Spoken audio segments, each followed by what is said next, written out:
Welcome to Whilton Mill. This is event 8 of the Wera Tours British Kart Championships, and we've got IAME, Bambino and TKM all racing here this weekend. We're in the heart of Motorsport Valley in the UK, and you can check out all the action live on Motorsport UK.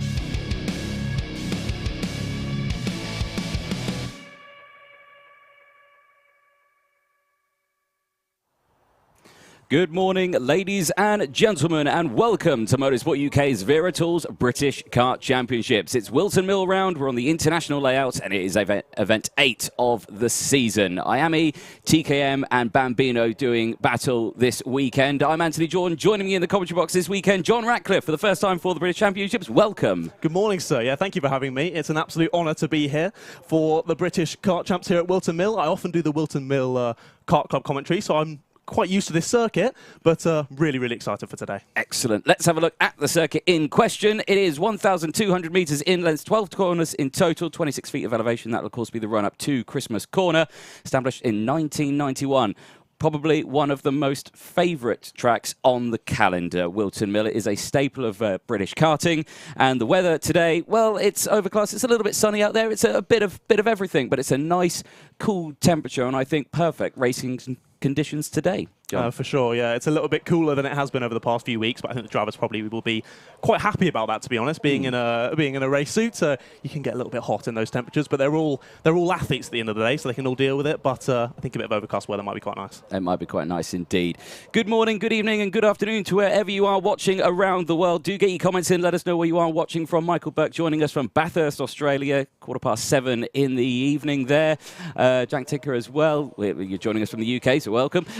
Bulgaria as well. We've got Karting Page as well, just about 12 o'clock lunchtime there, so already talking about lunch, and that's all I want to talk about today. Don't get me hungry already. No, mate, exactly.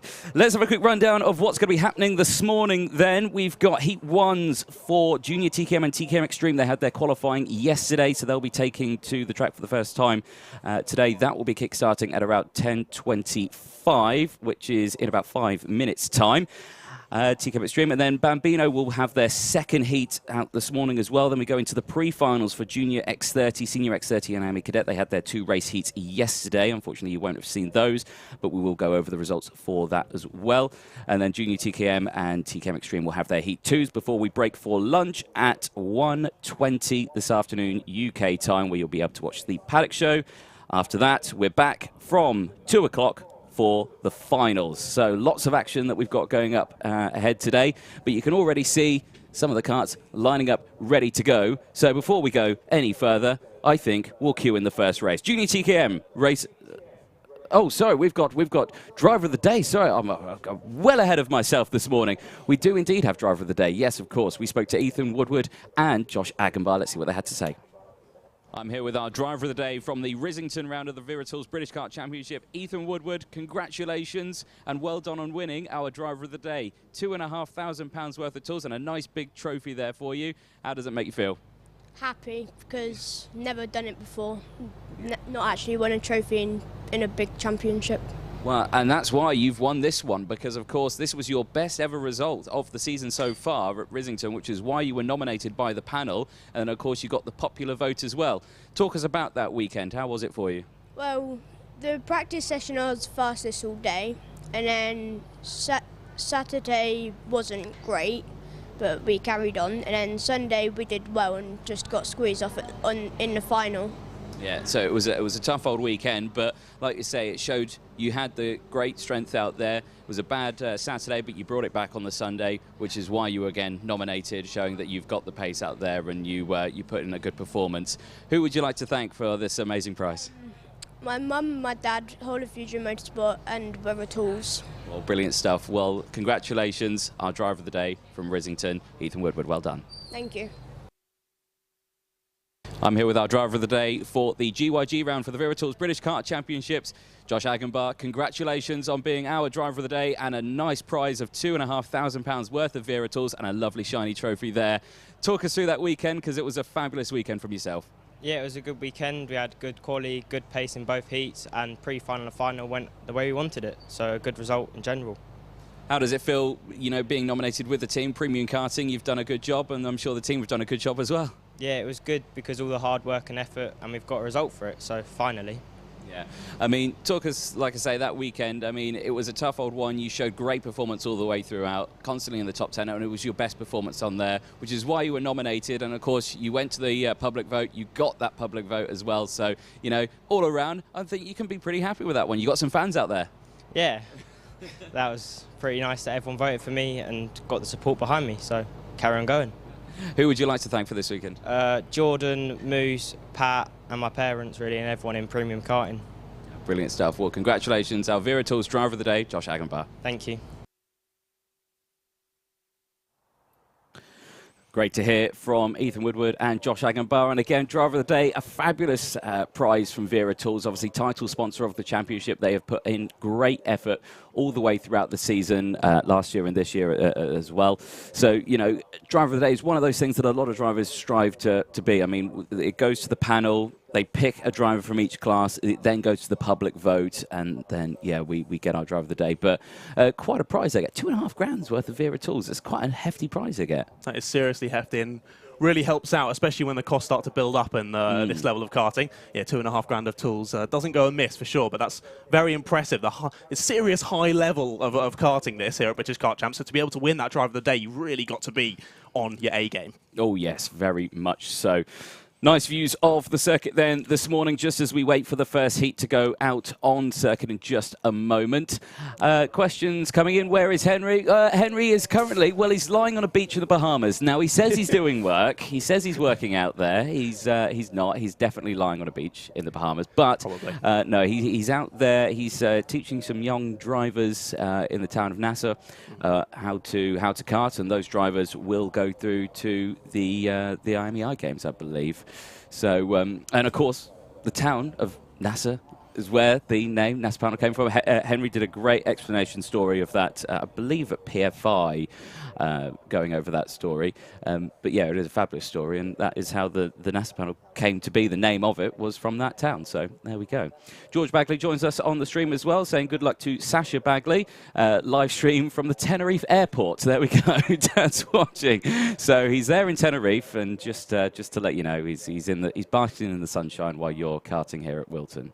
Yeah, it's a little bit less sunny here today, sadly. Yeah. It's a nice temperature, though, still. Yeah, no, it's quite nice. I will say the grass is a lot greener than it was last time I was here. It was practically all dead last time I was here. So. Yeah.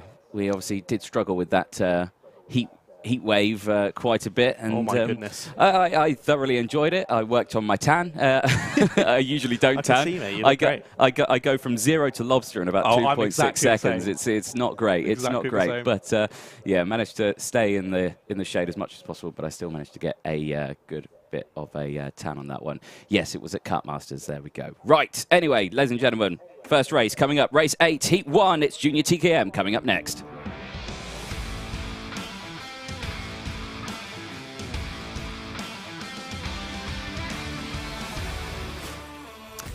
Let's have a look then at the starting lineup for the first race of the day. Leon Frost and Tyler Harris go from row 1. Dara McInerney and Ollie Rands go from row 2. It's a very big TWM lockout there. Alfie Garford and Joe Cheek go from row 3. Olivia Jakins and Oliver Bowen go from row number 4.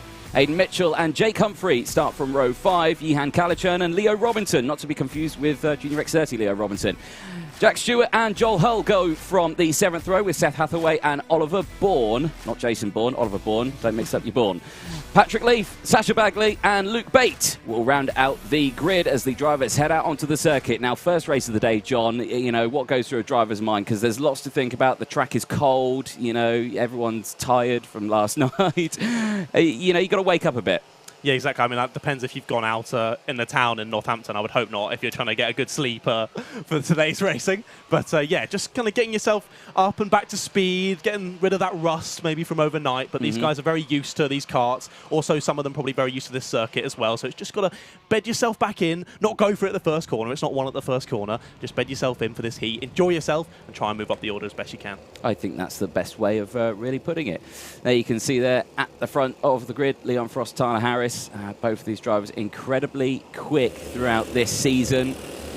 Frosty, as he's known, he's on the pace. He struggled in the summer because he's been defrosting, but it's fine. It's cooled down now, and he's a bit more frosty out there. Here we go then. Out of the final corner, into the tram lines. Is it green first time around? It looks a little bit spread out. Yeah. No, we're not going. It is a false start. Quite rightly so.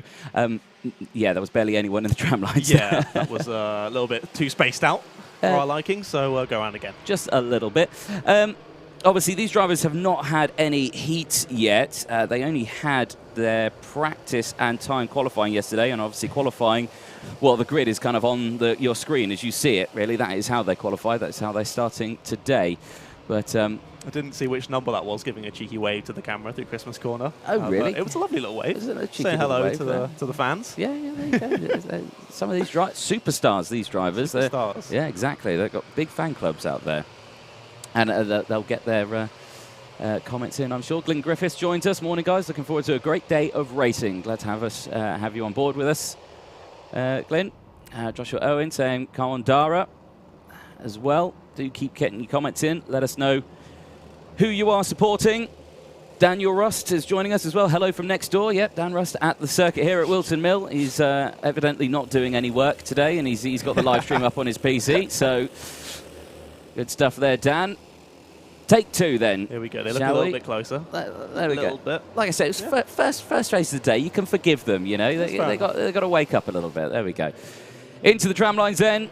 Smoke clears and green flags out. Off we go. Great start from the front row, and crucially, great start from Dara McInerney. Has got straight up into P2. Managed to bump Tyler Harris down one position now, and Dara going for the race lead down the inside. No, can't quite do it, as back round the outside goes, I believe. Is that the number one? It is. It's Alfie Garford coming through into P2. Great start there, and again, Frosty diving to the inside to cover, and it looked like back down the inside there went Tyler Harris in the number 88 for P3. He has. So Dara McInerney back down into P4. 10 minutes these heats through Wilkins for the first time in towards Ogers. One kart going slightly wide at the exit of shot there and right to the back of the grid. Looked like the number 57, Jack Stewart, the privateer driver, into the boot section. Great shot there as they all bounce over the curbs for the first time, but exiting out of the boot section, I think a good first lap, John. A good first lap, no one off. We had a little bit of excursion onto the grass there from one of the drivers, as you said, but yeah, as you touch that grass, it just takes you further out wide, and you drop it to the back of the pack. So frustrating start there for one of the drivers, but look at this battling up into Christmas Corner. A couple pressuring to the inside, but no moves just yet. No, thinking against it. Of course, this is the first heat. You can forgive them for being a bit calm about it. Exactly. Because, and of course, got 10 minutes. They've got 10 minutes. It's the first race of the day. It's the first heat for these guys over the weekend. So they've got all their racing today. So you can forget, just want to get those good points to see where they'll start for the final later on. Because no pre-final for TKM this weekend. They go from their two heats straight into the finals later on today. Yeah, exactly. And also, in your first heat, you don't want to send some move and then end up breaking something on the car, which means then that your mechanic is going to be working overtime between the heats to try and get it fixed again. Yeah, you definitely don't want that. He or she is probably not going to be very happy with you if you do that. No, not at all. 8 minutes plus 1 lap remaining, then clear breakaway for the top four. Is down the inside, looks Garford. Yeah, nice move there. Just classic move there at Whilton. Just down into the inside at Christmas Corner. Probably a favourite for the drivers. It's uphill. You can brake really late and you can carry a lot of momentum. And as well, back down the inside, Tyler Harris at Ashby Hairpin. Indeed, as you speak about momentum as well, as soon as you lose one position, you often lose a couple.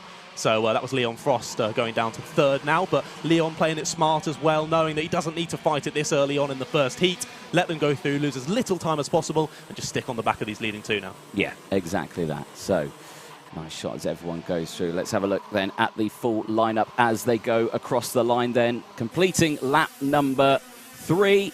Alfie Garford leads then from Harris, Frost, Cheek, McInerney. Then it's Rands, Humphrey, Calichurn. The E-play up 3 places so far, up to P8 is down the inside there. Goes Leon Frost and Tyler Harris.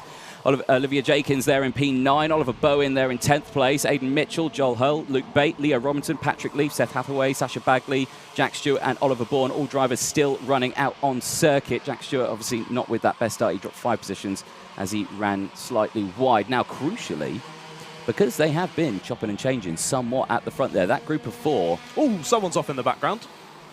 Sorry, I just saw that spinning out. There we are. No, good spot there. It's a Tim Wilson Motorsport driver, and I can't quite see the number there due to the lighting, but potentially it was, 31, Joel Hull. So that is a disaster. Back down to the back of the grid. Not sure what happened there, but just off the track, so big shame. Back here at the front, though. 6.5 minutes to go. Dara McInerney now with the fastest lap of the race, currently in P5, so... again, tough old grid is junior TKM. These drivers very, very quick. I remember last year for the British Championships, ended slightly in tears at Christmas Corner in one of the races, but hopefully this time around... It's not unusual. No, Christmas, can be a one for a cheeky send. Yeah. That might be a little bit too cheeky sometimes. Sometimes a little bit too cheeky into Christmas Corner. But one thing to highlight, Leo Robinson did have the fastest lap previously, but now has dropped 5 positions that last lap, so I think might have been the one involved in that accident with Joel Hull. Potentially It was so. off camera, so we're not too sure, but dropped 5 places on that last lap, now down to 17th place for Leo. Yeah, potentially so. Chopping and changing here, back down the inside there goes Joe Cheek for the Classen Motorsport team. Good to see Joe fighting fit out there as McInerney looks to the inside. Obviously, Joe involved in that terrible incident at Kim Bolton a few months ago, where we were lucky to see him get through that incident, and great to see him racing here again and showing a great performance here in Heat 1, P3 currently, but at the moment, Garford leading, and I'd like to say he's looking comfortable, but that's quite a sizable train he's got forming behind him. It is, yeah. They're all really wanting this, aren't they? They're all very, very close. Still 5 minutes to go, so I don't think anyone's going to be going for any crazy moves, but they're all just chopping and changing, trying to get themselves in the right position. And just as I say that, goes to remove the lead. So, what do I know? I think they do have the stream in their ears. I'm not going to lie. They think, I'm not going to go for a move. I am going to go for a move. Yeah, no, exactly. And again, down in towards Ashby Hairpin, and they're getting very, very close here. Garford getting squeezed onto the outside runoff area there. Gets back onto the track, stays there in P3, but that allows Joe Cheek and the number 70 to get up into P2. Frosty now leading by some way, about 0.3 of a second as they break the timing beam. And out of the boot section now. Oh, you don't want to go 3 wide into the final corner, boys. That is, that's no. That's just a big no. Don't do that. There's a scary curve on the inside and a scary wall on the outside. Yeah, exactly. Neither of which you want to be getting anywhere close to. You can just about squeeze 2x2 as Joe Cheek down the inside. But as he outbraked himself there slightly, he did, but managed to just close the door on Leon Frost. And Frosty back down there now. Harris back down the inside of Garford for P3. Garford now back into P4. So chopping and changing all the way through this field. Big movers out there. Sasha Bagley back up into 14th place, 4 places gained. Jake Humphrey up 3 places now into P7 as well. Luke Bates up 7 positions, currently running in P12 at the moment. So great running out there from all the drivers. Just less than 4 minutes to go. And right now, I feel like all is just quieting down just a little bit. But I feel like you might be speaking a bit too soon. I could just be. I mean, I'm imagining a full send. I mean, we've got the top 10 in a train. So there we go. There was the full send there. Thank you, Alfie Garford, for that one. Obviously the number 1 seed, champion from last year in junior TKM, was Alfie Garford, and won't be replicating that this year because he did move to the Junior X30 class, but he has come back to the Junior TKM class midway through the season. So he has not got the points, but he's back in the season. He enjoys TKMs a little bit more, which is nice. So it's understandable. Every driver has their preference. So someone goes wide there into the boot, going to lose a couple positions there. I think just the one in the end. That was Frosty there trying to go hold it round the outside there from Garford. Garford on the inside, but again, that just shows the sort of momentum they're going into these corners at, and the fact that the tyres are so grippy, they can get them around the corner. Of course, TKM running the Maxi tyres out there, so they've got a lot of traction out there, a lot of grip.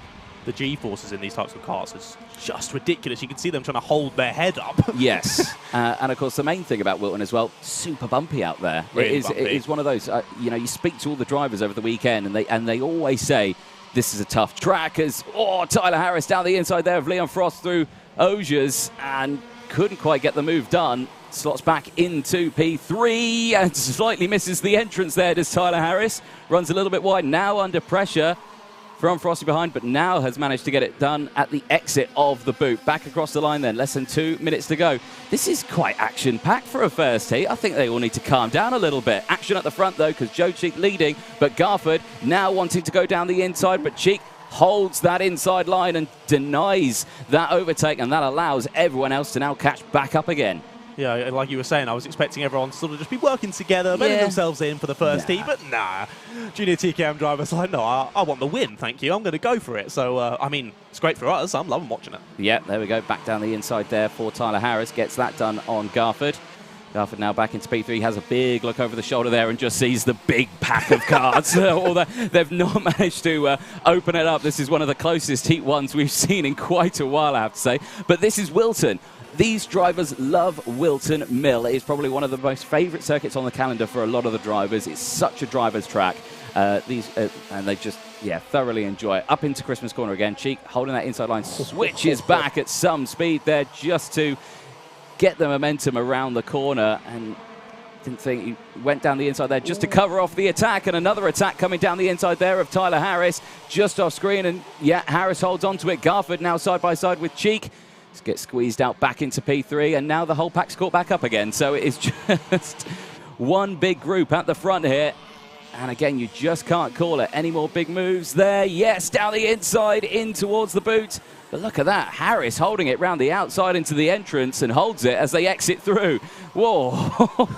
I can barely take my eyes off this, mate. This is amazing. This is excellent stuff here from Junior TKM. But as they go through again, just absolutely line astern. The whole pack's involved in this one now. It's first all the way down to 14th place in this one big group, all because these drivers at the front do not want to give each other space. Here we go, as back down the inside. Who's getting involved here now? That is Ollie Rands down the inside into P2. So Rands from where's Ollie? He started in P4 on this grid. He's back now into P2, P3, now P4 as Garford dives back down the inside now here. Get squeezed off. Just a little bit, and he is going to have to give that one up slightly. But now that's given Tyler Harris a bit of breathing space.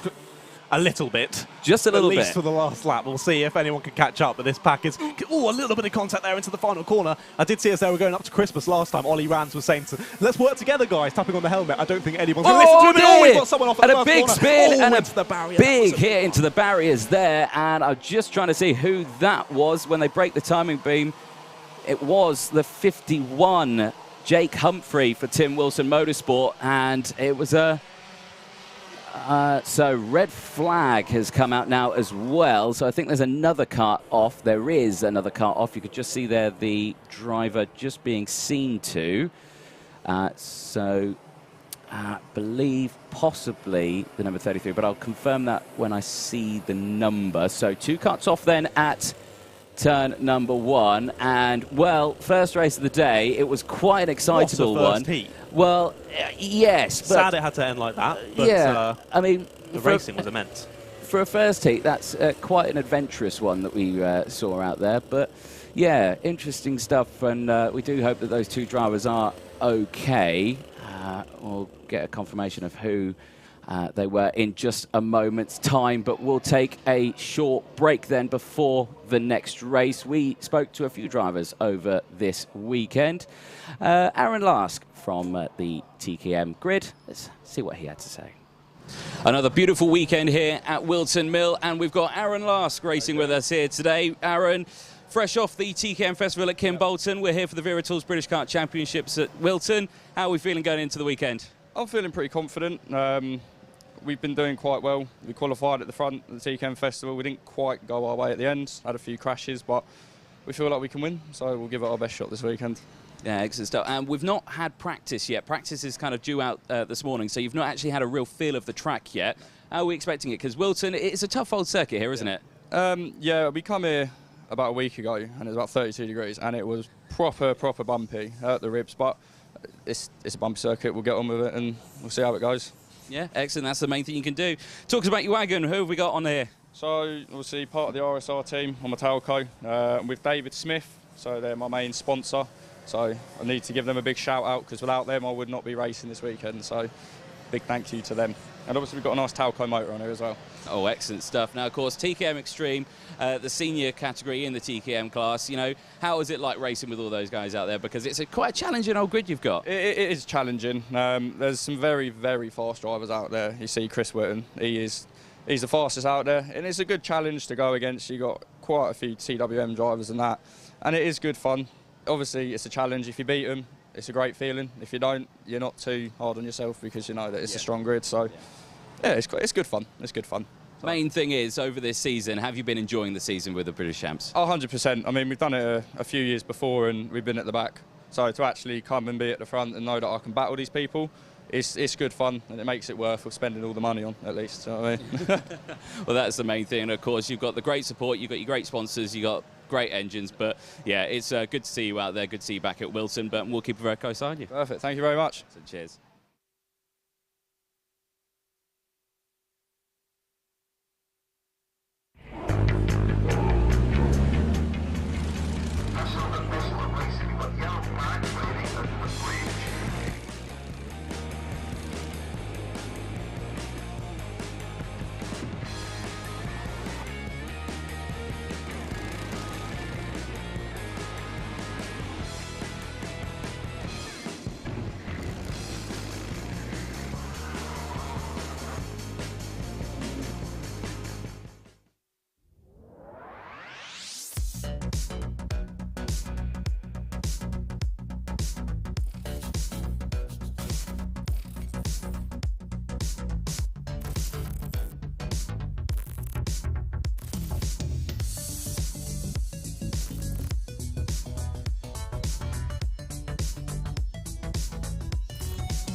Welcome back, ladies and gentlemen. TKM Extreme Race 9, Heat 1 now taking to the circuit. Let's see how they will line up. Harvey Roth and Michael Cordell will start from the front row. Joe Fowler and Chris Whilton go from row number 2. Aaron Lask, who we just heard from, he starts from row 3 with Archie Strong alongside. Jack Saunders and Lee Whittingham, who's fresh from his injuries from Kart Masters, of course, start from row 4. Kean Bennett and Spencer Lane go from row 5, rounding out the top 10. Ben Watson and Tom Johnson go from row number 6.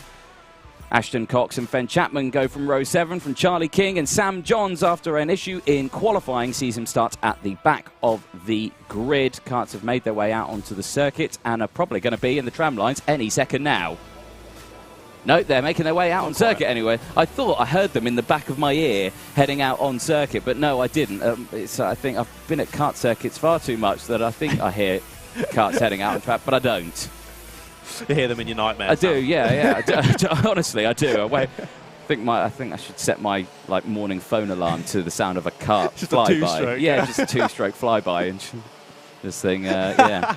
We just had at least you wouldn't be late then, in our area. Well, yeah, no, I mean James Fitzgerald does say that. I was 1 or 2 minutes north of proper for this morning, but.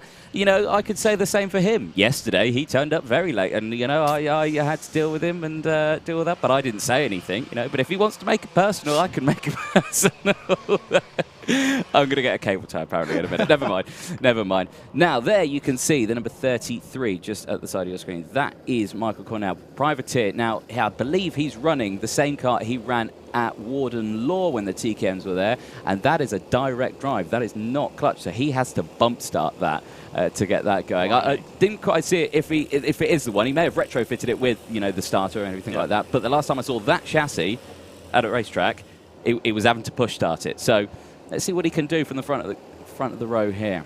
So here we go then, out of the boot, into the tram lines. First heat of the day for them, and it is a false start. So, again, 2 for 2. 2 for 2, yeah, 2 false starts. Putting us behind schedule, lads. Sort it out. Any more of those? They just want an extra lap of warming up the tyres, really, don't they? No. Why would you suggest such a thing? It's not what they want to do. The drivers would never do that. No, not at all. No, but there we go then, in towards Ashby Hairpin, and again, just everyone just looking around. Have a little look around. Yeah, just surveying the surroundings. Exactly. The beautiful Northamptonshire countryside. Yeah, no, of course, stone's throw from Silverstone here. Indeed. Yeah, of course, the Formula 1 here not long ago, MotoGP here not long ago, and we are, Alpha Live is live at Silverstone as well for 750 Motor Club as well. So, but you're not going to watch that, you're going to watch karting instead, because it's much more exciting than But obviously, it'll still be there at the end of the day, so once this is done, you can then go and watch after. So, yes, of course. But you know, to be fair, a few of our drivers from this championship have gone to the 750 Motor Club paddock as well. Matthew Hyde being one of them. I believe he went to the Formula V.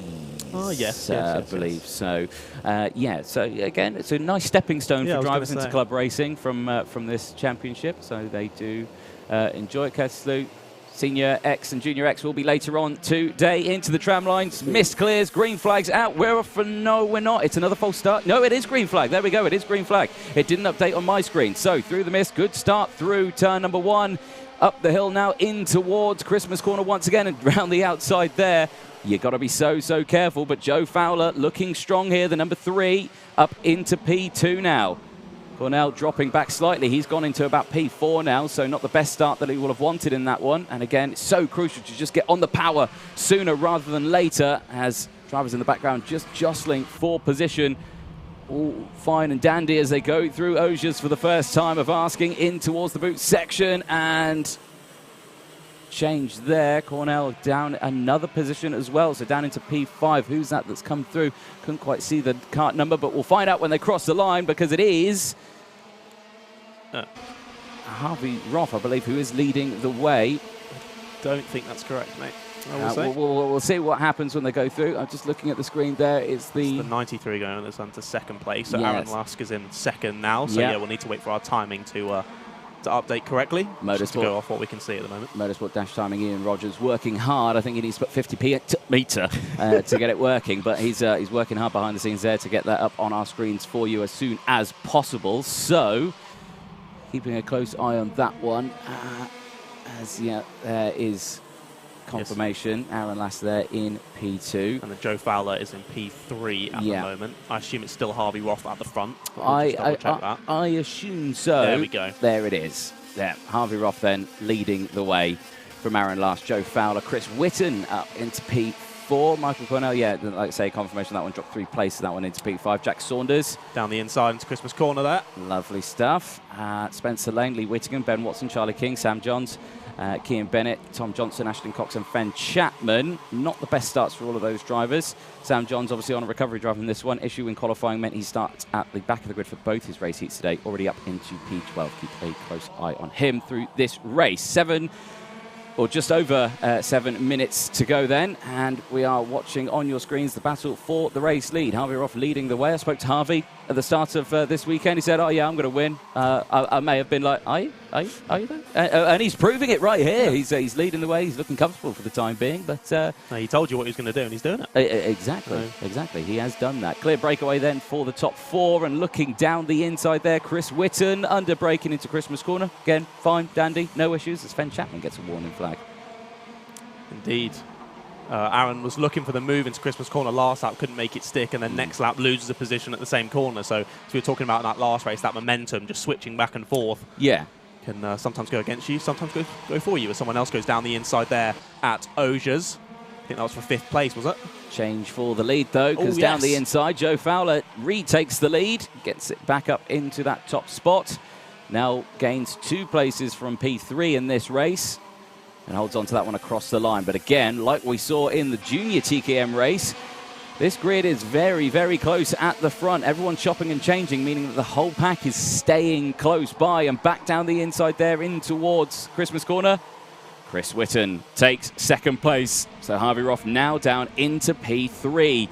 Fighting back instantly, though, and goes back up into P2. Has he run slightly wide? No, he hasn't. Keeps it on the track, because it's very, very bumpy out there. You don't want to run too wide out of the exit of Ashby, do you? You can see just how much they're bumping out of their seats, especially when they're going over curbs like that. Yeah. Just the head going bounce, bounce, bounce, bounce, bounce, but managing to stay in the car and keep it on the black stuff at the moment. Yes. So all going okay. But yeah, like you were saying, notice with these two rounds of TKM drivers, 2 different classes, it does seem that even when they're battling slightly far behind, when the leader gets even a few tenths gap, within half a lap, that's gone again. So it just doesn't seem like that leader can get that gap and pull away. Well, just keep getting pulled back in by the pack behind. Well, what you've got here is this top 4 that we've got here. None of them are teammates. You've got Joe Fowler, Class of Motorsport. You've got Harvey Roth, Tim Wilson Motorsport. You've got Chris Whitton, Privateer. You've got Aaron Lask, RSR, Rob Saw Racing.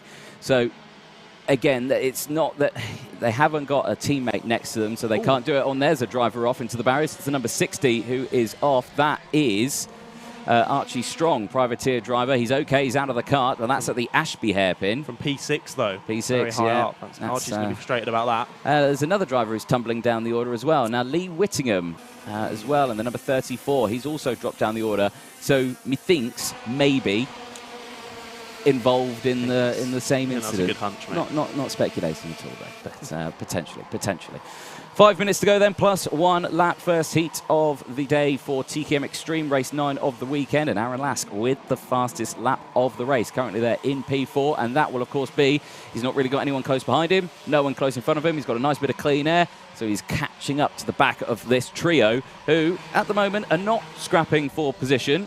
But Fowler still comfortable there in the front, but he's tucking in. So he is in the lead, but his body actions, state there where you can see he's tucked in as much as possible. He's putting his head down. Okay. Maybe he feel like he hasn't got the pace to keep it there at the front. So maybe he's feeling the pressure a little bit. His mannerisms aren't there like he's comfortable in the lead. But well, you could barely fit a piece of paper between the 2 of them at the front. So I think you can probably just feel the aura of the driver behind and wanting to attack him. I was really hoping, though, when you said that no one was going for any moves, that someone was going to send one into the boot, but sadly not. You weren't proved wrong. No. Unlike myself. I think, you got to remember that the senior of the drivers, they will more likely to behave themselves. I mean, when I say that, I mean, they may have matured on the outside, but mentally on the inside, no, they're still 12. But that's the same for everyone, isn't it? We all are, really. Anyone who races, mental age of a 12-year-old, but you just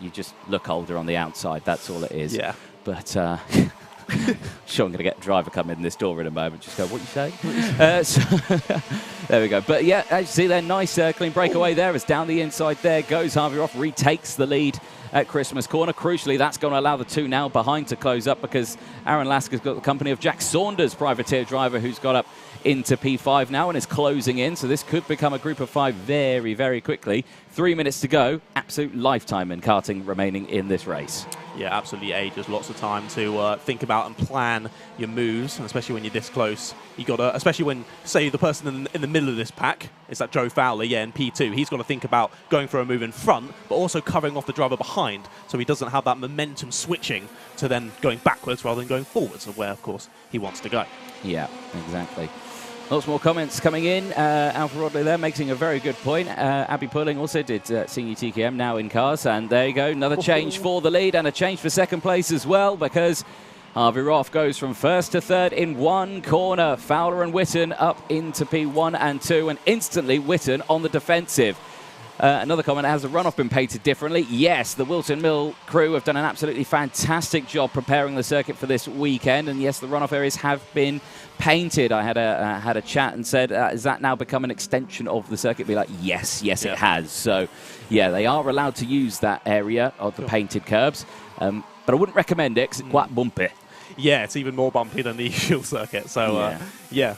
But, yeah, and don't use it in the wet with area as well. Very, very slippery. But, yeah, they look mega. And I've noticed in the pit lane as well, I think they've repainted the Wilton Mill logo on the pit lane. Yeah, it looks brilliant. But like we were saying, like I was saying earlier with that momentum, you saw that with our leader there, dropping down to P3, and did tap the helmet as well, saying, let's work together. But, again, like you were saying, I'm not sure. There's too many teammates in here, so I'm not sure if anyone's going to listen to him. But we'll see. We'll see, you know. But the leaders produced quite a nice little gap now. He has, yeah. Joe Fowler, fairly comfortable now at the front of that one. He's got about a 0.7 of a second advantage from the rest of the field, and if that keeps happening in second place, it will get bigger and bigger. Harvey Roth now back into P2, and Chris Whilton now under pressure from Lask and Saunders. Lask managed to get back past Saunders. Saunders did go up into P4 for a brief moment, but he has dropped back down. Now, who's that catching up in the background as well? The number 33, Michael Cornell. Obviously, he's dropped down 4 places, started on that front row in P2, now running in P6. Charlie King up 8 places. He's had a good run in this one. Sam Johns as well, the 2 teammates, they're nose to tail. 8 places gained apiece for them. Ben Watson, 2 places gained. Spencer Lane still there in P10 from Kean Bennett, Tom Johnson, Lee Whittaker, Fen Chapman, Ashton Cox with a retirement. And Archie Strong also with a retirement. We've got a driver with an exhaust, I think, an exhaust problem. Who is that? Couldn't quite see the number as it goes through. Potentially, I think that was Charlie King. It was indeed. Yeah, the number 16 slowing down. And like you say, yeah, I heard it. Yeah, you were right there. Exhaust has not, well, it's come loose, basically. Yeah. I think that's the easiest way of saying it. So the Charlie most King, frustrating reason to have to come in the pit lane. What? But it's understandable. Well, yeah, it is a reason, but I wouldn't say it was the most frustrating. Okay. Rear bumper. Okay, yeah. Well, that's just hanging off. A bolt. Yeah. Okay. A bolt came loose and all of that. But, well, I mean, disembodied voice in my head. James just said, yeah, helmet undone. But, I mean, a driver must do that. Yeah, that's on you. That's a given, that is. But, yeah. Timer strike 0 then. Last lap board will be out this time for TKM Extreme. That gap to the leader has fallen ever so slightly. Just a smidge. But one lap to get 6/10. Yeah, just a smidge. There we go. Back across the start-finish line, then there is the last lap board that has come out, and Fowler now, like I say, just holding off that lead for the time being. Nice sideways under braking there, right to the edge of the track, using all the track available as much as possible. Absolutely on the edge of grip there, wasn't it? Yeah, the edge of a diesel. So, not much time left in this one, and I think these drivers are probably going to stay in the positions that you see. Like you say, it's the first heat of the day. You know, I'm happy with first, I'm happy with second, I'm happy with third. No drama. Yep. It's good. Second heat come up later today. See what we can do there. All is fine. Nice shot there as they all smack that inside curb. Out of the final corner then, and checker flag will be seen by Joe Fowler as he crosses the line from Harvey Roth, Chris Whilton, Jack Saunders, Aaron Larson, Michael Cornell. Sam Johns crosses only just from Ben Watson and Spencer Lane. Tom Johnson, Kean Bennett and Lee Whittaker round out the top 12, and Fen Chapman, who has not yet crossed the line. There's Fen, and he will come to the start-finish line. 3 retirements in that one. Charlie King, exhaust failure. Ashton Cox and Archie Strong. Not sure what happened to them. I believe Archie Strong was the incident at the Ashby hairpin. Not sure what happened to Ashton Cox, though. But there we go. Joe Fowler.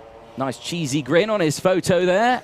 And probably have a cheesy grin under the helmet as well. Yeah, I hope maybe, so, with a win. Yeah, maybe so. First race of the day. So. I'll take a cheeky win. There is a look at the pending Paul Klassen race results. Joe Fowler, Ivor Roth, Chris Ritton, Jack Saunders, your top 4. Of course, they will all go into the pit lane. Nose cones will be checked. Yes. Make sure it is fixed. If it is loose or anything like that, they will get a time penalty. All good for the leader, it seems. Yeah, all good. It's Dave Hillary there. Or Mr. Angry Little Man is what he gets called. I remember you telling me that quite often during the first of the Whilton Mill kart clubs that I did, Yeah. and since then I've used it ever since. What, with Angry you, Little Man? so- Yeah, yeah, there we go. I'm sure he really appreciates I'm that. sure he but, likes saying that over the tannoy. Yeah, exactly. But It was a great little battle there in the mid-pack at the end. That was fantastic over the line. I know, Nearly- that was very nearly good. 3 wide. Yeah, and yeah. we made it to the checkered flag this race. Well, so yeah, no, it was good. fantastic Yeah, for the yeah. first time of the day. Yeah. No big crashes in this one. No, of course. So, all is well in that one. And, of course, those drivers will come in. The top random sort of drivers will head to scrutineering. They'll get their fuel checked as well. Obviously, Vital Equipment providing the fuel for these race weekends. They have to have it's got a fingerprint. The fuel has a fingerprint, and they get a little tester, little pot. They'll take someone from random, test the fuel, put it in the machine, test it, make sure it's all good, and they get the little data sheet. And if it's all incorrect Sound or like a anything like that, it's they get slapped with a penalty. Yeah. So We don't want any of those. No, we don't want any of those. There is a recovering number 58 of Ashton Cox, and yeah, not sure. Oh, and then just in the background there, Archie Strong, living up to his name here. He's just dragging his car who needs into a the car pit lane. stand? Yeah, no, exactly. But I suspect he's not the happiest of bunnies out there, but at least he's still got his strength up. He's had his Weetabix this morning, and he's just going to drag that in. Hopefully he's not going to get a nose cone penalty for that now as well, dragging it like that. But no, he's pushing it up, so it's not down. There we go. Well, that was that race. We'll take a short ad break. We'll be back in just a moment's time for the next race that is coming up after this one. We'll be back with the Bambino for their Heat 2, but we'll take a short ad break. We'll be back in just a moment's time.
Welcome back, ladies and gentlemen. As you can see there, short ad break, but we are back with the racing, and it is race 10, heat 2. Bambinos are taking to the circuit. Riley Morrow and Ethan McClelland will start on the front row. Cole Teal and Daniel Ferguson will go from row number 2. Charlie Page and Chester Fawkes go from row 3. Jensen Biglands and Austin Oman go from row 4. Lewis Calladay and Kakoldi, sorry, I'll get that right, with Harper Das alongside. Now, the Bambinos, they are, well, they're our youngest drivers on the grid, starting age 6 years of age.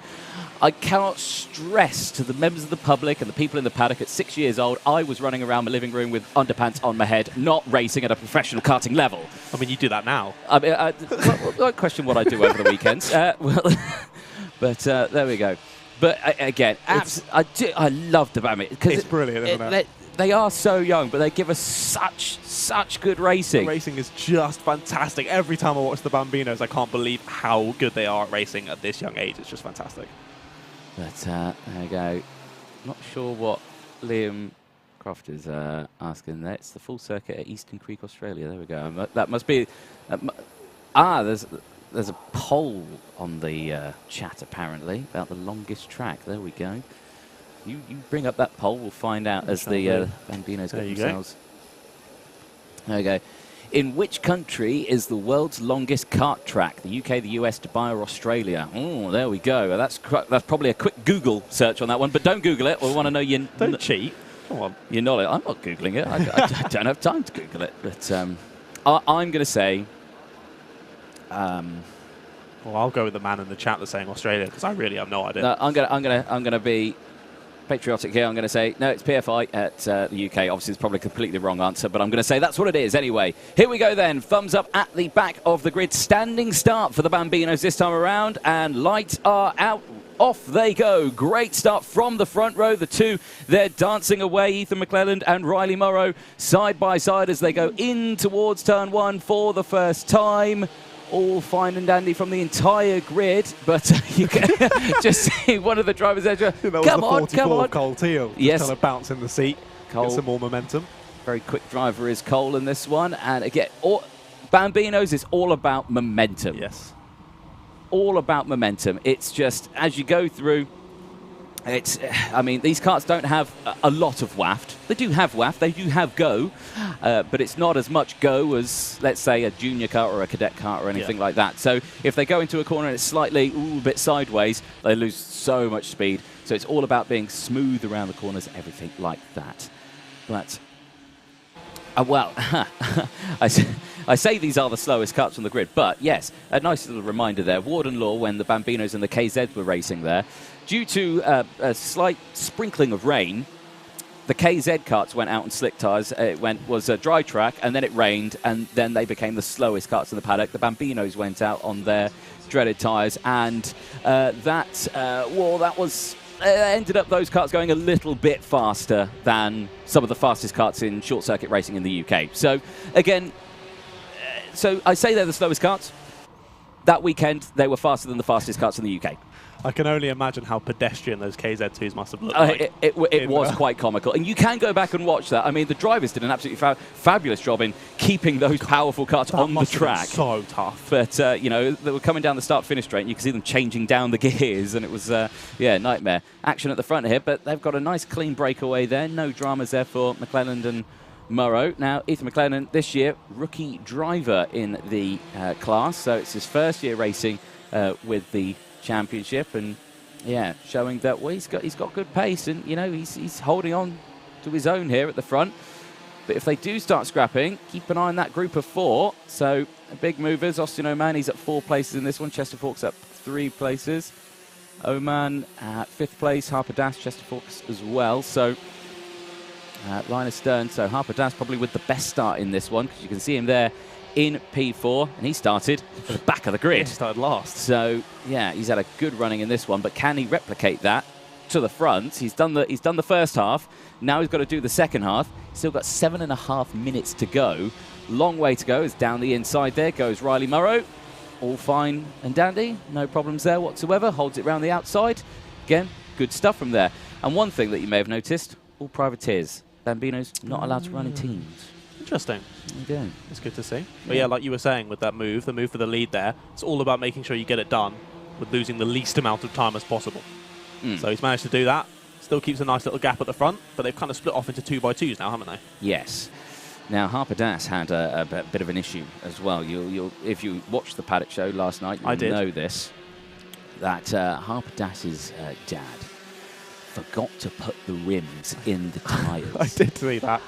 So they got to the grid for qualifying, opened up the baggie, and sees, so no, I've not put the rims in. Yes, unfortunately, Harper Das couldn't do qualifying, which is why he is starting at the back. But how did he do in his first heat yesterday, Harper Das? Because they obviously had heat 1 yesterday. Harper Das finished in 5th place, so he gained 5 places. He's currently in 4th place. Or is he? Yes, he is. So that was Austin Oman there. Just seeing if we could try and get him back down into 5th place and not let him break away too much. But there we go. Riley Morrow took the race win yesterday as well from Ethan McLennan, Teal Cole, Austin Oman, Harper Das, Chester Fawkes, Jensen Biglands, Charlie Page, Daniel Ferguson, and Lewis Cacoldi did retire. I'm afraid you were wrong there, mate. That was Harper Das making the move up into 3rd place. Was it? It is indeed the 95 now. Go. There we go. Into P3, and now both of them chasing down the leading pack. Well, they've got waft here. There we go. They've got. Tell you what, the kart works a lot better when it's got the rims in the. It does, yeah. From experience, that's what I tend to find. Yeah. And at the moment, working very well. I was wondering a little bit, and I saw them come out. I was like, are they on wet tyres? And then I remembered this championship running all weather tyres, no matter what the weather is. Yeah. The Bambinos don't run slick tyres. They run, it's like cut slicks. So yeah, they're not full wets, but they're not full slicks. Yeah, they're a bit of both. They're like the semi-slick road legal tyres you can get for your car. Yeah. I don't have those. I run Pirellis on my car. There you go. I've got a Volkswagen up, mate. I don't need super slicks. Fancy stuff. But there we go then. So these drivers. Now let's have a look at times, sector times. So last lap, Riley Morrow leading the way. He did a 102.91. Ethan McLelland exactly the same, 102.91. 102.7, 102.90 from Harper Das and Austin Oman on the last lap. Let's see what it is this time. Again, look at that! So 102.57, 102.57 for your top two, 102.54, 102.54 from the other two. So they're both doing identical. They're super glued to each other. They really are. That's what it is. And Austin Oman and Harper Das now share the fastest lap time of the race. They do. But Harper Das did it just before because he's in front. So yes. He gets the fastest lap. Yeah. I think, but keep an eye on them out on track, though, because you might spot one or two of them on a slightly different racing line out there. Now, you don't want to take too much of a different racing line. You want, obviously, around the corners and everything like that, everyone generally tends to be on the same. You need to be. It's a little wide. There goes Riley Morrow. But over the start-finish line, you see it. Now, I'm not sure if that's someone just defending going into turn 1, or they feel like they can hold the tighter line and still get the momentum around the first corner. Let's have a look at it this time around. We'll go to the gantry cam at the start-finish line. There it is. So you can see, holding the... So this time around, they're both down the inside. So unlike the usual... unlike the usual classes where they would go right to the outside. All the way to the outside, open up the corner as much as possible. Exactly. Don't do it in this one. But, again, maybe that's just to do with the waft. Yeah, clearly they just don't have... They're not losing any momentum taking that tighter line, and they're just shortening the amount of track that they have to take over a lap. Yeah. Gap currently 7.5 tenths. On the last lap, I think it's slightly opened up now to about a second. So on that last lap, they were a little bit slower. Was Harper Das and Austin Oman. Chester Fawkes is still there in 5th place. Doing a good job from Cole Teal, Charlie Page, Jason Biglands, Lewis Cacoldi, still there in 9th place. Daniel Ferguson still there in 10th place. Daniel Ferguson's best lap on this one, 106.75. What was his best lap yesterday for Daniel Ferguson? It was a 104.5 was his best lap. So pace today is a little bit slower, I think, for the entirety of the grid, actually, because they were in the 102s yesterday, and they're now starting to come to the 102s. So tyres are coming into it now. Track temperature is increasing as the race goes on, and that gap has really opened up now. What's happened there? Where has Austin Oman gone? This is 5th and 6th that we're watching here. There we go. That'll be why. I'm getting all confused. I think you were correct, though. I do still think the gap between the front two I and the think 3 it and 4 has has opened opened up. slightly a couple of tenths. As there you go, it's actually a change for third place off camera there. Austin Oman up into P3, but this is our battle for P5, wasn't it, at the moment? It is, yeah. Chester Fawkes and Cole Teal. Now, I spoke to Chester Fawkes' dad last night in the Paddock show as well. They were nursing an issue through yesterday, and he was hoping that they have found said issue and wagon rolls well today. And so far, Looking like it is. looking like it is, yeah, exactly. Action here, though, as it is still starting to kick off for P3. Austin Oman now back up into P3. Harper Das now into P4, but still with that fastest lap of the race. Is waft just yeah, basically, yes, Rachel, it is. Waft, it means speed. So if I say, oh, he's got some serious waft out of the corner, he's got some speed out the corner, basically, yes. Don't worry, Rochelle, it's not you that's old and uncool, Yeah, it's DJ here, no, so don't worry. Old and uncool. I'm still in my 20s, I'll have you fine. But... we got Justin over here. there we go. But you have to. Well, you got tipping it in as well. That's another one. Tipping it in, yeah. Buffeting. That's a good one. That's there are a couple more karting ones out there. I've said buffeting quite a lot as well when we go around the track. If I go in and it just will start shaking, I'll be like, we're buffeting. So, yeah, it's one of those firms. Less than a minute to go anyway, and this battle, 1.2 seconds. So it's continued to get bigger, the gap, hasn't it? I think it has, yeah. So they've just got to this second half of the race, and they've just not got the momentum in this second half. And that could be down to tyre pressures, anything like that. It could be down because the guys there, they all run they're all secret, the tyre pressures. In the teams, it'll all be the same. Yeah. But everyone else outside the teams will all be like, yeah, well, we're going to run this pressure. But don't tell him that we're doing that, all right? So, but anything else like that, it has to be the same. But Taylor, hi guys, hello Daniel, Michael Hello. Burke as well. Good day, yeah, Hello, to you. hello. But yeah, keep your comments coming in. Let us know where you're watching from, and get on that poll as well. Where you Indeed. think the longest track is? Like I say, I'm sticking with the UK PFI. I'm just being. I'm sticking with the chat, Australia. I Yeah. reckon. Australia. There Oh, we okay. go. Well, we've But, just been told no, the no, answer, no, but no, we're no, not no, going to no, say no, it. no, We're no, not no, going no, to say it. But poll hasn't ended yet. Timer struck 0, +1 lap, and now I would broken say away. Austin Oman has broken away and has closed in on those top two. So this is where Ethan McClellan in second place is now going to start thinking about going for that move. He's been very, very patient for the last 10 minutes. And now he's got to think about it last lap, where is he going to plan that move? But with that momentum being lost for the move, could that allow for Austin Oman to get involved? yeah, well, potentially so. Potentially so. You've been a timekeeper in karting for 20 years, and you've only heard waft in the last few months. Where have you been? There we go. Waft is a pinnacle karting word. There we go. Action here, though, at the front, because now defensive goes Riley Morrow, and to the outside goes Ethan McClelland. And McClellan just can't get the momentum round the corner, but that's allowing the two behind to close in. This is exactly what we see in Bambino all the time. Harper Das, I think, is going for it into P3. He Not is. sure if that's the best decision. If the top two keep battling, if they keep battling behind, they're not going to get a chance at this first place. Yeah, that's just experience on the track, though. That's sort of racecraft. He can see it's happening in front of him, but he just wants to try and get those positions as much as possible. But it will come with time where he will learn not to overtake until the last sort of moment, really, if you can do it. And down the inside in towards the boot section, can't quite do it, but look at that. They have seriously closed up, and that just shows in the space of one lap how big of a gap you can close up. But out of the final corner, it's going to be 3 wide for the line, side by side for the race lead. Who's going to get it? It is going to be Ethan McClelland across the line. Well, there we go. Look at that. The top 4. Oh, it's changed. No, it's changed. It was Riley Morrow that's crossed the line in front. So there we go. So that will be the timekeepers have got the camera on the start-finish line, and yeah, they've seen the front of Riley Morrow's car cross the line before Ethan McClelland's. That is why that changed back. So the top 4 crossed the line, separated by 0.2 of a second. That's pretty impressive. Pretty good. Pretty impressive. Pretty close. So it was Riley Morrow, Ethan McClelland, Austin Oman, Harper Das, the top 4. Cole Teal finished in an impressive P5 from Chester Fawkes. He stayed there in 6th place.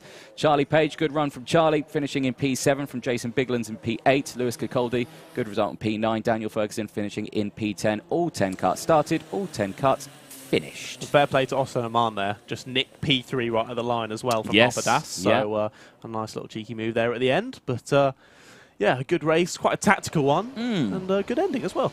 Like I say, it's nose cone watch time now. Nose I cone think watch. this will all be fine. Dave Hillary, go ahead. No, yeah, stop. Yeah, you're all good. Yeah. You can go now. There you go. Yeah, you're free. Yeah, thank you. Yeah, right, next. Who's next? Yeah, you good? Yeah. Yeah, you're all good. And there we go. Oh, we done. All good. Right.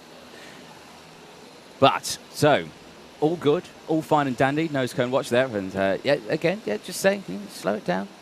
Again, drivers new to it, all still excited when they're coming, racing, and then, no, you're not racing anymore now, you've got to go back in. Well, they like driving the karts at full speed, don't they? So they do, yeah, they going back do. into the pits having to go slowly is not so fun.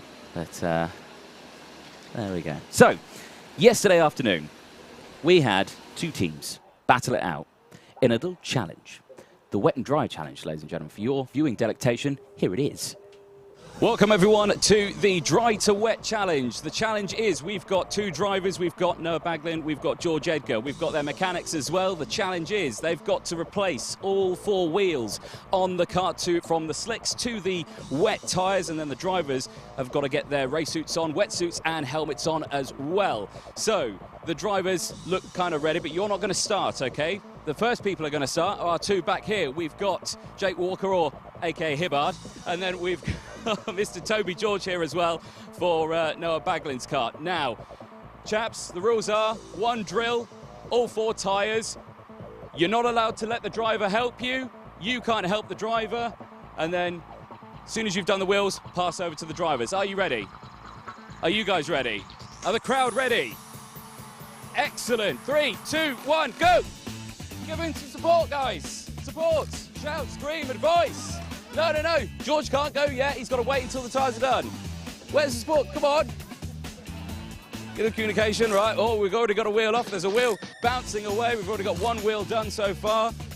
Jake Hibbard's doing a good job so far. He's done a good job so far. 1 wheel. Get in there, Mr. Cameraman. Get the action in.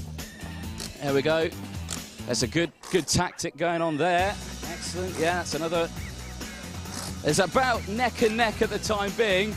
Jake a little bit closer to finishing. Oh, it's a whip. Nut down. And I may have helped him a little bit there, but we'll brush past that.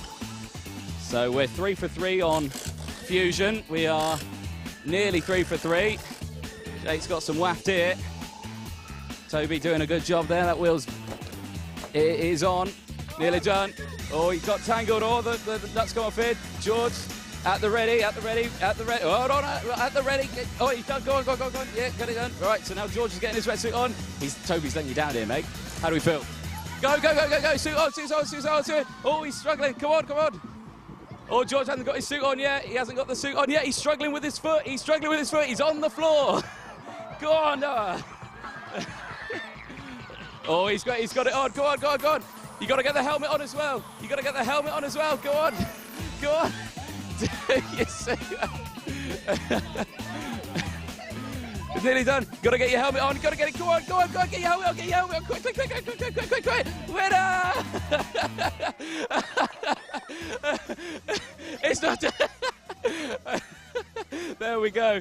Well, through a technicality, and it's actually raining now, which is incredible. Well, Noah, you came into this one not thinking you were going to do it, but you did it.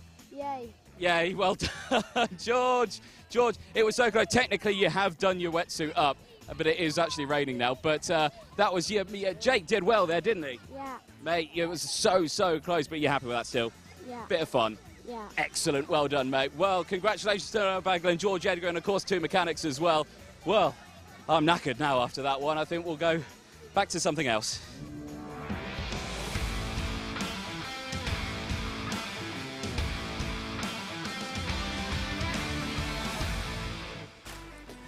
That was quite exhausting, that challenge, I have to say.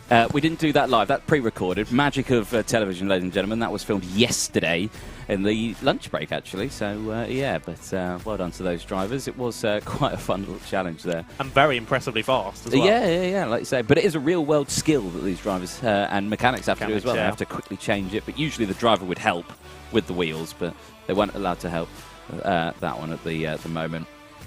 We are just waiting for the grids. I believe they'll be ready in just a freckle.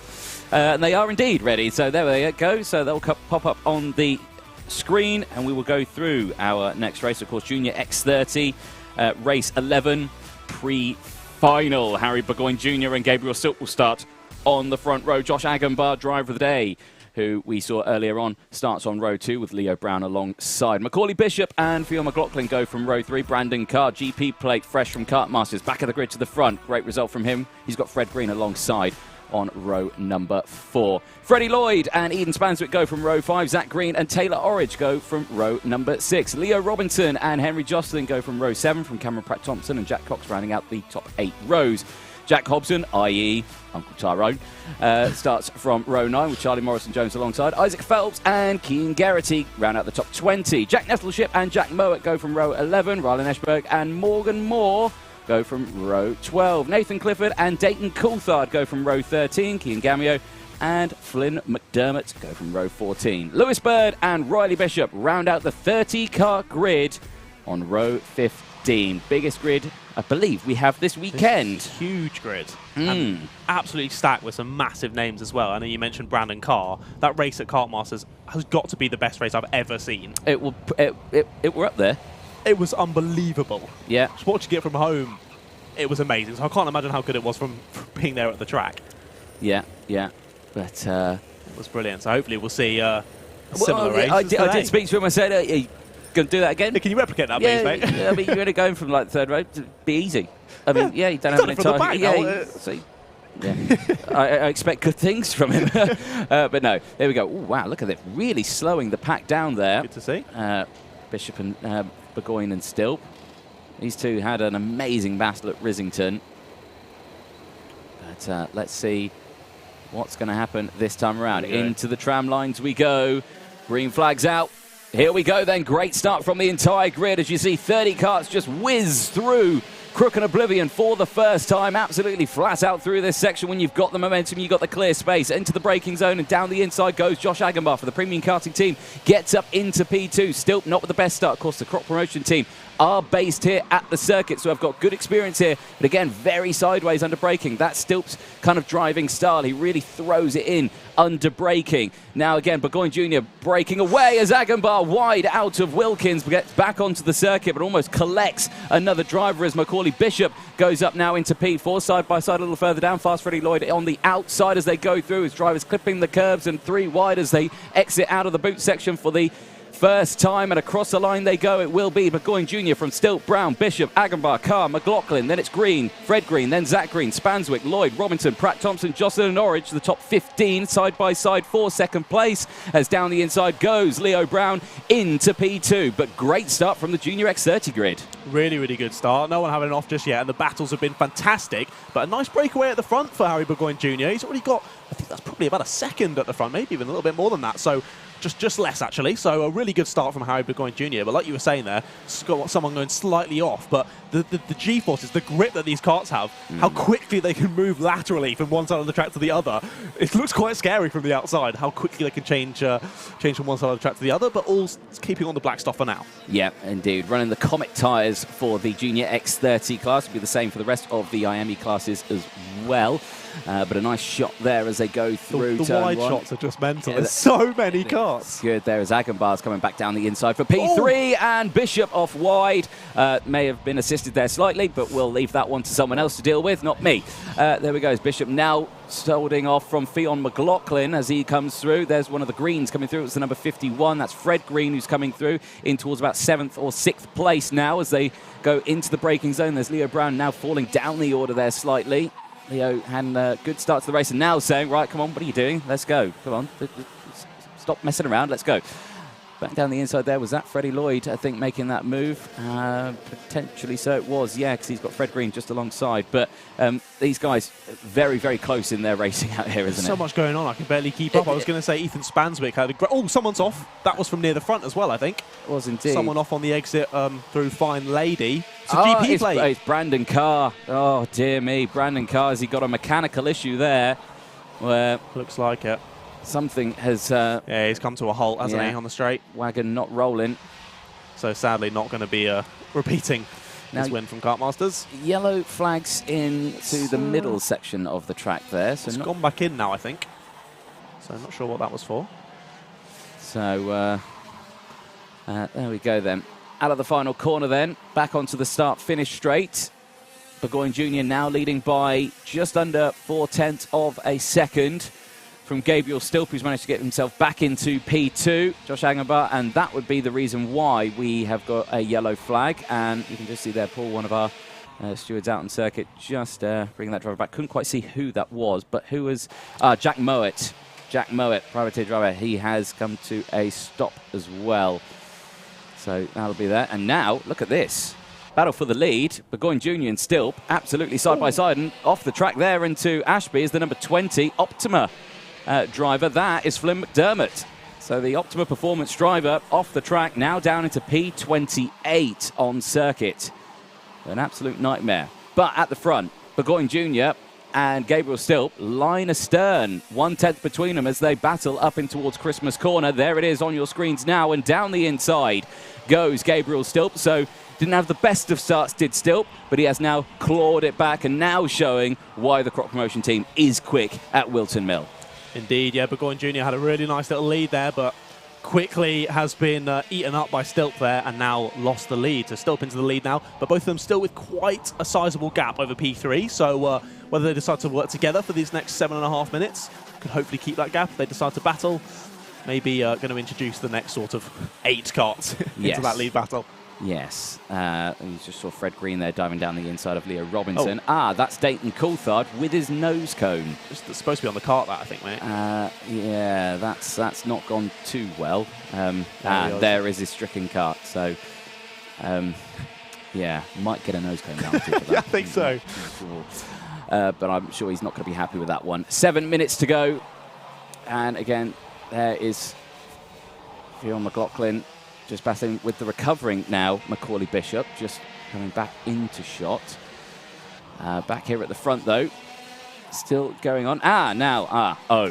management. Oh, dear. They've joined us. Uncle Tyrone stickers equals 0.2 of a second. Right in saying that, because Mr.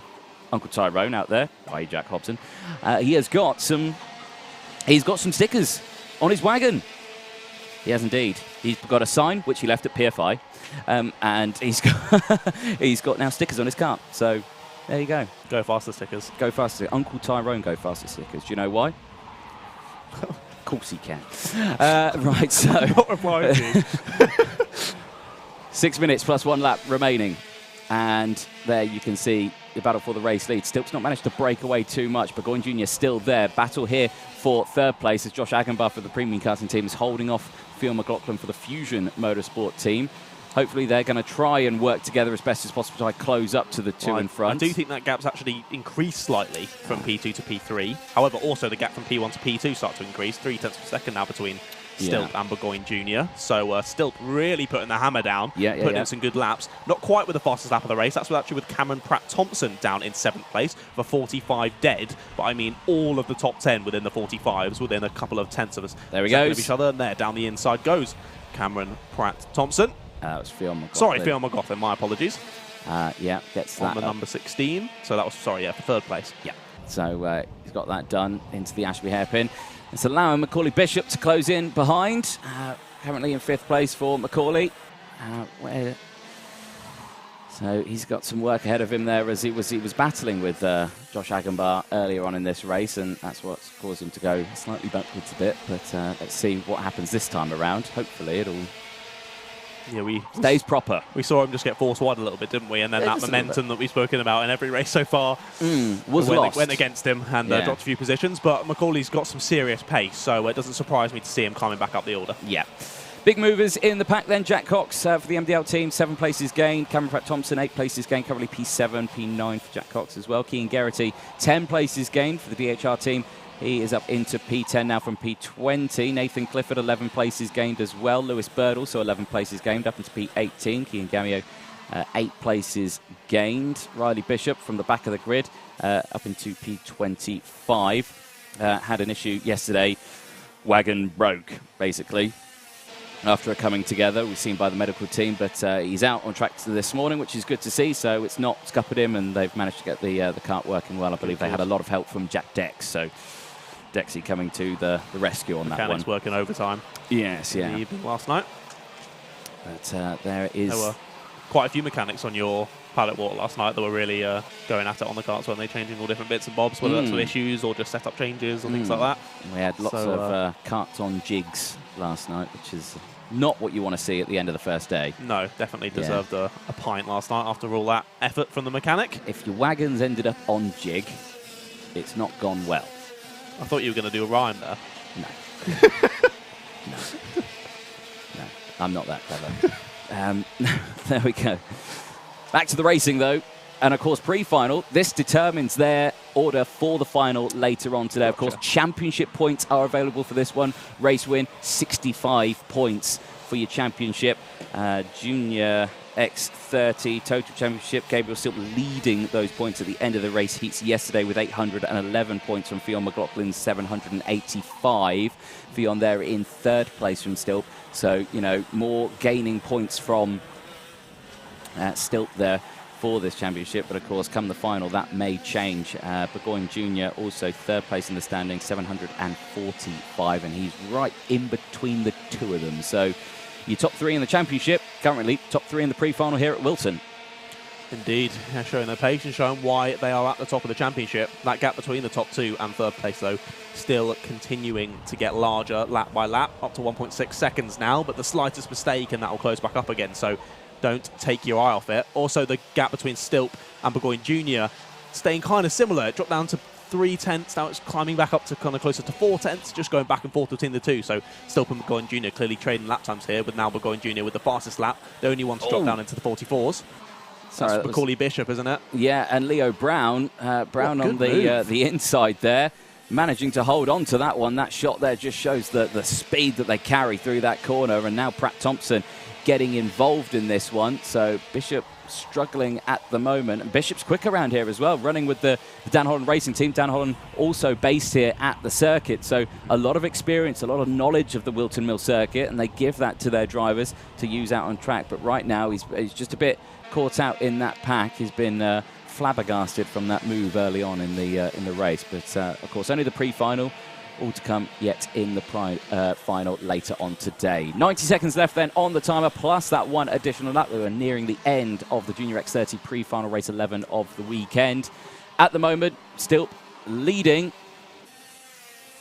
from Burgoyne Jr., McLaughlin, Agambar and Brown. Brown, obviously one of the rookies so far this year, and showing good pace and momentum, battling with some very, very quick, talented drivers there. And I have to say, Burgoyne Jr.'s closed right back in on Stilp here, hasn't he? He closed it down to 2/10, and it went back to 3, and now he's closed it back down to 2 again. I think the lap before last, he did another fastest lap into the low 44.9s. So Burgoyne Jr. is on a charge. A 45.0 last lap, but that was still faster than Gabriel Stilp. And now, as you say, right closed up to the rear bumper. 45 seconds to go. This is where he's got to start thinking about where he's going to plan that move. Yeah, exactly. I mean, he's taken that time. I mean, Burgoyne and Stilp, they've raced together all year. They know where they like to overtake around certain circuits. They know their style of how they like to do it. And look at that big look over the shoulder there from Stilp. And he's not going to defend. That's going to open the door quite clearly there to Burgoyne Jr. Now it's going to start. Keep an eye on McLaughlin and Agambar behind at 1.9 seconds away from these two scrapping, but 1.9 seconds can disappear in a fraction if these two keep that up for the next 12 seconds plus one lap. Let's see what happens then as they go through. No changes here. Are we going to see a dive down the inside? No, but crucially, Burgoyne Jr. just held that inside line just for a little bit longer than you would normally do. Yep, just trying to show his intentions. Cheeky check over the shoulder as well, just to see where Gabriel was placed on the circuit at the time. We go across the start-finish line, and we start the final lap of this race. We do indeed. Up the hill now, Burgoyne Jr. now is going to hug that inside line, sweeps back to the outside just to cover that inside line. But again, still maybe not thinking he wants to go for the move. Yes, championship points are at order here, and he does want as many as possible. But is he going to go for it round the outside? Look what out for the switchback, and they have got the switchback now. Side by side from the outside into Wilkins. Can't quite do it. Now switches back to the inside. So close. Almost gets his no cone ripped off there from Burgoyne Jr., who defends that position furiously. In towards the boot section then for the final time. time, and I don't think Stilp's got the position. He's not got the pace. He's not got the waft, so he's going to have to settle for second place. Out of the final corner, and Harry Burgoyne Jr. for the Vic Barrett Racing Team will take the race win from Gabriel Stilp. McLaughlin crosses in third place from Josh Agenbar. Leo Brown takes fifth place from Cameron Pratt-Thompson. Macaulay Bishop, Taylor Orridge, Kean Garrity, Leo Robinson, Jack Cox, Zach Green, Eden Spanswick, Charlie Morrison-Jones from Nathan Clifford, Jack Hobson, Lewis Bird, the top 17. Kean Gamio takes 18th place from Henry Jocelyn, but Resterfield slotting through now. 4 retirements in that one. Freddie Lloyd, Fred Green, Dayton Coulthard. 5 retirements. Freddie Lloyd, Fred Green, Dayton Coulthard, Brandon Carr and Jack Mowat. So hopefully wagons be rolling for final later on today. Yeah, hopefully they're back soon. It's not too much of a big fix. But yeah, it was that chop across the nose cone, wasn't it, on the last lap there from Burgoyne Jr. That just caused Stilp to have to lift off a little bit, lost that slight momentum and couldn't get it back over the last half of that lap. But a great win from Burgoyne Jr. And yeah, played that very nicely. Sat behind for a long time, just waiting, letting that gap sort of ebb and flow. And then once it was necessary, he made the move stick and took the win. No drama whatsoever. Nose cone watch. All is well for your top 3. All okay? Yep, absolutely fine. So they'll go through, pending Paul Klassen, of course, all these results on your screens. We'll find out the results from those a little bit later on to make sure they are all good. There is Dayton Coulthard, just trying to think of the best way to get back. And just stick it on your lap. There we go. Carry it back. There we go. New design, that. Is it? Nose cone. They're bringing that in for 2023, is it? On your chest, yeah. Nice. Yeah. I like it. You got to feel for him, though, because, I mean, he's not had the best year. Oh, there's a nose cone penalty. Cut 34. Who is that? That's the wrong grid that I'm looking at there. Nathan Clifford, I think it is. It was, yeah, Nathan Clifford. So that he was up 10 spots as well in that one. Yeah, suboptimal. So clearly an overtake, maybe not quite going to plan or having some sort of contact to force that nose cone penalty, but yeah, still would have gained quite a few even with the nose cone penalty. So yeah, I mean, where did he finish? So he finished in P15, and the 5-second time penalty would put you. Well, that's going to put him, probably down in about 19th place. That is so. Still making it into the top 20 from a 25th place start. Yeah, so it's a awful. result. It's a result there. So a couple more coming in now as well. I think just the fact that he was able to make those moves and make up 10th place just should give him the confidence for the next heat. Yeah, I think. Sorry, the final even. Yeah, the final later on. But there we go. So those carts will come in, and it's again quite a retro look, isn't it, on Dayton Coulthard's cart? With the nose cone missing, it looks well, like yeah, the the kind of classic. I mean, yeah, Dave Miller with a cheeky grin there. I'll take a photo of that. So, I mean, Dayton's clearly not happy with that one. I mean, understandably, you know, a big frustration for him. But yeah, I mean, that is unfortunate. That is part of racing. You know, you are going to have some good ones. You're going to have some bad ones in out there. But he has had a tough season. I do hope it does come well for him later on in the season. But yeah, it is. We always want to see drivers do well and just have fun out there. You don't want to get nerfed off and then have to come back holding your nose cone, do you? So no, exactly. It's not what you want to see, of course. If you are a Junior X30 fan, you did enjoy that pre-final, you will enjoy the final as well. Their final is the first final that will take to the circuit. That will be 2 o'clock for their start time. So, yes, join us for that one. I've just been looking in the chat. Commentators literally wrote to Shaw from the Sidemen. I get this a lot. And I don't personally really hear it. I don't hear it either. No, clearly but I get it quite a bit, so maybe... Clearly it changes through the algorithm. It must do, it must do. Like that, but I mean, he's pretty funny, so I'll take it. Yeah, there we go. I'll take it. I mean, don't talk about Sidemen in this commentary box. If Henry hears it, I've heard. He does not like them in any way, shape or form. The Senior Frogs team, but that's the most fine. Popular. But that's fine. There we go. Right, ladies and gents, we'll take a short break. We'll be back in a moment's time. Next race coming up will be the Senior X30 pre-final. That is due to take place at 11:50. We'll be back in a moment's time.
Welcome back, ladies and gentlemen. Senior X30 pre-final race 12 for the weekend is heading out onto the circuit in just a moment's time. We'll bring you their starting lineup right now. Gus Lawrence, after a spot-on day yesterday, maximum points, 2 race heat wins, will start on pole position with Calais Atkins alongside. Sam Headings and Marcus Littlewood will go from row 2 with Harvey Ryby and JP Sleater going from row 3. JP here as a guest this weekend. Aaron Walker and Bart Harrison start from row 4. Lewis Mackey's back in the pit lane. Hopefully Nanny Jr. in the comments section. If you're not, get in there. Starts from row 5. Sam Shaw is alongside as well. Air Force One himself, Harry Platten, the GP plate, starts on row 6 with Thomas Fleming, or Harry Styles, as he's now called.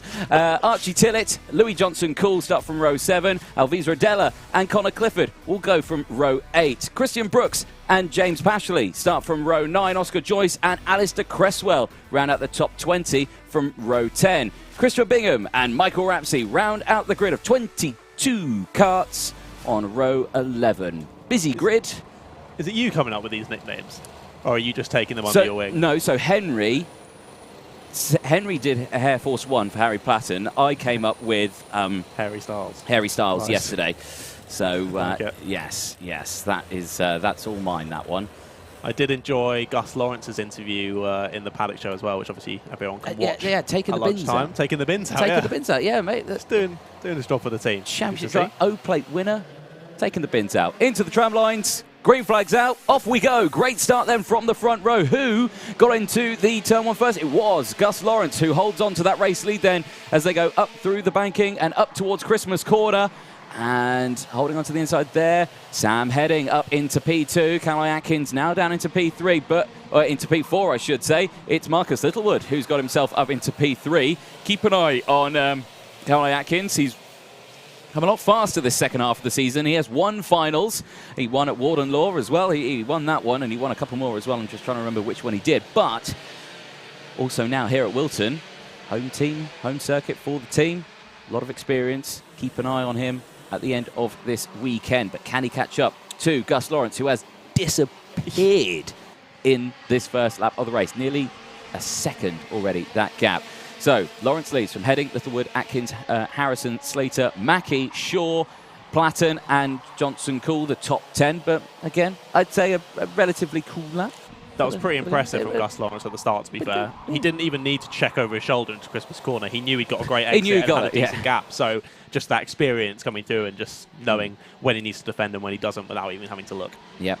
Racing for the PF International team. Paul Fletcher himself is here. He likes to stick with the circuits despite everything. He's always at the weekends. He loves to be here. He loves his karting, which is excellent to see. So good to see Paul Fletcher here as well. Gus Lawrence doing him proud at the moment. Indeed, at the moment, yep. So we'll have to see whether he hold on to that one. Now, Bart Harrison the Mick Barrett Racing team. He has just put in a stonking 45.1 on that last lap.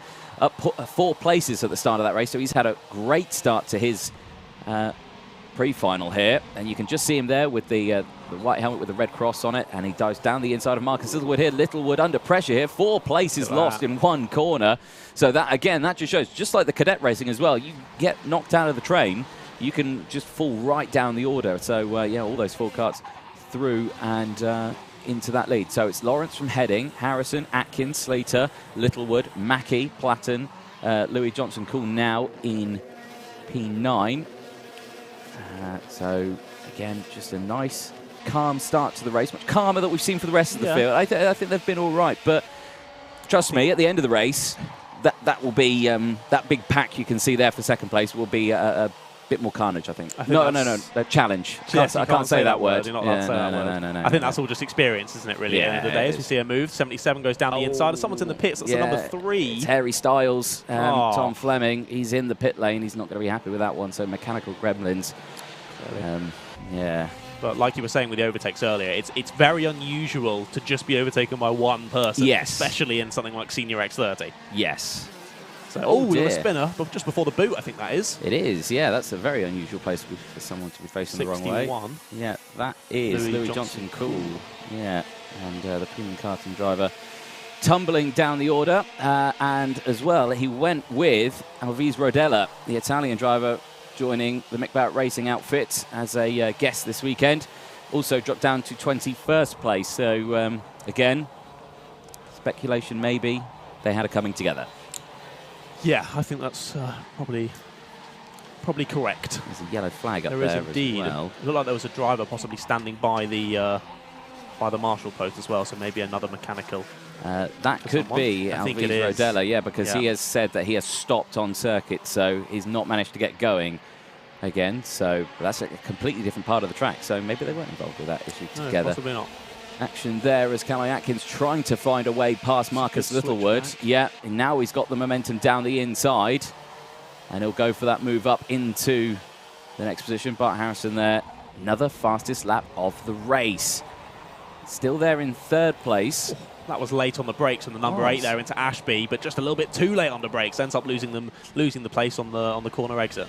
Yeah, so... but goes for it again, down there into Ogers, and finally makes the move stick. So that's the number 8. Of Lewis Mackey, I think up past Carly Atkins, is that? Yeah, Carly Atkins there, now back down the inside, as you can see the rest of the field slossing through. And you just saw there a brief look from Lewis Mackey. It was just saying, you know, come on, let's not battle. Look at the gap that you've got ahead of us. You know, we were battling with Marcus Littlewood a second ago, and now he's like 10 kart lengths ahead of us. So, you know, let's stop, let's work together. Sam Heading now with the fastest lap of the race in 2nd place. Is he starting to close that gap up on Gus Lawrence? Gap is just under a second. It was 9/10 on the last time. They've broken the time beam, 7/10 of a second. So a couple of tenths taken out there. And we've just seen on the cameras as well, GP plate of Harry Platten get 2 positions round on that lap, up past both the number 8 and the number 41 there. Up in 6th place goes Harry Platten. Brilliant little move there, and continue to move forward through the pack. Yep, indeed. Keep a close eye on him. But I think, was it Calais Atkins? Calais Atkins, got the pronunciation. Probably isn't going to be too happy with you, mate, talking about how fast they are. Commentators curse, and now they've dropped 5 positions in this race so far. But, well, they can show their pace, work together. I mean, the GP plate of Harry Platten is incredibly fast. They can work together, move back forward towards these guys at the front. See what happens. Anything could happen. All speculation at the moment. Again, it could be tyre pressure. We're still very early doors into this race. Tyre pressures, sometimes people... Oh, Louis Johnson called 5-second time penalty, so that's not gone well for him. But yeah, tyre pressure is obviously a big factor in this one. They could He's 2 laps down as well. Yeah, he's retired. Yeah, he's retired. So that's just adding insult to injury. Yeah, obviously some teams like to run like a low tyre pressure at the start. They come up a little bit later on in the race, and then they go through. Some like to do an even lower start, and then they come up. So it's all about tactics really. Obviously, one pressure will make you be a bit slower at the start, and when it comes in later on, it's all good. Some tyre pressures mean you're quick at the start, slower at the end of the race. So now, yeah, it was interesting. The number 8 of Lewis Mackey did defend pretty heavily into Christmas Corner there, but now they're down at Ashby. Makes the move stick. Does Atkins? So there you go. Yeah. So comfortable there already. Platten now pulling away from these two. Yeah, that's why I was a little bit surprised about the heavy defending with over 5 minutes to go there, but it's understandable. Wanted to keep the position. Maybe not all is well then with the crop promotion outfit then this weekend, or with Harry Atkins. You know, he is a quick driver, so you know he has won finals, so we expect to see good things from him. But at the moment, it's not going too well for him here at Whilton Mill. Less than 5 minutes to go then, plus that one additional lap. Gus Lawrence still leads the way. He's coming down a little bit more, that gap. Now under 0.7 of a second as they cross timing. Sam Heading is closing the gap. He is closing the gap. We'll keep a very close eye on that. Plenty of time for that gap to close. But right now on your circuit, you're still watching this battle for 6th place onwards. Now, there's Gus Lawrence. There is Sam Heading. Now, that is quite a dramatic difference. He has really closed in. That's a lot less than that now. They cross the timing beam. They're still saying it's 0.7 of a second. It looks a little bit less than that, but if it's 0.7, it's 0.7. So, up into Christmas Corner. Again, now Christmas Corner. Do you know what? I saw a reindeer there the other day, Christmas Corner. A reindeer? Yeah.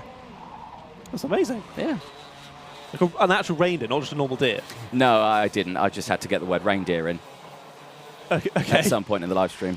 And I thought that Christmas Corner would be the best place to do it. Is this a bet? No. Racing. Okay. There we go. So, Heading's still there. What's the gap now? 0.7 of a second. Crosses the line. Keep an eye on it. It's at 0.72. 0.74. So yeah. it's ping-ponging a little bit at the moment. The thing is with the two of them, they've got no one there to help them. No. It's literally just them battling against each other on lap times here. Yeah, it's short pace. Yeah, it's just clearly trading times, the two of them at the front. And look at the last lap times. Gus Lawrence at 44.68, Sam Heading at 44.69. Yeah. So pretty close there on pace between the two at the front. But I think it's definitely easier being the person behind, being the one chasing, rather than being the one out front. As that backs me up with the gap falling between the front two. Sam Heading now only 0.5, just over, and now it's gone back up to 0.6 as they go into the boot. But the gap changing constantly throughout the lap. But just over 3 minutes to go. Yeah, yeah. So we'll keep a very close eye on that one as everyone goes through. And keep an eye there on Harrison as well, because he's starting to close in also. I mean, it's 1.6 seconds. He's not had much battling going on, because you can see he's got the two drivers behind him as well, JP Sleater, Marcus Littlewood as well, the Red Waft Racing driver, who obviously here as a guest, so he's not going to be getting any championship points. He's just here, you know, to have some fun. So, and he's doing a good job. Doing a good job there in P4 in the pre-final, so keep a close eye on him. I've definitely seen him at Whilton Mill Kart Club before. Oh yeah, he's pretty quick. He's got some waft down there. I'll give him that. Well, there for was Red Waft Racing, you would. Well, yeah, exactly. There you go. I heard the word waft in a karting paddock. There's a team named after it. There we go. There we go. So, there's one of the Evolve drivers. Who's that going through? I believe that was. Well, it's an Evolve car, but I don't think he's racing under... Evolution, sorry. It's Christian Brooks in the number 82. 10 places he's gained so far in this race. Started P17, up into P7 now. He's got Platten just behind him for some company. Clifford, Oscar Joyce also places game. Michael Rapsey for the BMR outfit. He is up 6 places as well. James Pashley, Aston Cresswell, Christopher Bingham. 3 retirements, Johnson Cool, Rodella and Fleming from this race. Less than 2 minutes to go, and so far it's been calm in this middle section of the race. Again, everyone's just, I think at this point, they're looking after their tyres. Finals coming up later. Yes, there's championship points up for grabs in this one, but because they're not really close enough, I say this is the closest this gap's ever been, actually, to the start. 0.5 of a second now, and 1 minute 20 seconds plus that 1 lap to go. Maybe old Gussie Lawrence used his tyres a little bit too much in those seats yesterday. Now. Yeah. Keeps dropping, so yeah, I think you might be right. Using the tyres a little bit too much, but really I think we're going to need a mistake. But there's the number 15 going down the inside of the number 9. Yeah. That's slightly further down the order, isn't it? It is, yeah. Aaron Walker for the Strawberry Racing team. He's put himself past Archie Tillett for P10 now. So Tillett just falling down the order just that little bit there. Less than a minute to go then. Plus that 1 additional lap, and there the gap still ever closing. 0.5 of a second still is that gap. Not closing at the rate of knots that I think he wants it, but again, this is still looking a lot closer. I reckon we're going to see a battle for the race lead come the end of this pre-final. dropped to 3/10 now, mate. It has. So, yeah, let's keep watching this. I was thinking that Sam Heading might need a bit of a mistake from Gus Lawrence, but if you keep putting in quicker lap times, then he's not going to need a mistake. Only 15 seconds to go. Are they going to get 1 or 2 more laps? I think it's likely to just be 1. We'll see how quickly they get through the boot section. Yeah. So, let's see. It's going to be very, very close. It is indeed. I think it is just about going to be final lap.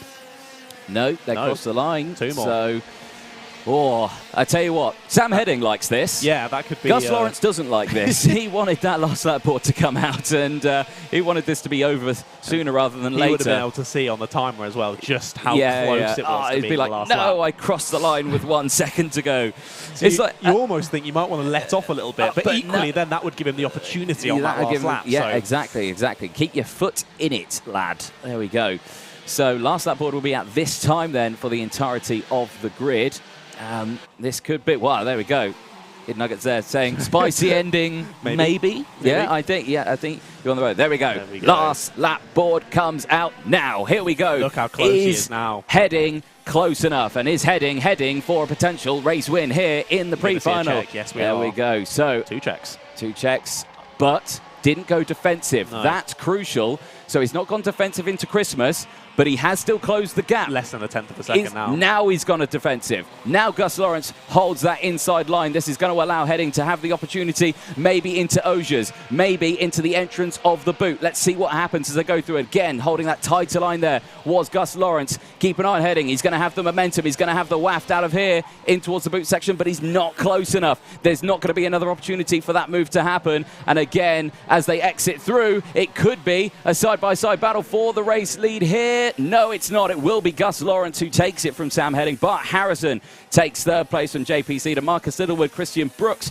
crosses the line to take an impressive 6th place after gaining 11 places. Callum Atkins will cross the line in 7th place from Harry Platten. Air Force One finishing up 3 places, finishing in P8. Lewis Mackey, great result, finishes P9 where he started, from Aaron Walker rounding out the top 10.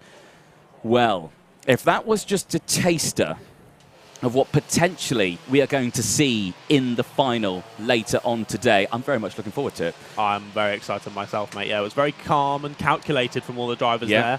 No ridiculous sends causing any silly accidents. All very, very much planned and well done. But these drivers have to look after these slick tyres all the way through the weekend. Did Gus Lawrence use his tyres too much yesterday, and that's why now he's got the company of Sam Heading behind him? And did Sam Heading potentially use those tyres a little bit too much there as well? The drivers behind who were battling but didn't close up on them, they've looked after their tyres. I reckon we're going to see a very interesting final later on in this race. There is a look at the pending pool class and race results, of course. Nose cone watch will coming down, my favourite parts. Indeed. It looks like the top 3.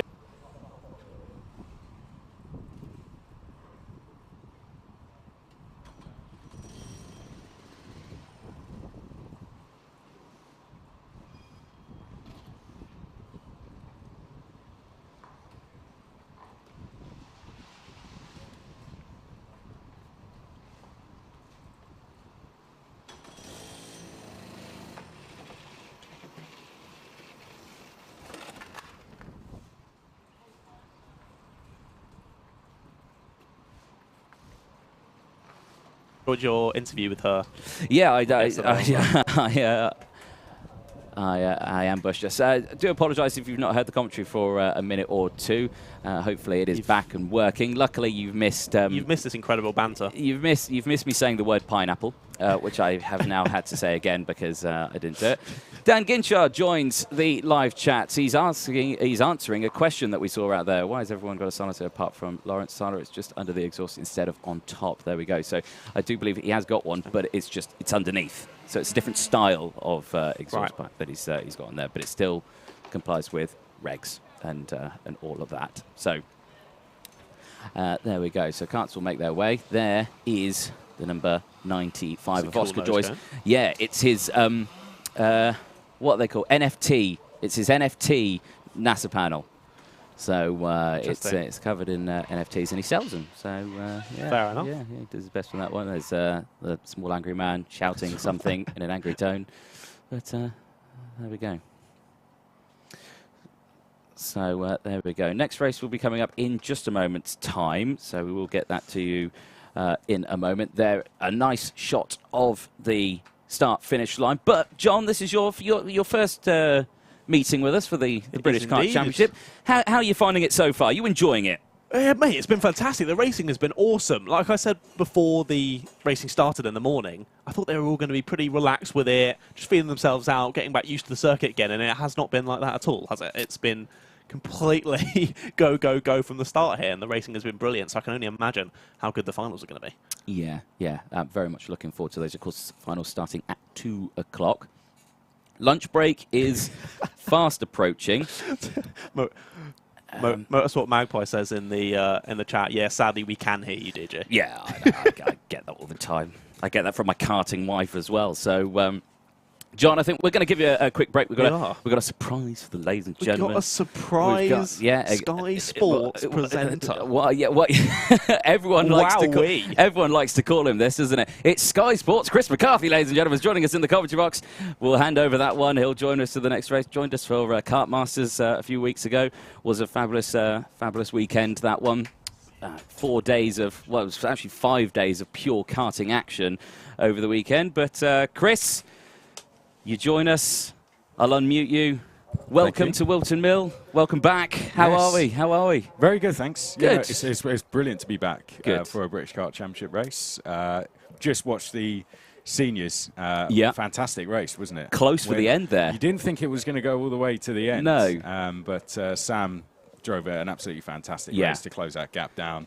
And even battles for third were really good, weren't they? So it was. A clean race as well. I think that was the most important thing there. It was a really clean battle all the way through. And I think that pre-final has just given us a taste of what the final could be, right? So if you're with us on the live stream, I'd say make a note of when the senior final is going to be if you have to nip away, because I think that was that was just a highlight of what we could see later. Definitely. Senior X30 final due to start at 2:30 UK time, so do stick around for that one. But yeah, 100%. Exactly. I mean, yesterday Gus Lawrence, he won both of his heats, but did he use his tyres too much? Because of course they have to babysit these tyres over the weekend, don't they? And the question is there, was he not using them to their full advantage in that race? I mean, he had a very good point. He had a big gap. He's a very experienced driver. It might have been a race that he just managed to perfection. Yeah. Who knows? Who knows? Who knows? We'll see that later on, though, folks. But yeah, you're going to join us for the next race. Well, you've joined us for a good one that will be coming up next. Yes. IAME Cadet. We've got quite a grid of cadet drivers in that one. They had quite an exciting day yesterday as well, did IAME Cadet. Obviously, no live stream yesterday, which is a shame, but they had both their heats. Jensen Graham took the win in that one from Riley Cranham, Lewis Islin, George Edgar, Jesse Phillips, Sky Parker, the top 6 from Heat 1. Any retirements, any penalties, a couple of penalties, Joseph Smith, Will Green, Colby Patterson and Kip Belowski. I've got some results there for the Bambinos who've just come to the commentary box. It's lovely. But yeah, the IAME Cadets, they always give us a good little race, don't they? And Chris, absolutely. IAME Cadets at Kart Masters a few weeks ago. That was quite an exciting one as well, wasn't it? Yes, yes, it was. They always tend to provide some of the most exciting racing, which you wouldn't expect, given that they are the youngest drivers on the grid. You'd think that actually sometimes that would be more towards the seniors, but IAME Cadets, fantastic racing, and sometimes, believe it or not, this is where the most tactical racing comes in, isn't it? Because it's all about making sure you're in the right place at the right time come the last lap. And over the years, I did the British Kart Championship. Some of the best races I saw came from both the IAME and the Honda Cadet classes. So yeah, I'm really looking forward to this one. And we've got some really big names in this as well. They may only be just starting out their careers, but you watch them now and how they present themselves off the circuit as well. I'm interviewing them off the circuit at Kart Masters and speaking to them around the paddock. Yeah, I think we've got some really big future stars of the sport here. So this is going to be a really fantastic race. I wouldn't be surprised if a few years down the line these guys are racing each other in some. in some single-seater or GT Yeah. championships. So. Exactly, and I think that's what makes, again, these classes exciting, is because you don't know who you're talking about right now. Like you say, you could see some big stars come through this championship. You know, Freddie Slater did an absolutely brilliant job in his Ginetta Junior debut at Snetterton, finished 6th on his very first race. I think it took a rookie podium. It wasn't long ago that he was doing this, was it? So, and he was racing with the Fusion team as well. Went on to become a world champion and a European champion. So, these guys have got some big shoes to follow in, and I think they're doing it very well so far. Now, we always like to, me and Henry, a game that we like to play, Kart Mechanic Bingo. Right, okay. We've just spotted here, your man there, Jensen Graham's mechanic on the front row. He's got the shorts, the team shorts. He's got the team shirt with the rolled up sleeves. He's got the colourful shoes. He's got the sunglasses, the fancy hairdo, the radio in the back pocket with the earpiece in. That Kart Mechanic Bingo. What does that score exactly? Absolutely nothing. He just gets Kart Mechanic Bingo. Okay. But there we go. There's some more sunglasses in the back. Everyone's got. It's not that sunny out there, but everyone's wearing sunglasses. You've got sunglasses. I've got mine. You've got yours I've with got you mine on mine as well. So. Well, they're not on me. They're where yours are. They're just tucked on my shirt. There we go. But they're the 44 just on your screen. That is Sukmani Kira for the Jamie Green Racing team, starting on the 13th row in this one. So a bit of work to do from the back of that one. There, one of our guest drivers, Leo Peruzzi, joining us now. Greek-Italian national, joining us from Dubai. First time racing here, I believe, in the UK, and he obviously struggled a bit. It was his first time here, to be expected. You know, it's a tough old grid to be involved in, but he's had quite a weekend. He's shown he's got the pace. It's just, it's a tough old grid as IAME Cadet. Yeah, and you're completely different. I know you've got the bioplate and things that happen in January, but this is a completely different kettle of fish racing from that circuit to Whilton Mill. Something in the UK. It provides completely different challenges, doesn't it? Exactly. Well, grids are coming up. IAME Cadet Race 13 pre-final is coming out now.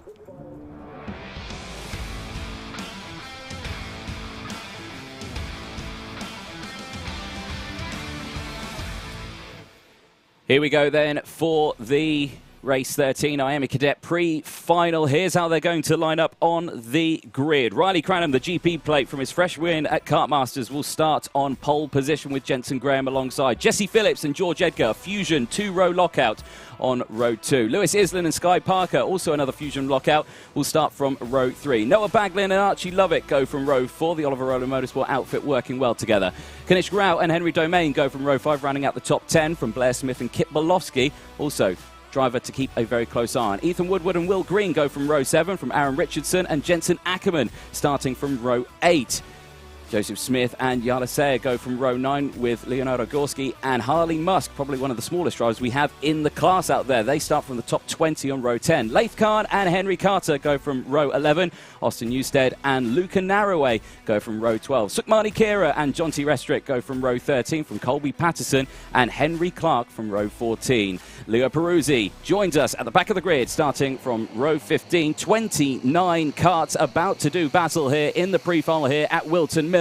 Into the tram lines. Are we going green? It is. Green flag. Off we go. Great start from the front row then as they go through the Fusion lockout there for the top 6 or 7 of them as they go through Oblivion and Crook for the first time up the hill in towards Christmas Corner, and 4 wide in the mid-pack there as everyone chopping and changing and karts scattering all over the places. Karts up and over and on top of each other, but all the drivers are okay. And I believe that's Luca Narroway. It is Narroway, and I think Henry Carter there as well, the 72, coming to grief. It is. So Henry Carter and Luca Narroway all the way at the back of the grid. So again, it's to be expected in Honda Cadet. So many of them, young age, all an IAME Cadet, sorry, not Honda Cadet, young age. So, you know, it's to be expected to see as we see a change for the lead there. We do indeed, as Jensen Graham retakes it. Yeah, I mean, the pre-final is about getting up the grid as quickly as possible to get yourself a good slot for the final, and I think that was just a demonstration of that, unfortunately, but they still have the final to come, as we saw a really nice change of lead there from Jensen Graham, wasting no time at all. Sometimes drivers in this class like to stay a bit patient, but that doesn't seem to be the case, as Riley Cranham, I think, was expecting more drivers to be working with him, but now he finds himself down in 3rd place as Jesse Phillips goes through to 2nd, and I think will be lining up out a move for the lead on this lap potentially. Watch out for the 26. Yeah, keep a very close eye on them as they go through. And like you say there, yeah, you're spot on. These drivers would usually work together. You would find that they'll get themselves in an order for the first 2 laps. Then they'll just stay in a train and just work together for the rest of the race. Are we going to see that with these top 3, or is he going to go for that move? It looked like he was going to line up one, but he's just kind of stayed there, hasn't he? Maybe he is just going to work with his teammate for the rest of this race, which would be not entertaining for us, but it's, you know, for them, this is what they want. Yeah, this way you rely on your mechanics from the sidelines to just give you a little bit of instruction on what to do. They know exactly, you know, they've got all the experience on what to do, so the mechanics will just be telling them exactly what they think is best for them to do. And right now it seems we're settling into a bit of a rhythm. The top 3 seem like they've got just a tiny bit of a break. 4th place Lewis Islin trying to go with him, and looks like he might just have hung on to them. So George Edgar is in there as well. He's going along well. So it looks like the top 6, 7 all together here breaking away out front. And this is going to be a fantastic battle going into the last 10 minutes of this race. It's going to be interesting to see what Riley Cranham does here. Is a great move from the 83 there to take a place. Will Cranham fight back, or will he be patient? That's going to be the big question now as we cross the line to complete lap 3. I think what you said there about, you know, the mechanics at the side of the track, you know, giving the hand signals, telling their team, you know, what's going to be the best thing for these drivers to do. And I think we've seen a signal there for Edgar to get past his teammate of Islin. So now he's put himself up into P4, maybe thinking Edgar's got the momentum to try and maybe catch back up to those top 3 who are at this moment. They are now breaking away from the main outfit. Now there is an ORM car in there as well. I believe Archie Lovett and Kanishka Rao are the 2 ORM drivers who are in this pack, which is good to see. Obviously, there's Paul just standing in the middle of our camera shot. That's very handy, yeah. It was a good change for 4th, that, wasn't it, as well? Edgar going through. Here we can see a great shot this. You can see them skipping over the curbs. What's the gap now between 3rd and 4th? Half a second. That's definitely enough for them to close the gap as we come across the line one more time. 4 laps in, and it was a fastest lap. Despite the move, George Edgar in 4th place is the quickest driver on circuit. So keep an eye on the British Open champion as we make our way uphill. There he is in camera view now. George Edgar absolutely flying, and Lewis Islin going with him here as they make their way downhill once more. Yeah, into the Ashby hairpin. And again, he's got the pace as George. He did well at Kart Masters also, but the IAME play is coming up again very soon at PFI, so you can catch that on the Alpha Live YouTube channel. But right now, it really is. It's really closing in now. And I think, do you reckon the team are on the side telling them, you know, it's closing? Do you reckon they're going to start telling the guys in front? Yeah, Cranham will. This is it now. Cranham's in a situation. He's got Edgar closing in behind. Yeah. If Edgar closes that gap, I really don't think he'll want to sit behind. Here we go as they come across the line one more time. Have we got drivers making big moves? Kit Bolofsky's up 4 places. We've also got the likes of Joseph Smith up 4 places as well.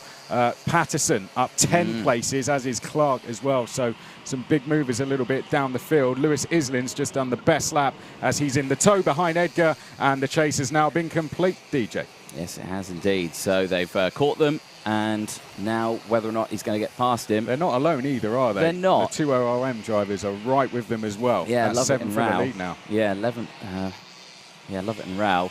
So keep a very close eye on this ground. And again, why we love cadet racing. They're all going to be in one foot. And there's the move. There's the move there. Edgar down the inside. And now Cranham has found himself in a very difficult situation as Ethan Woodward gets a 5-second time penalty for his troubles. We're 3 right across the start-finish line for 3rd place. Who's going to come through? It is going to be Edgar who comes through in 3rd place. But now look at the real estate he's got between himself and those 2 in front. Graham and Phillips. He's going to have to work well to close that gap, but it's going to be tough because 8 wheels works better than 4 in cadet racing. We know that. Yes, we do. They've got all the experience to know that as well. The 2 ROM drivers got past Isling. I don't know what happened to him there, but he tried to take one of the places back and has ended up going back. And I think Kit Bolofsky is now joining the fight as well. There he is. So he's joined this fight as well, the number 9. So watch out for Kit Bolofsky there in 8th place. There he is, number 9. Finished 9th in the British Kart Championship last year. He's going to be on the move, no doubt. Can Edgar close the gap to the top two? That's the question. Here comes, was that a move from Belovsky? I'm not too sure. Yeah. It might have been. So he's on the move, and he's on the move into turn one. Kit Belovsky side by side with his teammate. Does he get through? Not quite, but I think he'll make this move up at turn 3. Yeah, he'll have the momentum here. He'll carry that momentum, and yes, he does. Goes down the inside on his teammate, gets that position, moves up past Lewis Islin into P6, despite the fact that Islin had the fastest lap on that previous lap. That's how quickly it changes in cadet Well, yeah, racing, exactly. though, isn't it? You know, if you're not moving forwards, then you are quite often moving backwards. It's really, really tough racing, and believe it or not, these are the youngest drivers out there competing. That's what we said. It's a game of chess sometimes in IAME Cadet as they make their way down the back straight once more. I think these guys might start to work together a little bit now because the leaders are escaping. Update on Edgar, he's 0.8 of a second back from the top two who are working together very well, it has to be said, Graham and Phillips. Yeah, 52.04s They're for PBs last Graham time, and Phillips. Yeah, both personal bests. Edgar with a 52.1, so a little bit slower, that gap not opening up. Well, he's on his own, isn't he? Yeah, that's it. He hasn't got anyone pushing him. He hasn't got anyone to pull along as Laith Khan gets himself a technical flag, so he'll be ending his race prematurely, which is a shame. 4.5 minutes left. There's still plenty of time in this race. I mean, what does Edgar do now? Does he fall back to his teammate Cranham and work together with him, or? I think he just waits now. Yeah. I mean, they're going to start battling at some point, Graham and Phillips. It might be on the very, very last lap, but 0.8 of a second can fall within 3-4 corners once they start battling. So he's got to just try and push on as much as he can. He could do with some assistance, but you don't want to risk dropping back to get that. It looks like he might be getting caught here. He is. So Cranham is closing in only slightly. But I tell you what, Kit Belovsky is the one to watch from me. He's just put in a really good time. He's about to make a move up the hill. There he goes to the inside, the number 9, and Kit Belovsky up into 5th place. He is the 3rd quickest driver on circuit. Other than the top 2, he is quicker than everyone in that number 9. Yeah, his teammate Lewis Islin follows through as well as they both get past the 88 of Archie Lovett. They move up now, and you could just see there the head nod from Belovsky thinking, yep, come on, I've got this pace. Let's try and close this gap up as much as possible. But 3.5 minutes to go. That's going to be a tall ask in this race, isn't it? Yeah, it's a sign of confidence. It is, though. It is. He knows he's got the pace here. Absolutely flying. Every time he's caught a driver, he's passed them straight away. He's got 3 drivers working with him behind. Is it only a matter of time? Now, let's get his time across the line. 52.27 for Cranham, 2.2 for Belovsky, but he did make a move. So this is the lap now that's going to be important to see whether we will see the likes of Belovsky close in on those top 2. I don't think we're going to see anything done between those top 2 for at least 2 more laps. So really the focus is going to be on these guys here, and it's going to be on this lap. Through the first sector, they were 1/10 quicker. Belovsky was 1/10 quicker than the 2 drivers ahead through the first sector alone. Yeah, it was indeed. John Richardson joins us on the live chat as well. Good luck to Harley Musk and Henry Clark out there on circuit. Keep a close eye on them as well. 2.5 minutes to go then, plus that 1 additional lap. And I think what you say there about your top 2, yeah, definitely. They will just be super glued to their bumpers, won't they? They'll just keep going until the last lap. Yeah, we're not going to see much from them. It's all going to be really what happens in the 3rd place downwards section. There we go. Look, 51.95. Belovsky is now the fastest driver on this circuit. He's now the one to watch. Gap is down to 1 second. He did a 51.95, but Cranham did a good time. However, he's half a second quicker than George Edgar in 3rd place. So I reckon he's going to catch them. I really do. There you can see Belovsky has a chance of a 3rd place finish here because Cranham has closed in on Edgar. So we might see a change of 3rd potentially on this lap. You can see 3rd place is about to kick off, isn't it? I don't think we're going to see a battle between 3rd place. I reckon Cranham is just going to stick behind Edgar. They'll work together as well because they won't start battling until they've caught up to the back of the front 2, who when they start battling. But when does that happen, though? If it happens on the last lap, they're not going to have enough time to do it. So it really, like you say, game of chess at about 50 miles an hour. It is for drivers who are about 10 years old. Yeah. It's amazing, isn't it? I'm still not good at chess now. Yeah, I can't remember when I last played it, to be honest.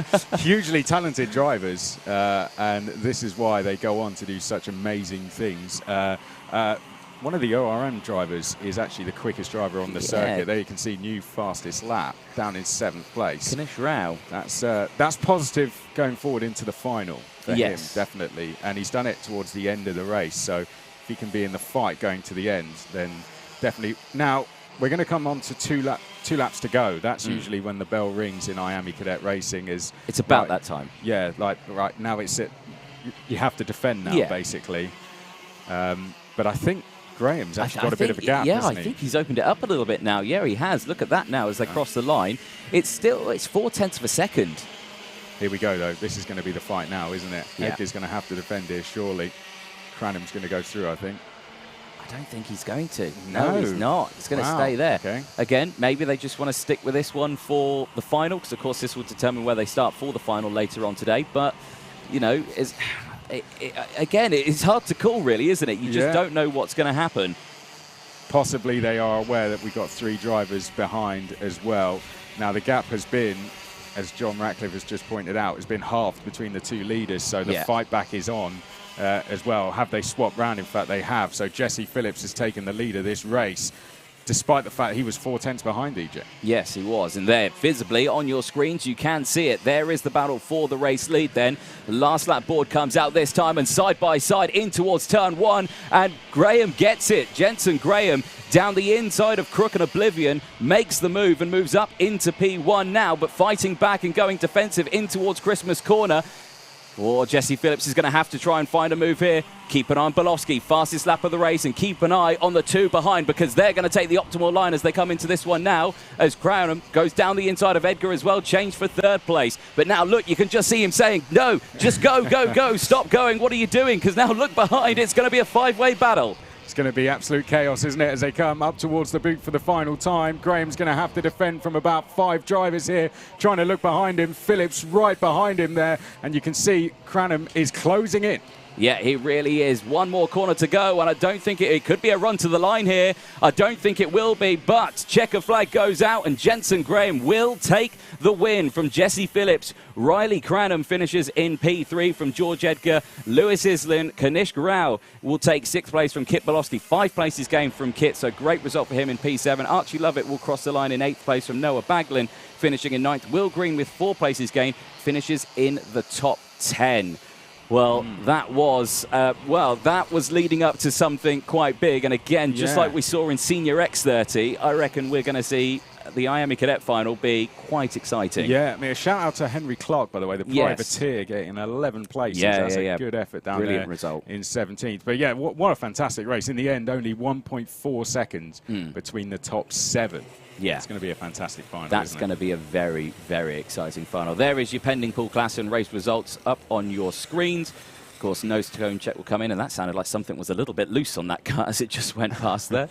It didn't sound too great, did it? But no. Well, Chris, thank you very much for joining us on that one. Thanks for having me. No, excellent stuff. Are you going to stick around and enjoy some more racing? Of course. Excellent stuff. Really looking forward to it. But IAME Cadet Racing takes you back a bit, doesn't it? It's like, it does. It's one of those. Some of the greatest drivers have come through this class as well, haven't they? So it was absolutely fantastic, wasn't it? So 7 drivers split by 1.4 seconds. You can't complain. Will Green came up 4 places. He could be in the fight. We had a driver come up 11 places, a little bit further down. Joseph Smith came up 4 places as well, so ones to watch going into the final as well. But any one of those 7, you'd have to say, could win the final, and I think that's all you need to say going into it. Definitely. That's going to be a very much exciting one. But Chris, we'll leave to it. Yeah, thank you very much, Chris McCarthy, joining us in the commentary box. I'll mute my microphone just so we don't hear all the rustling and everything like that. John Ratcliffe will join us back in the commentary box as the nose cone watch comes in to play, and Dave Hillary there just giving the thumbs up to the rest of the grid. John, you were watching that one from the sidelines. What did you think to that IAME Cadet race? Oh, it was awesome, wasn't it, mate? Fantastic racing. And yeah, the weather out there is absolutely lovely. Is it lovely? It is lovely. It's not too hot, but it's nice and sunny. Yeah. Definitely needing those non-clear visors. So what the iridium visors? Yes, the iridium visors. The iridium. Definitely assist. Yeah, the sun is pretty strong out there. But not too hot. Clearly Chris McCarthy brought the weather with him. Yeah, but 4 people in this comms box has made it rather toasty in here. It's a bit warm, isn't it? It's quite warm in here. Yeah, I can't open any more windows, really. No. I'll open that one a little bit more, get some more fresh air in. But ladies and gents, that was an exciting race. We've got a bit of time before the next one. If you didn't see it earlier on, or you didn't see it last night, you didn't see it on the Alpha Live it's really channel, good, so it's why not really show it good. again? Why not show it again? Wet and Dry Challenge. This happened the other day. Check it out. Welcome everyone to the Dry to Wet Challenge. The challenge is we've got 2 drivers, we've got Noah Baglin, we've got George Edgar, we've got their mechanics as well. The challenge is they've got to replace all 4 wheels on the kart from the slicks to the wet tyres, and then the drivers have got to get their race suits on, wetsuits and helmets on as well. So the drivers look kind of ready, but you're not going to start, okay? The first people are going to start are 2 back here. We've got Jake Walker, or aka Hibbard, and then we've got Mr. Toby George here as well for Noah Baglin's kart. Now, chaps, the rules are 1 drill, all 4 tyres. You're not allowed to let the driver help you. You can't help the driver. And then, as soon as you've done the wheels, pass over to the drivers. Are you ready? Are you guys ready? Are the crowd ready? Excellent. 3, 2, 1, go! Give him some support, guys. Support. Shout, scream, advice. No. George can't go yet. He's got to wait until the tyres are done. Where's the support? Come on. Get the communication, right. Oh, we've already got a wheel off. There's a wheel bouncing away. We've already got 1 wheel done so far. Jake Hibbard's doing a good job so far. He's done a good job so far. 1 wheel. Get in there, Mr. Cameraman. Get the action in. There we go. That's a good tactic going on there. Excellent. Yeah, that's another. It's about neck and neck at the time being. Jake a little bit closer to finishing. Oh, it's a nut down. And I may have helped him a little bit there, but we'll brush past that. So we're 3 for 3 on Fusion. We are nearly 3 for 3. Jake's got some waft here. Toby doing a good job there. That wheel's it is on. Nearly done. Oh, he got tangled. Oh, the nuts come off here. George. At the ready. Hold on, at the ready. Oh, he's done. Go on. Yeah, got it done. Right, so now George is getting his wetsuit on. Toby's letting you down here, mate. How do we feel? Go. Suit on. Oh, he's struggling. Come on. Oh, George hasn't got his suit on yet. He hasn't got the suit on yet. He's struggling with his foot. He's on the floor. Go on, Noah. Oh, he's got it on. Go on. You got to get the helmet on as well. Go on. You see? It's nearly done. Got to get your helmet on. Got to get it. Go on. Get your helmet on. Quick. Winner! It's not done. There we go.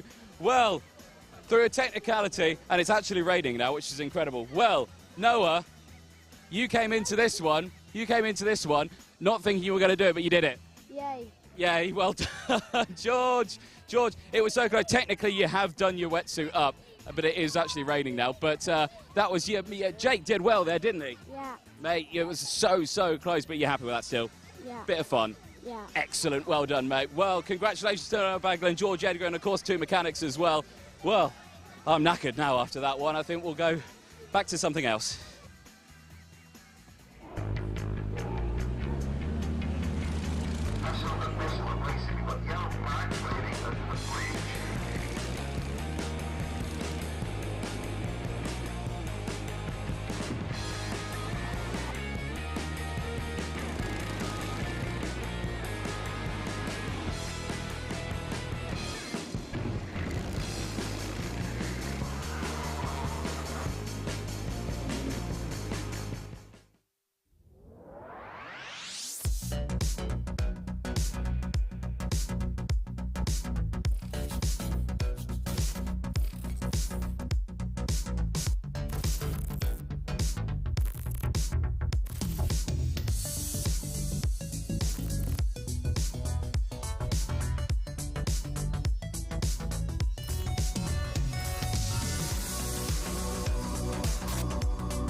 Welcome back, ladies and gentlemen. The next race is upon us. Race 14, Heat 2 for Junior TKM. Leon Frost, again, will start on pole position with Tyler Harris alongside. Dara McInerney and Ollie Rands will go from row number 2.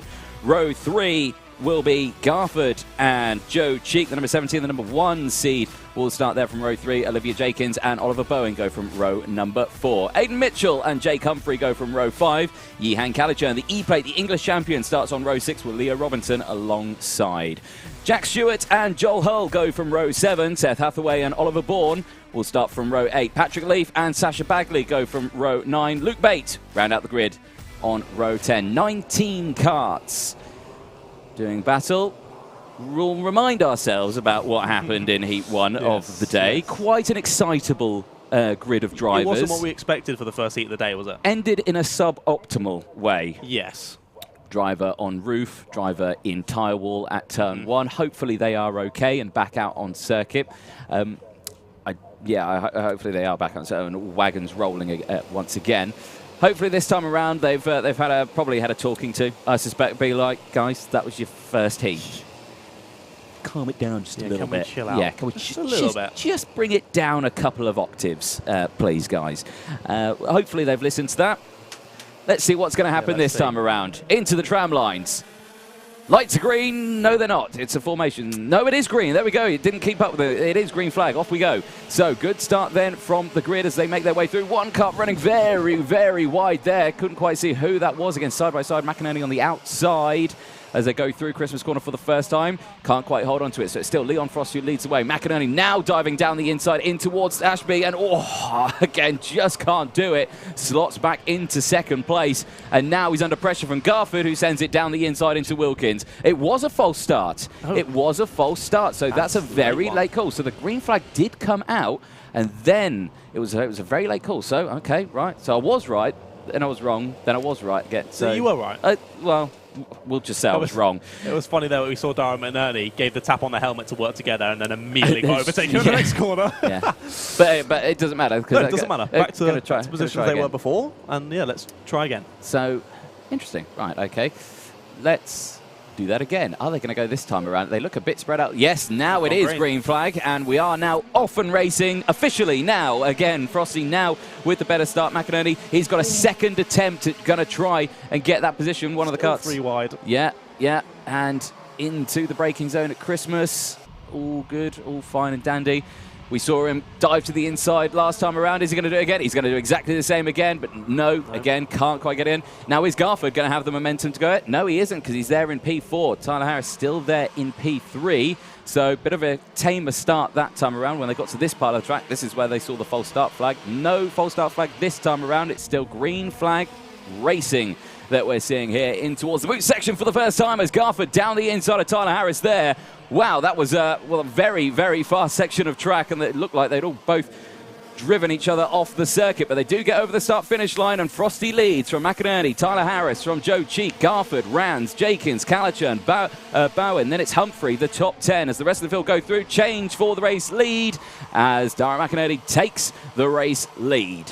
Lots of battles going on already, as you say. Change for the lead there. But a couple of drivers probably going to be a little bit frustrated with that late call. A couple of drivers having a good start in the first occasion, and then not such a good one in this second occasion. But that's how racing goes. The stewards have called it, and you just got to stick by it. You've got to stick by it. You've got to do it, haven't you? 8.5 minutes to go then, plus that one additional lap. McInerney just said, okay, now let's work together. Let's break away, because they didn't in the first heat. No. They just kept scrapping. It was just constant battling at the front the entire race, wasn't it? It was, yeah. Are they going to do that again this time around? I suspect probably not. They probably had a game of shut up and listen from Nigel Edwards and his clipboard. He probably came out there and be like, right, guys, I appreciate you racing, but no, that was my Nigel Edwards impression. I think it was good. It was great, mate. It was great. Thank you. They've been a bit more subdued so far. As I say that, we see 2 moves up to Christmas corner. I think that was a change for P3 as well. I think that was Joe Cheek going down the inside of Tyler Harris for P3 there, and also for P5 as well. Ollie Rands goes through on Alfie Garford. Yeah. Joe Cheek having a good run this weekend. Did well in his first heat for the red flag, of course, and doing well here. Couple of cheeky sends. Couple of cheeky sends. Yeah, very, very, very good. Thank you. Very good. I'll give that a 3 out of 10. 3 out of 10. And I'm not invited back. There we go. 7.5 minutes to go then. You can see their Motorsport dash timings. Digi clock there on the gantry. Giving each other, oh dear me, the number 22 off the circuit. That is, Patrick Leaf, who's going no further. He was who we saw get sort of nerfed out wide at the first corner on the first lap as well. So that race just going from bad to worse for Patrick. Joe Cheek using all the track and a little bit more there as he kicks up some dirt under braking into the Ashby hairpin. Eyes still on this battle at the front. Frosty's not dropped off the back of McInerney, but they are working together, and I have to say, this time around, opening up a gap as down the inside there goes the number 4 of Olivia Jakins. I believe that's Olivia Jakins. I think you're right. I think it's the number 8, sorry, of Olivia Jakins. 8. Yeah, but it is Olivia Jakins who was going for the move there into the boot section. Didn't manage to get it done, though. Slots back his position. I've got to say, actually, it looked like McInerney's starting to break away from Leon Frost. Very, very slightly. Just slightly. But we know how quickly it can change in this level of kart racing, so we'll just keep an eye on it. But like you were saying, these guys near the front sort of working together, trying to either get away in that front pack or the slight pack behind, trying to catch up. Yeah. But then one's behind, maybe not working together quite so well. A couple more cents going on, but there's a huge pack behind these leading pair. So let's just see how this race unfolds. Still over 6 minutes to go, as you say, so a lot still that could happen. Yeah. Now, it's all again down to what these two drivers do as well. They're there, 3rd and 4th, Joe Cheek, Tyler Harris. Are they also going to work together to try and close up to the back of those two? But at the moment, it just seems like everyone's just a little bit loose out there as the 55 of Oliver Bowen, they're running a little bit wide out of the pits bend there onto the runoff area. Sorts back into place, though. Again, no lunges that we're seeing up into Christmas corners. Jakins gets herself a warning flag for good measure. So any more of those, and it might end up in something else, but we'll keep an eye on that. Got to think about those moves just a little bit more than we were before, just to make sure you don't get another one of those warning flags, because, you don't want one of those. But someone to highlight, Alfie Garford, I'm pretty sure if I remember correctly, he was one of the ones that had a great start on that initial start. Yes. And obviously we had to restart. Didn't quite have as good a start, but now pace is looking really good, right on the back of the secondary pair of 3rd and 4th of Joe Cheek and Tyler Harris. So see if he can latch onto the back, maybe get ahead and push onto that leading group. As you can see there, has closed in even more, and hopefully be battling for 3rd in just a lap or so time. Just saw there the hand of Ollie Rands, who you're currently seeing on screen. This is Ollie Rands and Olivia Jakins in 6th and 7th place. Just saying, come on, let's work together on that one as well. So all the drive. Oh well, Olivia Jakins may have thought that let's go move was overtake move. So, but they've done it. It's a good move, and now they're going to work together, I suspect, now, and think Olivia wants to have a go at leading these two and think, I've got the better pace. I feel like I've got the better advantage to try and close up that gap. And at the moment, that's coming to fruition, because already Olivia Jakins is pulling away from Ollie Rands there for P6. So that's quite a big gap. It is. That they've created over just half a lap there. It is. So very impressive. They've got plenty of time to keep it closing in. So 4 minutes to go, 7 laps completed. We're on lap 8. This on your screens is the battle for 3rd downwards. Joe Cheek, Tyler Harris and Alfie Garford. 3 incredibly talented drivers here, one of them being last year's British champion in this battle, as Jakins sets the fastest lap of the race. So she's pressing on. Waft has kicked in to Wagon and is closing in. Seriously, and now Alfie Garford, as I mentioned earlier, as there we go up the inside. That's for 3rd place. Not quite able to make it stick, though. That loss of momentum could allow Garfield to go for it here into the boot as well. Looks for it down the inside. Whoa! That was late on the brakes, wasn't it? What a move! Yes, it was. Garford quite funnily. Fight back, though. Yes, he did. He tried to hold it around the outside there. Ran slightly wide, did Garford, but he did manage to hold the position and sticks to that 3rd place. That gap now, nearly a second, just from that battling alone that's created between the 3rd place and now 4th and 5th. Yeah. And look who's on the scene now. Yeah, Olivia Jakins joining in, gets past Tyler Harris up and towards Christmas corner. Tyler having to fight back through this section now down the inside in towards Ashby, and Olivia Jakins can't hold on to it. Now the switchback move, she'll come back here at Harris, but we'll have the outside line going into Wilkins, and that's not where you want to be. You cannot get 2 karts, that left-hander. It's almost impossible. You can get 2 karts side by side. One's going to end up on the grass. Doesn't mean you're going to both get out of the corner side by side. Sorry, I should rephrase that statement.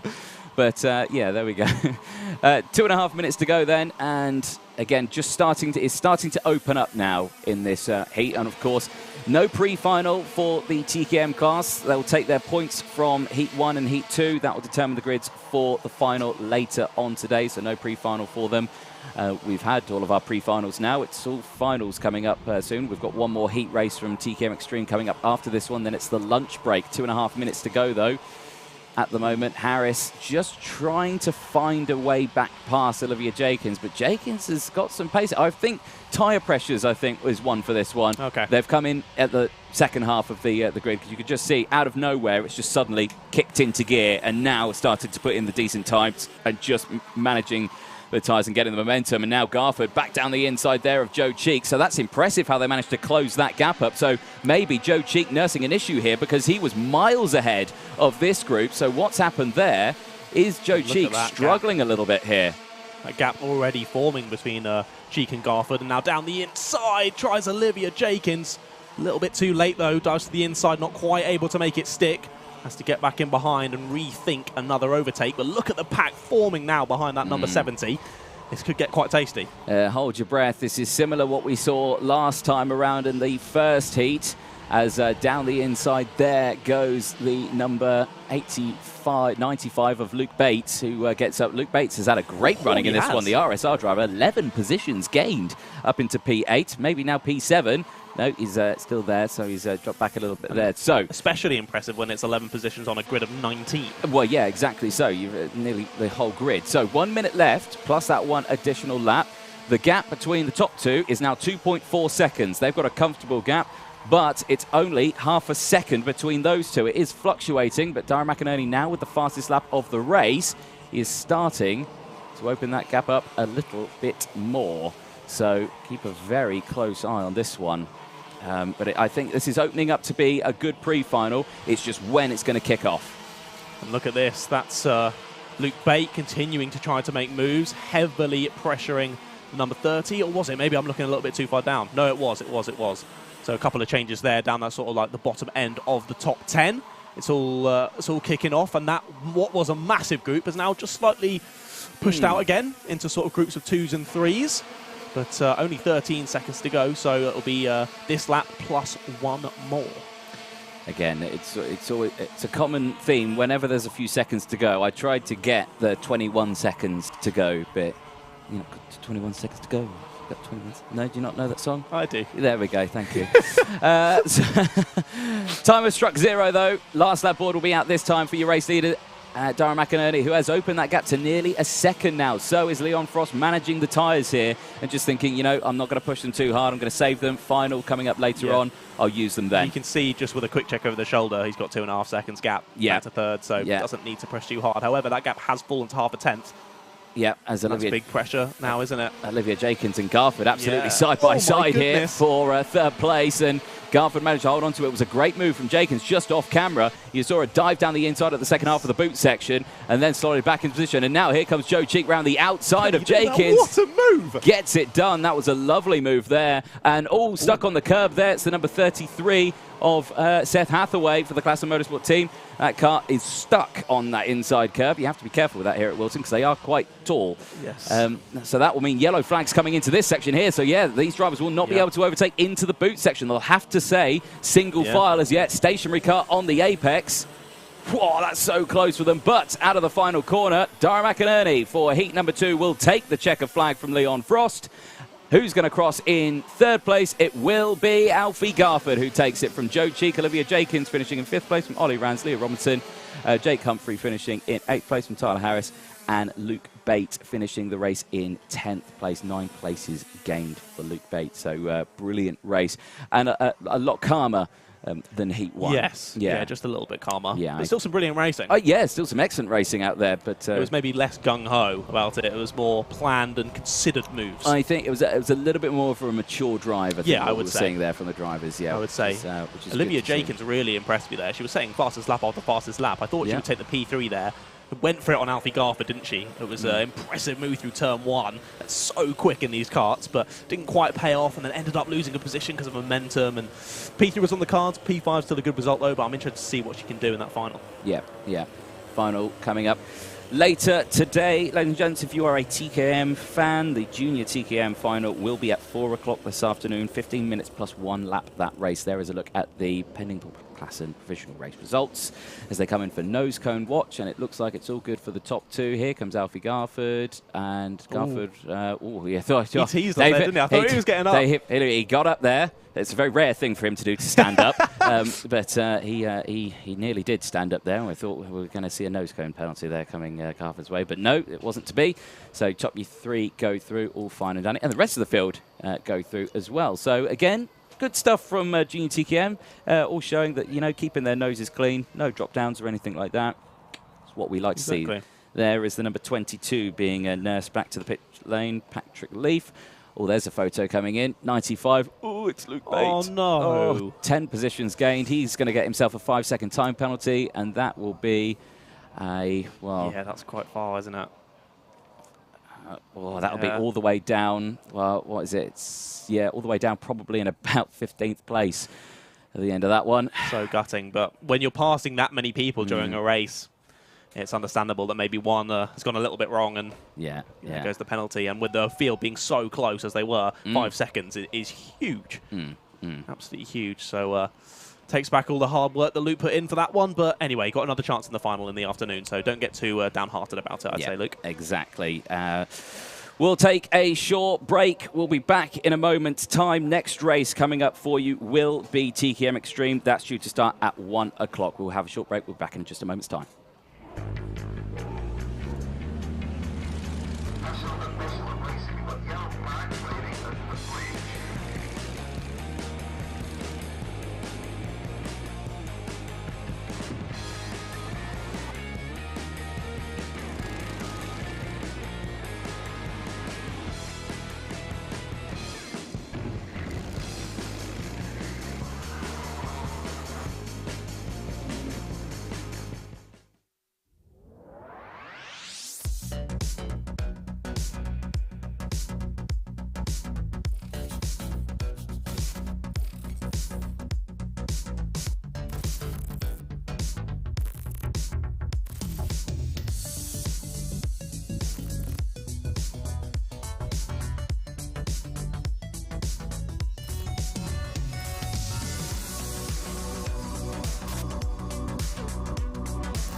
Welcome back, ladies and gentlemen. TKM Extreme Race 15, Heat 2 is going to take to the track now. They're heading out onto the circuit. Harvey Roth and Michael Cornell will start on the front row. Joe Fowler and Chris Whitton go from row number 2. Aaron Lask and Archie Strong go from row 3. Jack Saunders and Lee Whittingham start from row 4. Kean Bennett and Spencer Lane round out the top 10 from row 5. Ben Watson and Tom Johnson go from row 6. Ashton Cox and Fen Chapman go from row 7. From Charlie King, who had a nightmare in his first one with the breakdown, he starts like Sam Johns on the back of the grid, row 8. 16 cars about to take to the track. Now, their first race, bit calmer than the junior TKM's first race. Definitely. But I still think we're in for an exciting one because more mature looking, mentally not so much.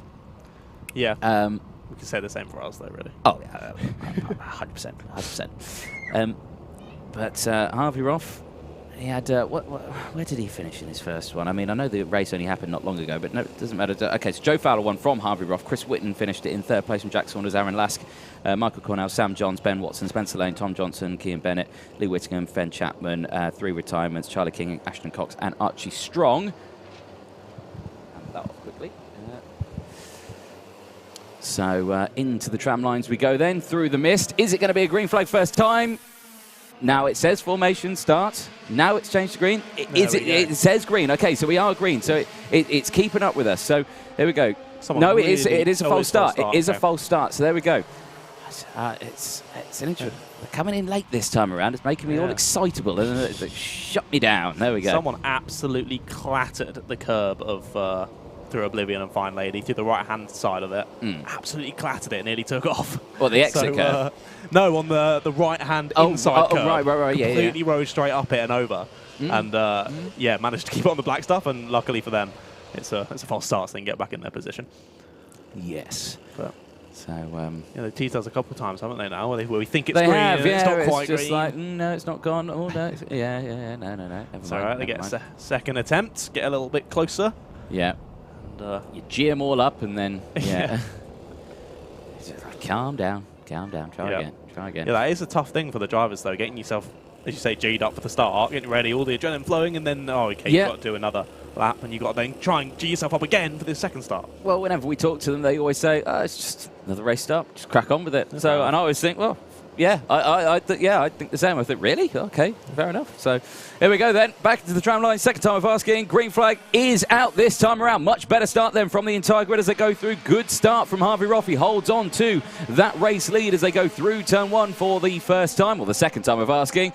Everyone hugging that inside line. Cornell to the outside, the long way round. That's going to be tough when they get through the corner. Does he come out? He does come out, but this time in P4. So holds on to that one, but a breakaway from the top 3 already. Chris Whitton's in there. Joe Fowler also in there. I think it is Chris Whitton and Joe Fowler who's in the top of that one. But of course, 10 minutes this race, plus that one lap. Their final later on today. I think they're the last race of the day. They are indeed the last final of the day. Is TKM Extreme in towards the boot section for the first time, clouting the curb there, and all is well.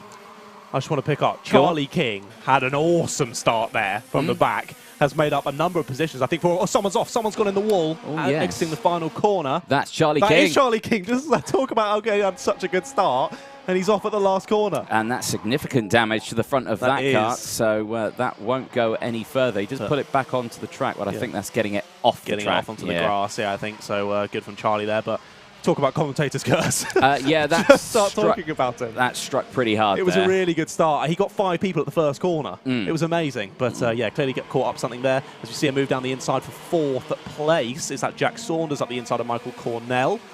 It is, yeah. It is indeed. So a good move there out of Osiers. Into the boot they go.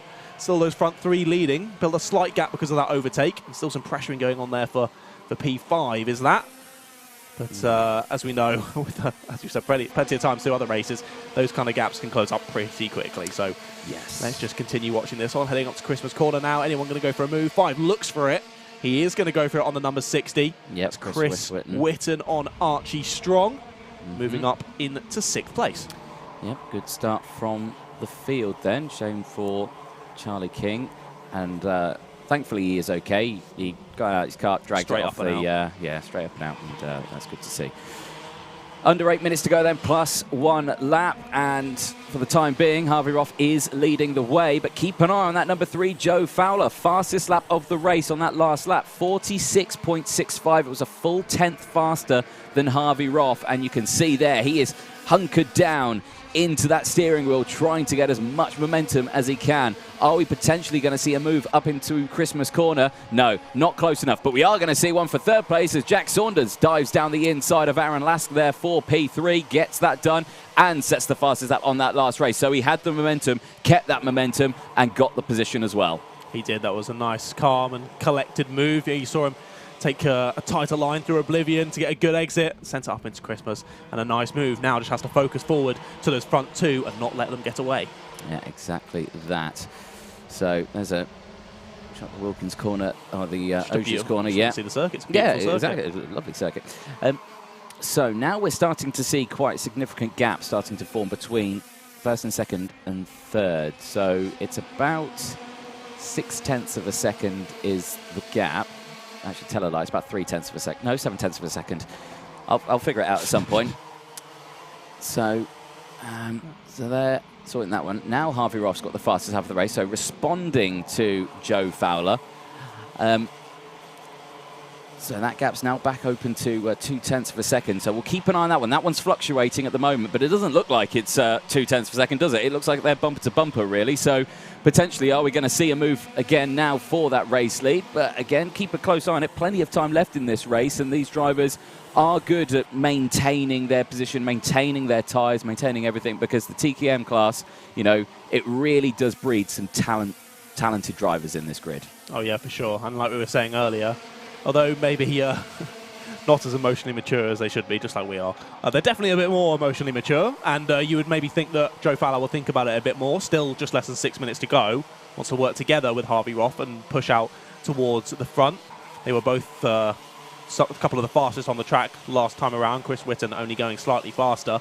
But yeah, just got to work together. As you say, it doesn't look like 0.2 at the front between them. Properly nose to tail, and looks like he could go for a move when he wants to. But just sitting behind for now. Mr. Saunders, Jack Saunders in third, has produced a nice little gap, about 0.4 back to Aaron Lusk in fourth now, and still about a second up to Joe Fowler. So we'll see if they can press on by themselves, can Jack, and whether he can catch the leading pair of Harvey Roth and Joe Fowler. That is the main question. 5 minutes to go plus that 1 lap. The gap between Fowler and Saunders, 0.9 of a second. Saunders with another fastest lap of the race, 47.180, is closing up on the 2 behind, or 2 in front, I should say. So we'll keep an eye on that one. Chris Whilton trying to follow as well. There is Aaron Lask. He's got Michael Cornell just behind as well.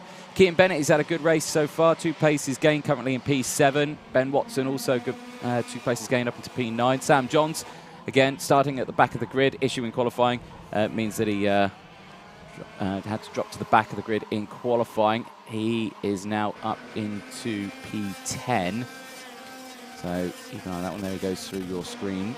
And we're now looking much tighter line there from Cornell, and looking like he's going to go for a move down the inside there into Christmas corner. Back here at the front, though, no changes.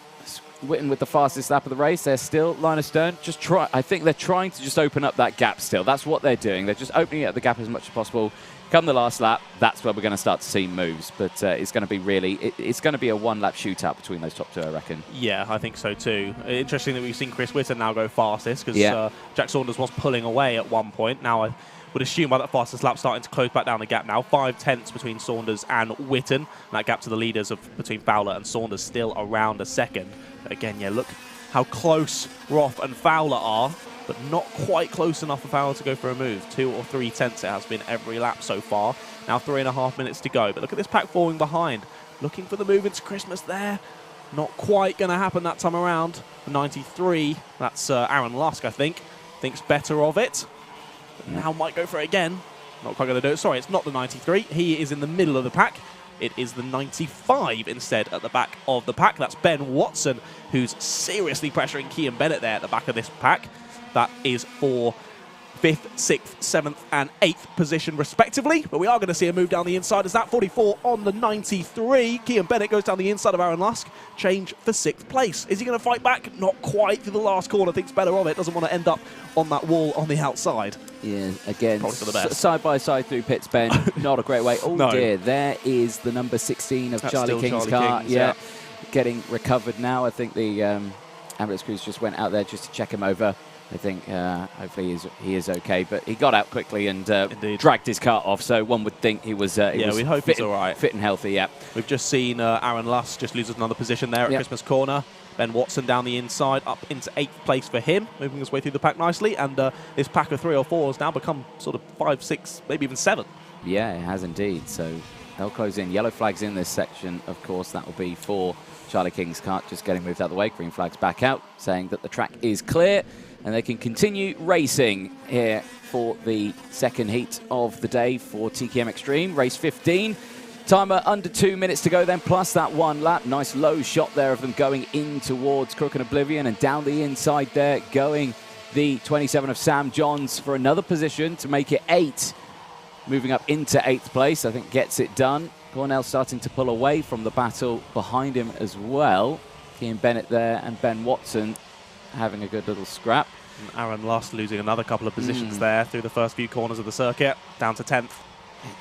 It is tough out there, and again, karts can get issues very quickly. I mean, TKM it's such a classic grid. The engines have been going since, well, crikey, the 70s, 60s. I'm not quite sure when TKM was fully brought into place. Maybe someone in the chat can help me out with that. When was TKM formed? I need to remind myself of that.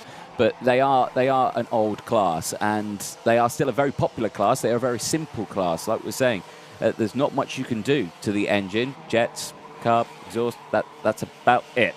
Other than that, it's just a block and with a piston in it and a spark plug and waft. Yeah. That's about it. So simple, but exhilarating. Exactly. That's why people love TKM. You know, it is simple but fun. That's why people like it. Less than a minute to go then. 30 seconds left on the timer, plus 1 lap. And Roth still leading. The gap still 0.3 of a second from Joe Fowler. He's eked it out just a little bit more, hasn't he? He has just a little bit. Times that one. You said Joe Fowler was about 0.2 slower on that last lap.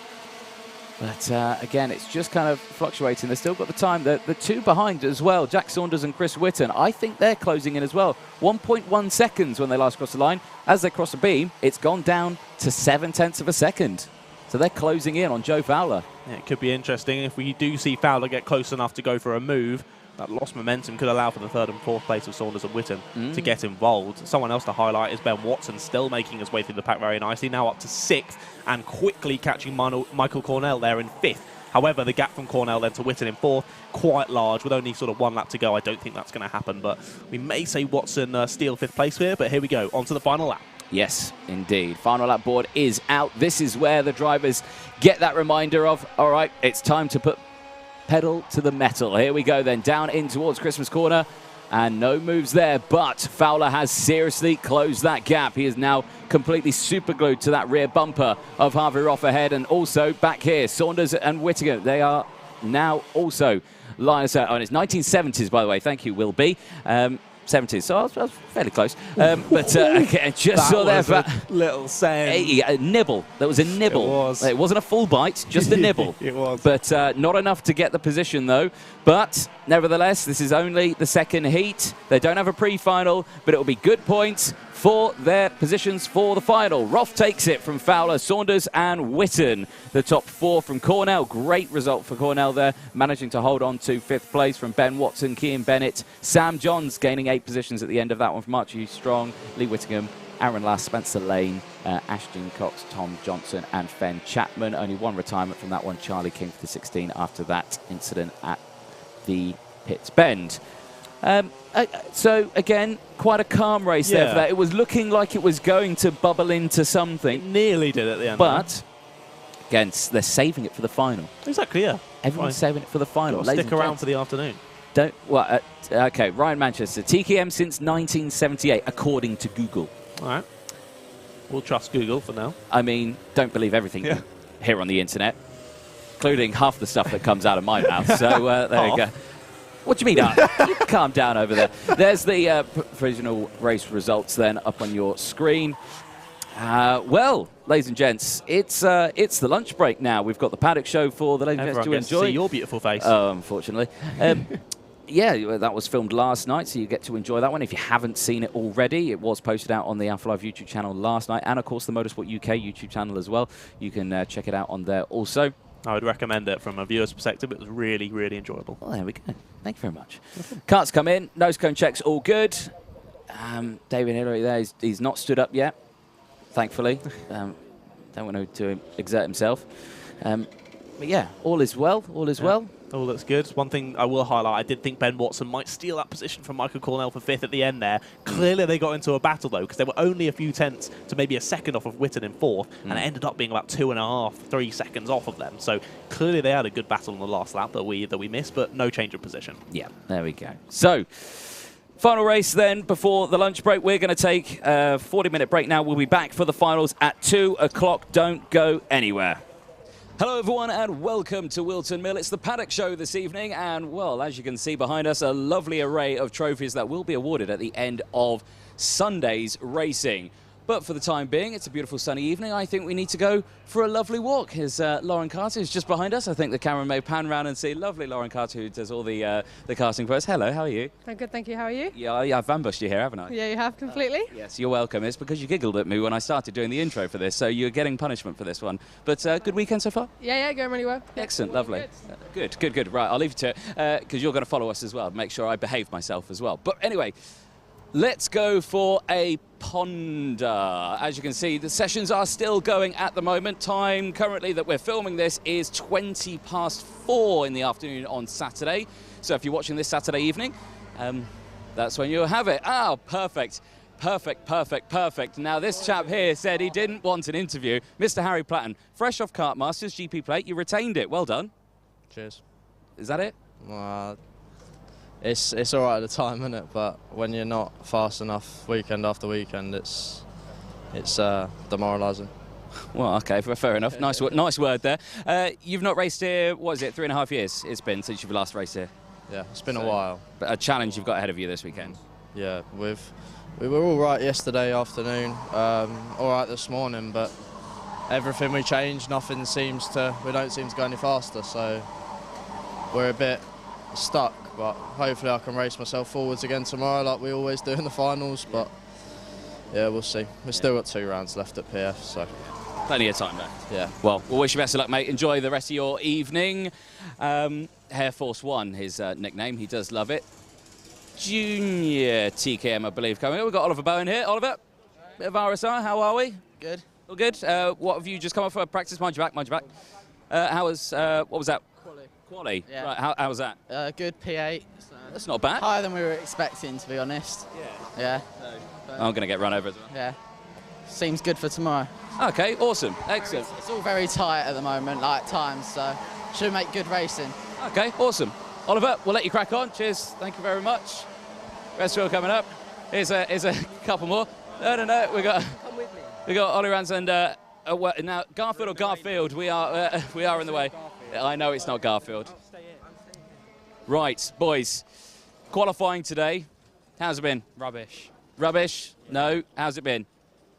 It was good until he beat me, so. Oh, go on. Where'd you finish? Qualified 4th. And? 5th. Oh, there we go. That's not rubbish. That's all right. 4th. 200ths between us. Something like that. Yeah. Yeah. So a whisker. No, I let off on the line, so it's fine. Did you? Yeah, sandbagging. Was it? It's all coming out now, isn't it? How do we think for tomorrow, guys? Do we like the Whilton circuit? P1. P1? Yeah. P1. I'm going to beat you, Alfie, again. Again. Excellent, boys. We'll let you crack on. Cheers, boys. There you go. As you can see, always a nice bunch. The TKM drivers. They have lovely, good fun. Right. Well, we've got the MDL team here. I wonder if there's anyone we can have a chat with in here. Do I see any drivers? I don't see any drivers, which is a shame. There is none in here. We can have a chat over here though. Who do we have? Rob, Sam's mechanic. Sam Heading. Okay, how's he done? Yeah, not too bad. 2 4ths today, so yeah, fairly good result. Solid day. Is Sam comfortable with the Whilton circuit? Yeah, we usually do really well around here. Yeah, I was hoping for a win this weekend, but we haven't got there yet. We'll see what we can do tomorrow. Yeah, well, like I say, it's still plenty of racing left for tomorrow, but yeah, we'll leave you to it because it looks like you're quite busy, but cheers. Thank you for that. But yeah, shame no drivers in here, which is a pity. Haven't got any results up on my phone. Usually I would do that at the start of these. I would get the results up on my phone and do it. Premium karting there, looking all fine and dandy. They're looking all nice in there. Oh, is that cake? No, it's not cake. Missed out on cake. Evening, how are we? Yeah, a couple of the cadet drivers there having a pass. There's Mick Barrett. There's Mr. Burgoyne Jr. sitting in the cart. There we go. He's he's having a nice. We'll leave them to it because they look like they're having a nice little chat. Let's see who we can bother all today. Hello, good evening. Right, Chaos Sport. Let's dive in here because there's a driver who I'd very much like to have a chat with. Another GP plate winner, Mr. Brandon Kart. Good evening, sir. How are we? I look like I caught you off guard. Yeah. All good today? Yeah, wasn't too bad. Not being bad. Fresh off a GP plate, back of the grid to the front. If that happens this weekend, are you going to replicate that here? Try to. Yeah? But I think we should be all right tomorrow. Yeah. What do you think to the Whilton circuit? A lot of people say it's quite a tough track, but what do you think? Yeah, it's really abrasive and just really bumpy. Is that your front nose cone there? No. Is it not? No, yours is on the cart, but yeah, okay, I didn't see that one. But that there, if you pan around and look at that, that just kind of shows you how bumpy the track is and how abrasive it is, because all those marks there. And as a driver, do you really feel that as you're going around? Yeah, because we come here maybe a week or so, 2 weeks ago, and it snapped my rib in half, so that I had to go and get a new one made. On Thursday. Yeah. Because you spun it, didn't you? Yeah. But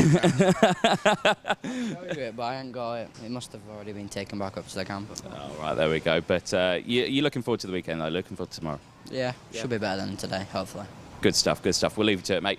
But Brandon Carr there, Chaos Sport. Again, he hates it when I come in here and surprises him. But Mr. Hairdo over there, hello. How are we doing? How are we doing? Zer's not as prime as it usually is there, which is a bit of a shame. Everyone going through. The Jade Racing team. Let's see who we can annoy in here, because there's always a good gaggle of drivers in here. We've got a driver here. Isaac Phelps. Excellent. There we go. Isaac, I'm going to pull up a chair here. How are we? Good. Yeah. You got Mr. Fender on your cart there? Yeah. Is he doing a good job? Yeah. Is it 3 axles today. 3 axles? What have you been doing? Bending them. Why? The track's bumpy. The track's bumpy, or are the curbs bumpier? They're both bumpy. They're both bumpy. But is Angus a better mechanic than he is driver, or? Maybe. Maybe. He's questioning you. Let's go chat to Angus, because he seems a bit upset with his driver now. Well, Angus, I mean, what can you do to the car to get back at him? I have one bad day at Kart Masters, now I'm getting all this flack. What's this about? No, but he's done all right. But how are you anyway? You all good? Doing good, yeah. It's been a while since I've been out in anything racing-wise myself, but out next weekend, Silverstone Classic. Should be a good laugh, but throwing spanners is always, well, it's a better environment, isn't it? So I actually prefer the paddock here than there.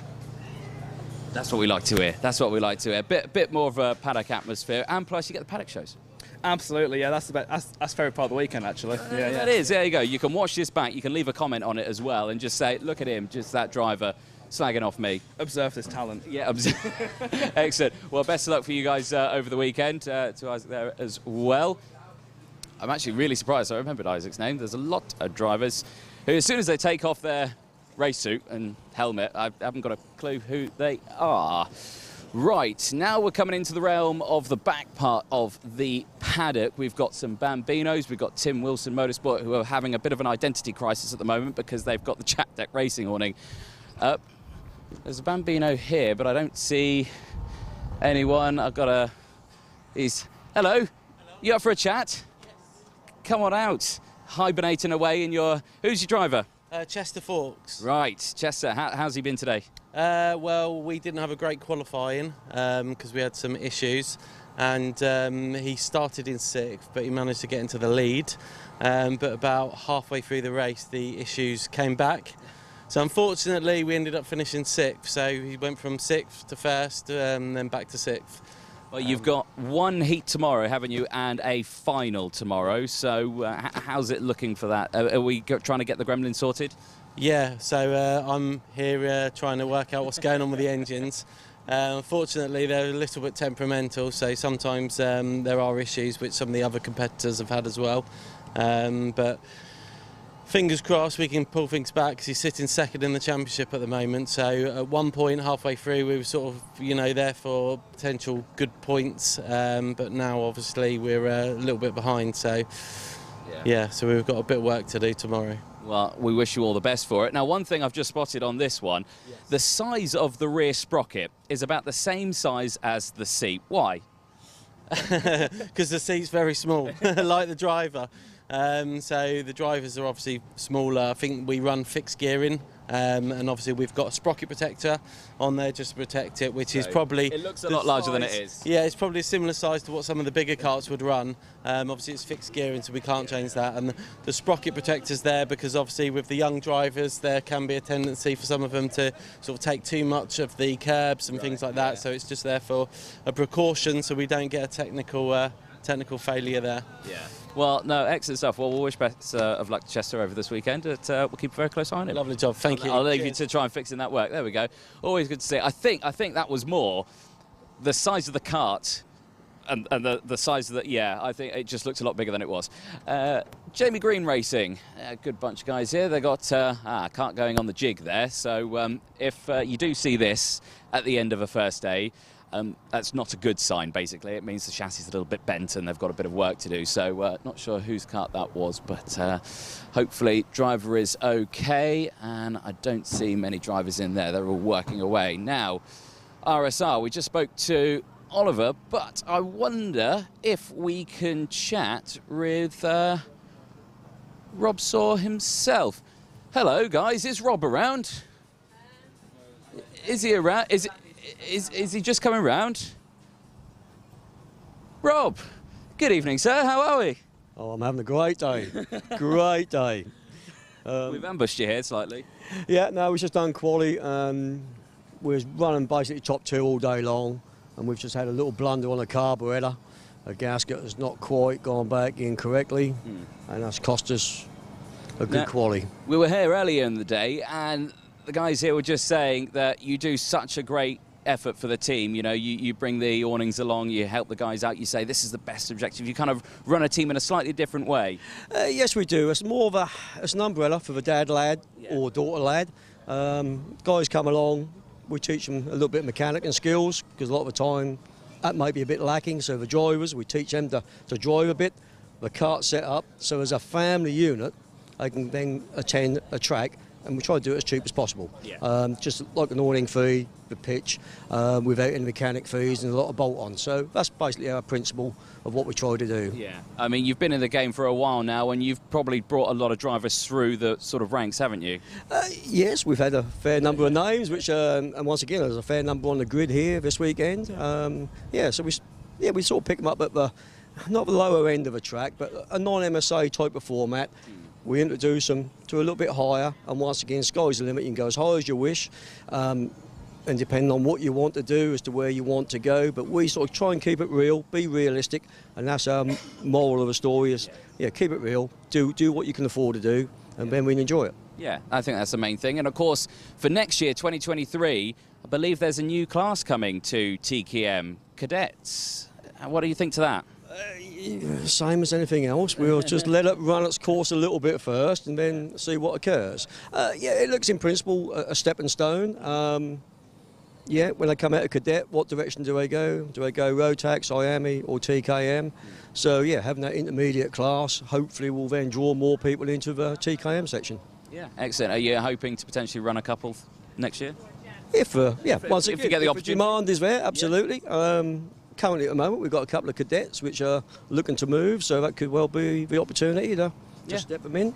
Well, excellent stuff. Well, Rob, thank you very much for chatting to No us. Enjoy the rest of your evening, and yeah, you very lovely, much. nice little oily hands there. That's a working man's hand. That's a TKM look. That's a TKM hand, that one. Brilliant. Well, there's donuts going on in there, so I'll let you crack on with your donuts. Excellent. Yeah, well, that's part of the weekend there. Thank you very much, Rob. So Rob saw obviously a fantastic face in the paddock. Sorry, I bumped into you there a little bit, Mr. Cameraman.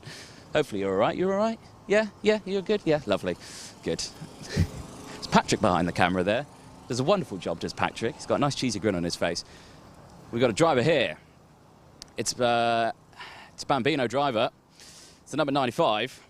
But you've got your race suit off, and it's Harper Das. Harper, how are you today? Good. Good? Yeah? Is that all we're going to get? Yeah. Good, yeah. Daddy messed him up. Oh, really? Oh, what did Dad do wrong? So he opened the tyre bag and the rims weren't on in the tyres. Oh, dear. So, basically, he sent you to the grid with just a tyre wrapped round a axle? Yeah. Oh, dear. You wouldn't have gone very fast like that, would you? No. No. So, misqualifying, so had to start at the back. What have you had to do for a punishment? We had to pay a 200. No. What did you do to him? Oh, nothing. Nothing? Nothing? You're not getting paid back? You let him off? He's going to help me out as normal. I think you need to find a water hose of some sort, or just douse him with water. I'll let you think of that one. Are you looking forward to tomorrow, though? Yeah. Hopefully rims on tyres tomorrow for Heat 2 you've got. Yeah. Yeah? Excellent. Harper Das, best of luck, mate. We'll leave you to it. We'll let you get him back. Okay. Good stuff. Harper there. Excellent. Right there, guys. I think that's more living quarters down there. I think we'll head this way and think, well, who can we spot? With Lauren's leading me into a false sense of who can we find, really.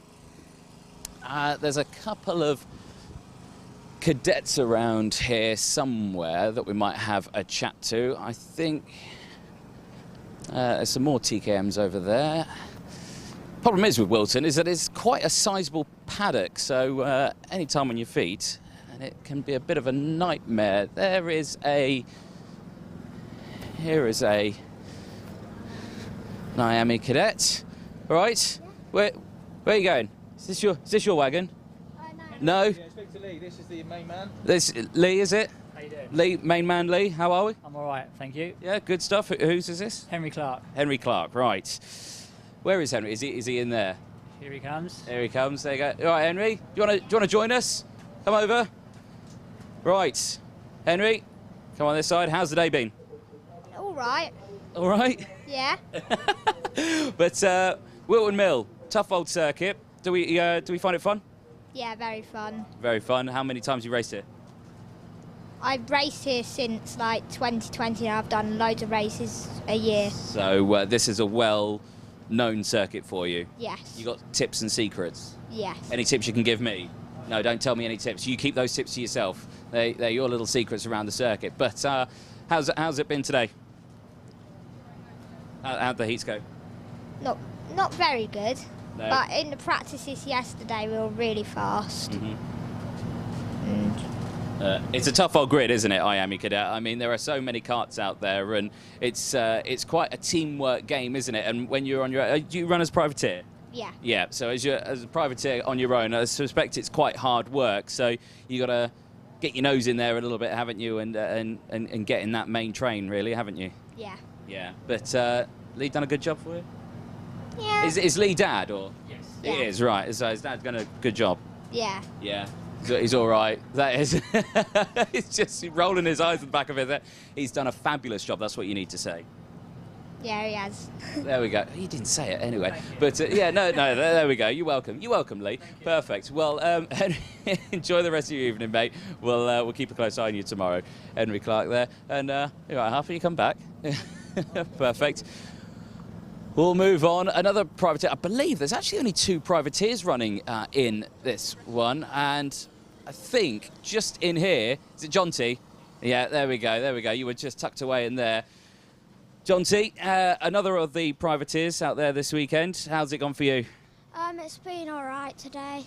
We've had some bad heats, and Yeah. Yeah, they happen, don't they? You get good ones, you get bad ones. But what's it like being a privateer out there in IAME Cadet? Because it is a tough old grid. Yeah. Ooh.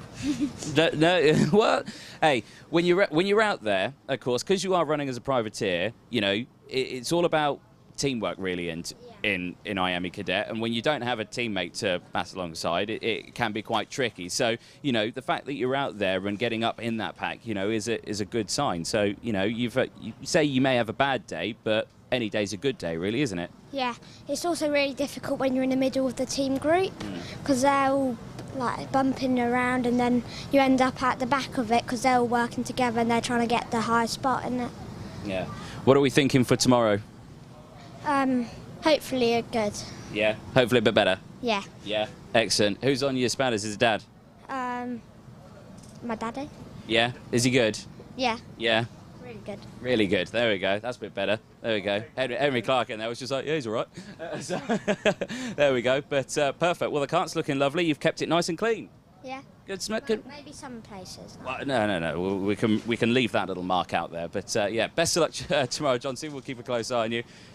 Thank you very much, everyone in there. Let's dive down a little bit. We're making solid progress through this paddock. We'll head back down here. There's another little TKM coming up. Not sure how to do. That is, I know whose that is, but I'm trying to remember his name and I can't, which is a shame. Should be better at that. Slightly. How are we going? Not bad. You just came walk alongside me? Trying to catch up to Tim. No, you got stuck here. How's your day been? Been good. We qualified second, so yeah. Best qualifying result in British time. That's a solid effort, isn't it? Yeah, we got Harvey on pole, so Tim Wilson 1-2. Yeah. Just go from there, really. Oh, Harvey put it on pole? Yeah, Harvey put it on pole. And he's ill, so fair play to him. There we go. But no, that's solid effort. Wilton, obviously a favourite one for you? It has been this year. Last year, not so much, but... Yeah. It's gone all right, yeah. It's gone all right. Bit of a bumpy track, all bruised up. Season's coming to an end very, very soon. How's it looking? Hopefully top 5. We can get top 5, and for the first senior year, I'd take that any day, yeah. What number are you running right now? You just got... 16. 16? Yeah. Yeah, so, yeah, that'd be a nice change, wouldn't it? Yeah, hopefully it all goes well. Yeah. Well, best of luck this weekend, mate. We'll keep a close eye on you. There we go. I'll let you catch up to him now. You've really lost him. So... Mick Barrett there, all going well.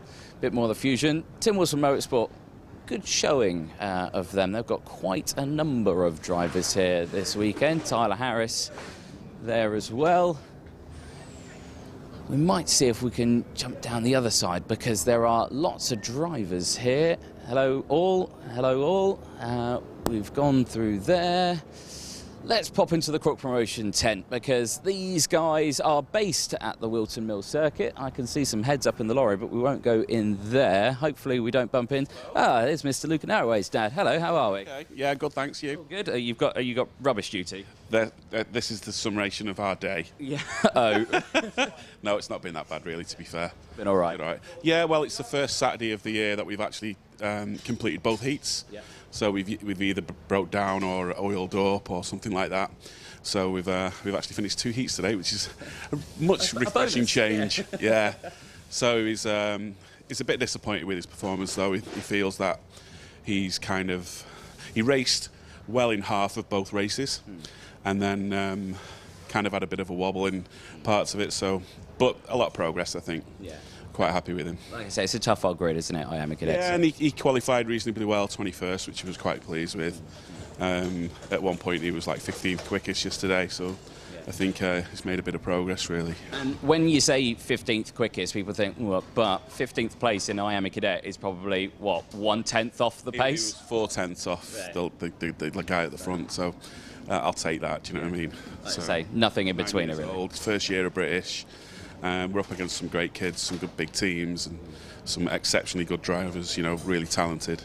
It's not just the money. I know a lot of people spend a lot of money on it, but there's some really good kids who can drive as well. So, you know, proud to be part of it, really. Yeah. Well, excellent stuff. We'll wish him best of luck this weekend. Yeah, there we go.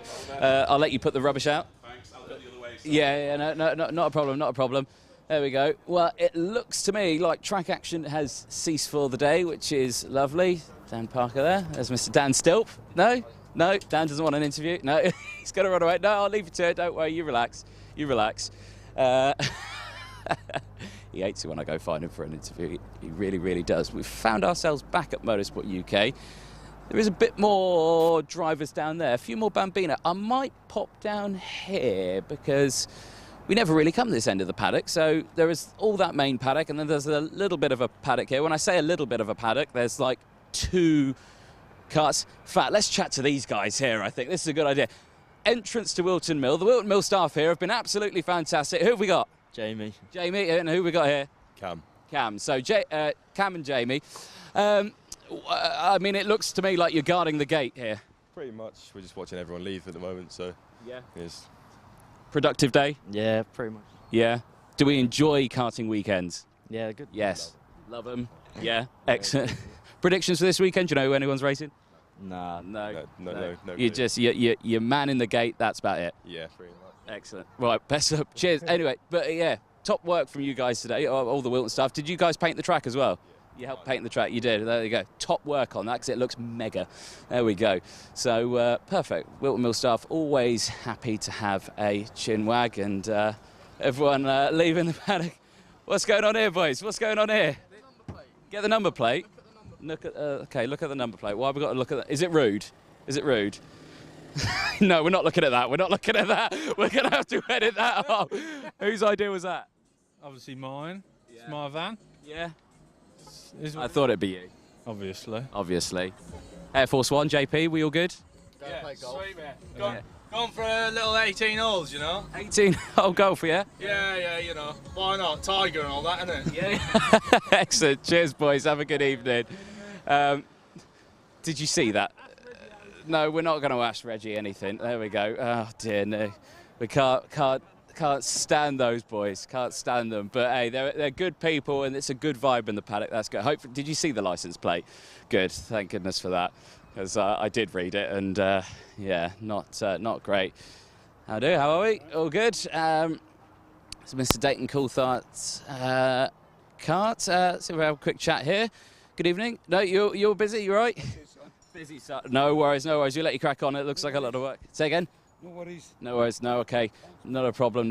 He's always quite busy. There's Arc Racing. Oh, look at this. We got the capture. Oh, look, even Richard Locke's behind here. We found him. Right. Who's walking away? We've got fruit shoots. Right. Who do we have down here? All the Bambinos. Right. You've got nearly the entire grid here. Yeah. Apart from yeah. Yeah, these two. So we've got Austin Oman, Riley Monroe, Cole Teal, Blue Lips, Kirkcaldy, Chester Fox. Right. Okay. And what's going on here? I mean, well, we've got games, we've got fruit shoots. What's going on? Party. Yes. Party. Whose party is it? Mine. Why is it your party? Because it's his van, I suppose. Is it? I'm not cousin, so we share it. Right. Okay. So, that's just carnage, all we've just seen about there. But yeah, half the Bambino grid. Have they had a good day?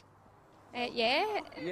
A mixed grid. Right. Okay. Yeah, mixed. But yeah, it's been good. It's been a good day. I tell you what, this is what it's all about. Yes. Yeah. And everybody forgets that part. Yeah. You always think, oh, they're racing, everything like this, they're all serious. But you have to remember, these drivers start from 6 years old in Bambino.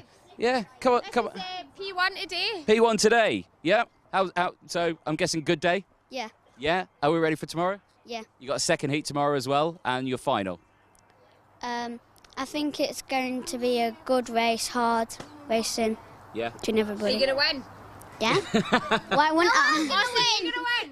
Cole, you're going to win. You sure? Lucy, you're going to win. We're all going to win. Right, okay. If it's not 5 wide across the start-finish line, that's what I'm expecting tomorrow. 5 wide across the finish line for the checker flag, yeah? All the restrictions at the exact same time over the line. Excellent. Good stuff. Oh, dear. Absolutely carnage. But again, that's the beautiful thing, isn't it, about karting? For these drivers, it's brand new for them. It's their first taste of racing. You know, they start from the age of 6 for Bambinos, and you know, racing at the British Champs level, and right now, running around, playing chase. Brilliant, brilliant. God, glad we got out of there. That was a night.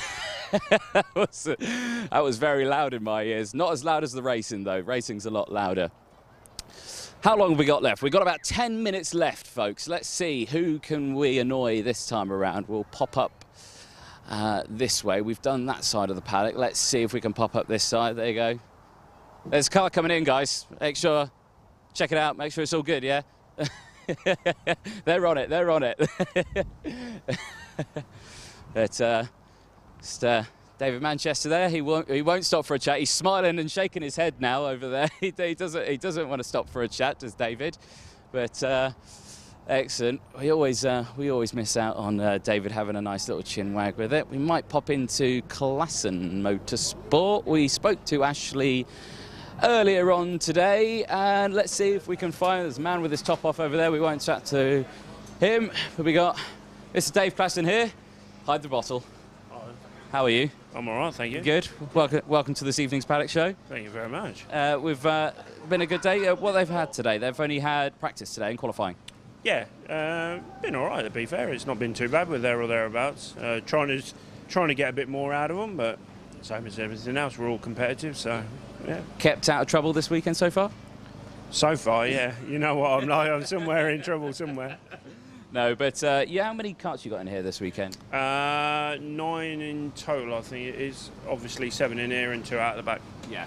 And who have we got? Who have we got here? The number 58. So we've got Ashton Cox on the Gillard. Yeah. We're trying to again try and get a bit more out of it, and we mate. But you know, we've showed pace during the day. Yeah. Yeah. We're quite an open awning, so I'll run anything and everything. Well, you might struggle wearing these out there. It's completely bone dry out there. That's probably where you're going wrong. Maybe, might be. Maybe. One about second, maybe. Yeah, maybe. Like I say, loving this, running the Gillard chassis. Beautiful to see a Gillard chassis out there for the British Champs, and you know, and it's been a good day for you. Yeah, well, struggling, but just trying to find pace. So trying something now to see in the warm-up how quick we are. It's just, even though we're not that quick, I'm loving it on the Gillard. Just one of the original ones, I absolutely love it. Yeah. And you're on the spanners as well. Look at that. He's got the gloves on. He's got the spanners in his hand. Perfect. Is he any good? Oh yes. Yes. Yeah. Spot. Look at that. He's got the approval there. But yeah, I mean, what the TKM engines? They're pretty simple. I mean, what can you do on these? Not too much, to be honest. The main thing is gearing, just change carbs, jetting, things like that. And that's pretty much it, because the engine, as it is, you can't change too much else, and exhaust flex and things like that. But the engines are usually not the issue. It's usually the driver or the car. Yeah. So if you were to say there's a driver out there who really wants to get into karting, but they want to think, oh, it's too difficult, it's too expensive, would you recommend TKM? Oh yeah, obviously. It's one of the most simple classes. You can pretty much just bolt the engine on and go. And then you'll learn a lot as well just from driving. What we did, we privateered for a few years and came with class and learned a lot. But the years we spent privateering, you can't pay for it. It was such an experience, so useful. Yeah. Well, no, excellent stuff. What are we thinking for tomorrow? Is it going to go well? Hopefully a win, but it's a stretch. I can do it. Change them to slicks and you're on it. Yeah. All right. Good man. Good man. Good stuff. We'll leave you to it. Best of luck, guys. Again, love coming into the Klassen Motorsport tent, because luckily they've been quite tame that evening. We've got about 5 minutes left. We'll pop up. There's the ORM tent. They've had a pretty good day so far. We'll ignore the music. Hopefully we can't hear that too much, because then we get demonetized. We can't have that, so we've got to make sure that stays on. Noise generators. Mr. Lawrence, Gus Lawrence, Senior X30. I don't see Gus anywhere. I see his cart, and I see someone sweeping a carpet there. Is Gus around anywhere? He's just gone to empty the bin. He's just gone to empty the bin. There we go. He's doing his work. Who have we got here, though? Who's it? Who's it? Oh, we got him. Oh, we've got him. Oh, we've got him. We won't bother Paul. Oh, there he is. He's bringing the bins back. Look at this. There's a man with beautiful locks of hair. There we go, Gus Lawrence. Yeah, you got the glamorous job there this evening. Yeah, definitely the glamorous job. How's it been today? Heat win, I think, for you today, was there? Yeah, so qualified pole and then won both my heats. It was nice. Solid day. Yeah, great. Can't fault it. Everything's been great. The equipment. I think starting on pole, you get a nice advantage at the start because obviously it makes it harder for third and second to get round the first corner. Yeah. But yeah, can't fault it. It's been really good. So you won both your heats, and yet they still make you put the bins out. Yeah, just last jobs of the day, and then we can get back to the hotel. Excellent stuff. But are you ready for tomorrow? Do you think it's going to be a good day? Yeah, really looking forward to it. I really like this track. I was when they announced we're racing at Whilton Mill, I was really quite excited to get here. So we'll see how it goes. We'll see how it goes. See what the weather's saying, and then see how it goes tomorrow. Hopefully it holds out. Have you checked the weather yet? Last time I checked today, it was dry. It was meant to rain earlier on in the week, but then I think it's all pushed back to later in the week. So yeah, hopefully it stays dry. Hopefully so. Hopefully so. Well, we'll leave you to it. Enjoy you doing the bins. Excellent. Well, not much time left. We got another one here. We've already spoken to the driver. We started the Paddock show with you. We can speak to that. Where are you going? Where are you going? Where are you walking away? You need to speak to the driver, don't you? I've already spoken to him. Oh, okay, right. Yeah, okay. he's a driver there as well. Yeah, no, there's another driver. Well, go on then. You seem so reluctant to have a chat. Go on. Who do we have here? Because as soon as you take your race, I've Joe Cheek. Joe, how are you? I'm good, thank you. How are you? Good. Yes. Now, obviously, you had that bit of a disaster at Kimbolton. Yeah. So, and you're back racing now, which is all nice. Yeah, it's been good. Good day today, consistent. Bit of a iffy quali, 6th, but hasn't been too bad. Had a bit of a problem with the brakes, too sharp, so I couldn't get in the entry. Could have gone a bit quicker, but overall, wasn't too bad. I think I can get through with 6th, so yeah. Yeah. I mean, are you getting some tips from your man here as well? Yeah, my mate Alfie. Like I say, we've already spoken to Alfie in the Paddock show. We started it with him, but 5th place for you, 6th place, so starting alongside? Yeah. I think so. Alongside? Well, that just makes it even better. So, side by side, into oblivion, through the TKM mist, that's terrifying. Carnage. No, not that word. You're not allowed to use that word. You say challenging. Challenging, that's the word. Yeah. But you're going to have a good day tomorrow? Yeah, definitely. Excellent. Looking forward to it. Good moves, consistent pace. Hopefully get some good points as well for the championship. That's what it's all about, isn't it? Excellent. Joe, thank you very much. And Alfie there. God, we're rattling through this. We're getting through lots of drivers, left, right, and centre, but they're all kind of tucked away now. Usually we try to go as soon as possible. I can see one kart there, and it is a Optima. Who do we have here? It is Flynn McDermott, but I don't see Flynn anywhere. Is Flynn around? If he is, he's in there. Oh, that's all closed off. We'll probably leave him to it. Excellent. But there we go. Well, we were trying to chat to one more, but unfortunately we can't. But ladies and gents, probably going to have to end it there, which is a bit of a shame. If you're watching this during the live stream, we are going back to racing now. But if you're watching this on Saturday night, good evening, and we'll see you for the live stream tomorrow.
It's event 8 and it is final time here today at Whilton Mill. Very much looking forward to this one. Myself, Anthony Jordan, John Ratcliff, bringing you the live commentary here from the Whilton Mill circuit, 1,200 metres in length. John, finals coming up. Very much looking forward to this one. We've seen some incredible heat races. We've seen some incredible pre-finals. What on earth are the finals going to bring us? I don't know, mate. I don't think I could call any grid out of this. There's so many good drivers in every grid. There's a good chance of possibly 5 to even 10 in each grid that could take the win. So I'm really excited. If the heats are anything to go off, it's going to be... I was going to say the word, we're not allowed to say chaos there, but not chaotic. It's going to be interesting, some brilliant racing, and of course these finals being 15 minutes, it gives an extra level of tactics that needs to be played by the drivers as well. Yeah, exactly. That changes everything. Just that extra 5 minutes added on to everything. You know, it affects tyre pressures, it affects the jets in the carbs, everything like that. You know, there's lots of things that it can affect, and there's lots of things you can change for that extra length of time. You know, so lots of things can change in that time. I think we're ready though. First final coming up in a moment. Race 16. It's time for Junior X30.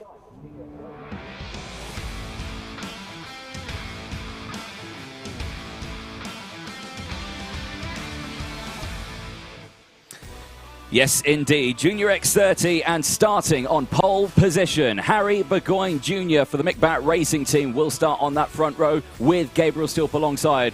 Fionn McLaughlin and Josh Agenbar, after a fantastic set of heat, they start from row 2. Leo Brown, a great result for him. He's going to start on the third row with Cameron Pratt-Thompson alongside. Macaulay Bishop didn't do too great in his pre-final earlier on, but he's going to be fighting fit from row 4 with Taylor Orridge alongside. Cian Geraghty and Leo Robinson start from row 5, rounding out the top 10 drivers from Jack Cox and Zach Green from row number 6. Charlie Morrison-Jones and Lewis Bird go from row 7, with Cian Gamio and Henry Jocelyn going from row 8. Also the driver running for the McBatt Racing Team. Eden Spanswick and Nathan Clifford go from row 9, with Jack Hobson and Isaac Phelps going from row 10, running out the top 20. Jack Nettleship and Rylan Eschberg go from row 11, Morgan Moore and Riley Bishop from row 12. Flynn McDermott and Freddie Lloyd go from row 13. Fred Green and Dayton Coulthard, hopefully that nose cone stays properly fixed this time. Brandon Carr, after a breakdown, is going to be starting at the back of the grid with Jack Mowat alongside. Well, we did say to him, dude, you did it at Kart Masters. Can you do it in the British Championships? You're starting at the back. Can you go from the back to the front in one race? There he is on your screen, the GP plate. What's going to happen in this one? It's going to be an exciting final. Hold your breath, ladies and gentlemen. We are starting the proceedings. Once again, slowing the pack to a near halt here. Seriously holding them up, isn't he? Well, Stilp's looking for Burgoyne Jr. because Burgoyne's on pole and just being kicked out of the train there slightly. Are we going this time around? We've got drivers not in the tram lines. Yeah, we're going round again. So an untidy start there. Messy that, wasn't it? It was. Well, the green flags come out, but I saw hand gestures. I think there's some confusion I agree. in We're the very pack. Confused. Nope, there we go. Yeah, so there is a false start flag up in the back of shot there. So driver nearly went straight in the back of another driver there as everyone slowed up for Christmas corner. But all making it through okay. But yeah, a little bit confusing there, but we will go around again and try and do that start once again. Yes, so just having a couple of technical difficulties in the box. I think due to I think because they were trying to sort out our live feed picture in here, what they've done is they've taken away our live timing in here. So I'm going to just try and get that up. I've got to get that up on my laptop because the PC's been turned off. Yeah, we'll get that sorted time being. But as you can see, the driver's weaving from side to side there, going down the back straight, just getting as much tyre temperature into them as possible, just to get ready for the start. But you can see, again, Burgoyne Jr. and Stilp holding up the pack, making sure everyone is very, very close to the start. And look at them crawling, absolutely pedestrian, round the boot, the final section of this Whilton Mill circuit. And look at them hold it up. Looking to the side, it's Stilp waiting for Burgoyne Jr. to see what he does. Who can get the jump? We've got P2 just slightly pulling out again. Gets back in the tram lines as we come around the final corner to get this one started. Burgoyne Jr. on the left as you look. Stilp on the right. Here we go. Will the lights go out? They do indeed, and we're green and racing for the Junior X30 final here at Whilton Mill. Round the first corner they go. Great start for Burgoyne Jr. Goes out in front, almost half a second in the lead now already. Up to Christmas corner they go. 2 trains, one on the outside, one on the inside. That was looked like Bishop going for up the middle there. Not sure if that worked.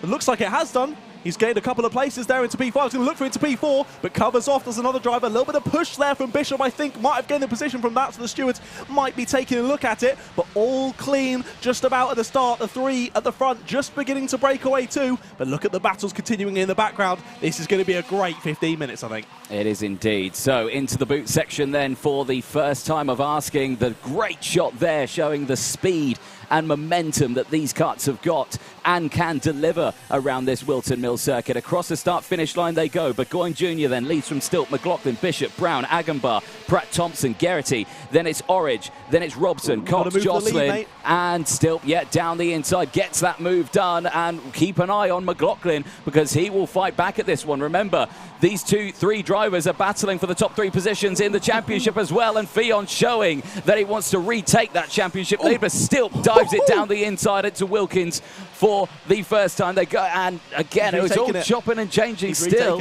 He has, hasn't he? McLaughlin, I think, followed him through. He has indeed. Did, so Stilt down to P3. Yeah, so this is going to allow everyone to close in. Macaulay Bishop is loving the look of this, and I'm sure Leo Brown is loving the look of this as well. As they go across the line then, chopping and changing, everyone crossing, and again, fastest laps coming in, best times. Fastest driver out there, though, Cameron Pratt-Thompson, the number 33 in 7th place. He's your fastest driver in this group, so keep an eye on him as, again, down the inside goes McLaughlin, and Burgoyne Jr. back down into P3 now. He just saw Stilt read that move so nicely, and he's going to go for it again. Down into Ashby, back up into P1, goes Stilt, he squeezes the number 29 out onto the grass. Fionn McLaughlin's going to lose at least 2, if not 3 places there, I think. But he's going to try and retake it now. Is that the 39 or the 29? It is the 29 going back up the inside. Yeah. My apologies. So back into second. Not for long, though. There comes Macaulay Bishop. Trying to do it back up to second place and does through the boot. But all this battling is just allowing for Stilt to build out a lead. Nearly half a second because of all that battling on that lap. But Macaulay Bishop now up into second place. Yep. Now this is crucial. This is the important thing because Bishop and Brown, they've got to now think, right, okay, let's stop. But Brown isn't going to. He's going to dive down the inside. Now they just need to think, because if they keep doing this, Stilt's just going to drive away. They can't do that. It's the final. You've got to work together now as the Burgoyne Jr. There, I got stumbled a bit there. Burgoyne Jr. back down the inside. Now McLaughlin comes through as well. If we have 15 minutes of this, I'm going to have to eat my shoes because I'm not going to be able to keep up with this. I thought you said earlier they could hear the stream. They clearly can't. We're telling them to calm down, and they very much aren't. Yes, very much so. Flipping the curve there again. But look at. Yeah, Stilp is loving this. Well, very much so, Absolutely loving this. 3/4 of a second now, that lead. Sunday drive in the afternoon, this, for him. Yeah, don't need to worry about it, yeah. Cracking on, Bert. Leo Brown, fastest lap of the race. 45.47. That will get faster as the race progresses. There is, wow, was that Brandon Carr? It is Brandon Carr. He's already gained, how many places has he gained in this one? I think that's quite a fair few. 16 positions. Well, keep a close eye on that GP plate, ladies and gentlemen. A lot of people questioned it at Kartmas, thinking, oh no, he had a new tyre because of something. But no, well, no new tyres here. No new tyres here. And Brandon Carr showing why he got that win in Kartmasters. Brilliant stuff from him. 11 minutes to go then. He's absolutely oozing talent, isn't he? What? 3.5 minutes and he's already gained 16 positions. That's just mental. Up into 13th at the end of the last lap. Now up into 12th for Brandon Carr. Red flag has come out, yes. So not sure what's happened, but there is a red flag that's come out onto the circuit. There, Burgoyne Jr. up to 4th. Was that before he saw the red flag come out, I would assume? Now they're all slowing down. But of course, we've only just started the race with 5 laps in, so it's probably going to be a restart of the race. But of course, drivers will all have to stop. So we're not quite sure who the driver was that's involved because it was off our cameras. So I can't tell you who it was who was involved, but we do hope that they are okay. And I'm sure the Whilton marshals here, again, some of the best in the country, will be dealing with that issue, and the medical teams will be there shortly as well. So drivers will come to a stop before the boot section, and they'll all just stay there. They'll get a briefing. Let's listen in. So just being told to stay in their carts there. They'll all have a bit of a chinwag just to discuss what just happened at the first section of that race. So if you have just joined us, we have gone to a red flag conditions at the start of the Junior X30 final. Well, don't worry now, mate, because you don't need to eat your shoes. Well, no, exactly, so yeah. That's good at least. But calm it down a little bit. So just having a look there at the drivers. Okay, now they're jumping out. Okay, Yeah. so I think we'll take a short break, ladies and gents. We'll be back in a moment. We'll give you an update when we get one.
Welcome everyone to the Dry to Wet Challenge. The challenge is we've got two drivers, we've got Noah Baglin, we've got George Edgar, we've got their mechanics as well. The challenge is they've got to replace all four wheels on the kart from the slicks to the wet tyres, and then the drivers have got to get their race suits on, wetsuits and helmets on as well. So the drivers look kind of ready, but you're not going to start, okay? the first people are going to start are 2 back here. We've got Jake Walker, or aka Hibbard, and then we've got Mr. Toby George here as well for Noah Baglin's kart. Now, chaps, the rules are 1 drill, all 4 tyres. You're not allowed to let the driver help you. You can't help the driver. And then, as soon as you've done the wheels, pass over to the drivers. Are you ready? Are you guys ready? Are the crowd ready? Excellent. 3, 2, 1, go! Give him some support, guys. Support. Shout, scream, advice. No, no, no. George can't go yet. He's got to wait until the tyres are done. Where's the support? Come on. Get the communication, right? Oh, we've already got a wheel off. There's a wheel bouncing away. We've already got 1 wheel done so far. Jake Hibbard's doing a good job so far. He's done a good job so far. 1 wheel. Get in there, Mr. Cameraman. Get the action in. There we go. There's a good tactic going on there. Excellent. Yeah, that's another. It's about neck and neck at the time being. Jake a little bit closer to finishing. Oh, it's a whip. Nut down, nut down. And I may have helped him a little bit there, but we'll brush past that. So we're 3 for 3 on Fusion. We are nearly 3 for 3. Jake's got some waft here. Toby doing a good job there. That wheel's it is on. Nearly done. Oh, he got tangled. Oh, the nuts come off here. George, at the ready, at the ready, at the ready. Hold on, at the ready. Oh, he's done. Go on, go on, go on, go on. Yeah, got it done. Right, so now George is getting his wetsuit on. Toby's letting you down here, mate. How do we feel? Go, go, go, go, go. Suit on, suit on, suit on, suit on. Oh, he's struggling. Come on, come on. Oh, George hasn't got his suit on yet. He hasn't got the suit on yet. He's struggling with his foot. He's struggling with his foot. He's on the floor. Go on, Noah. Oh, he's got it on. Go on, go on, go on. You got to get the helmet on as well. You got to get the helmet on as well. Go on. Go on. You see? It's nearly done. Got to get your helmet on. Got to get it. Go on, go on, go on. Get your helmet on. Get your helmet on. Quick, quick, quick, quick, quick, quick, quick, quick, quick. Winner! It's not. There we go.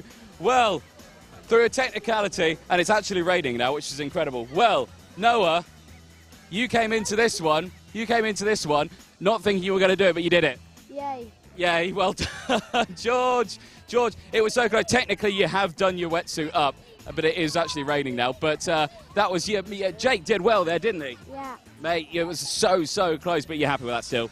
Yeah. Bit of fun. Yeah. Excellent, well done, mate. Well, congratulations to Baglan, George Edgar, and of course 2 mechanics as well. Well, I'm knackered now after that one. I think we'll go back to something else.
Well, welcome back, ladies and gentlemen, to the Viritools British Kart Championships.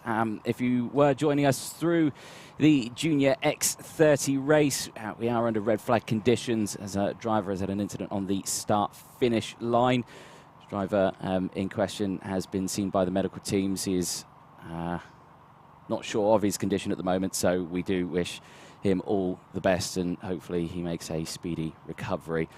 For the time being, drivers have been told to retake their seats. And, of course, we will be hoping to get this race restarted. Of course, everyone making sure that the track is safe, ready to go as well. Motorsport UK are at the final corner just to make sure everything is all safe and proper. And, again, incidents like this are a reminder to everyone. Of course, motorsport is dangerous. You know, we do race, and, you know, racing with respect is one of those big things as well. You know, we are a big family out here. Everyone was quick to the scene. You know, the track staff instantly on the scene, helping the driver medical teams as well. State-of-the-art medical teams here at Whilton Mill this weekend. Timetable as well has been pushed back by 30 minutes. So if you have got the timetable in front of you at home or anywhere that you're watching this from, for any race further on now will be half an hour delayed. So the Senior X30 final, due to start at 2:30, will start now at 3 o'clock, and so on and so on. So as you can see, drivers are back in their seats and will be going for a restart. Now, the restart procedure, for anyone unclear, they are going to go for a full lap under the full course yellow conditions, i.e. the Battenberg flag conditions.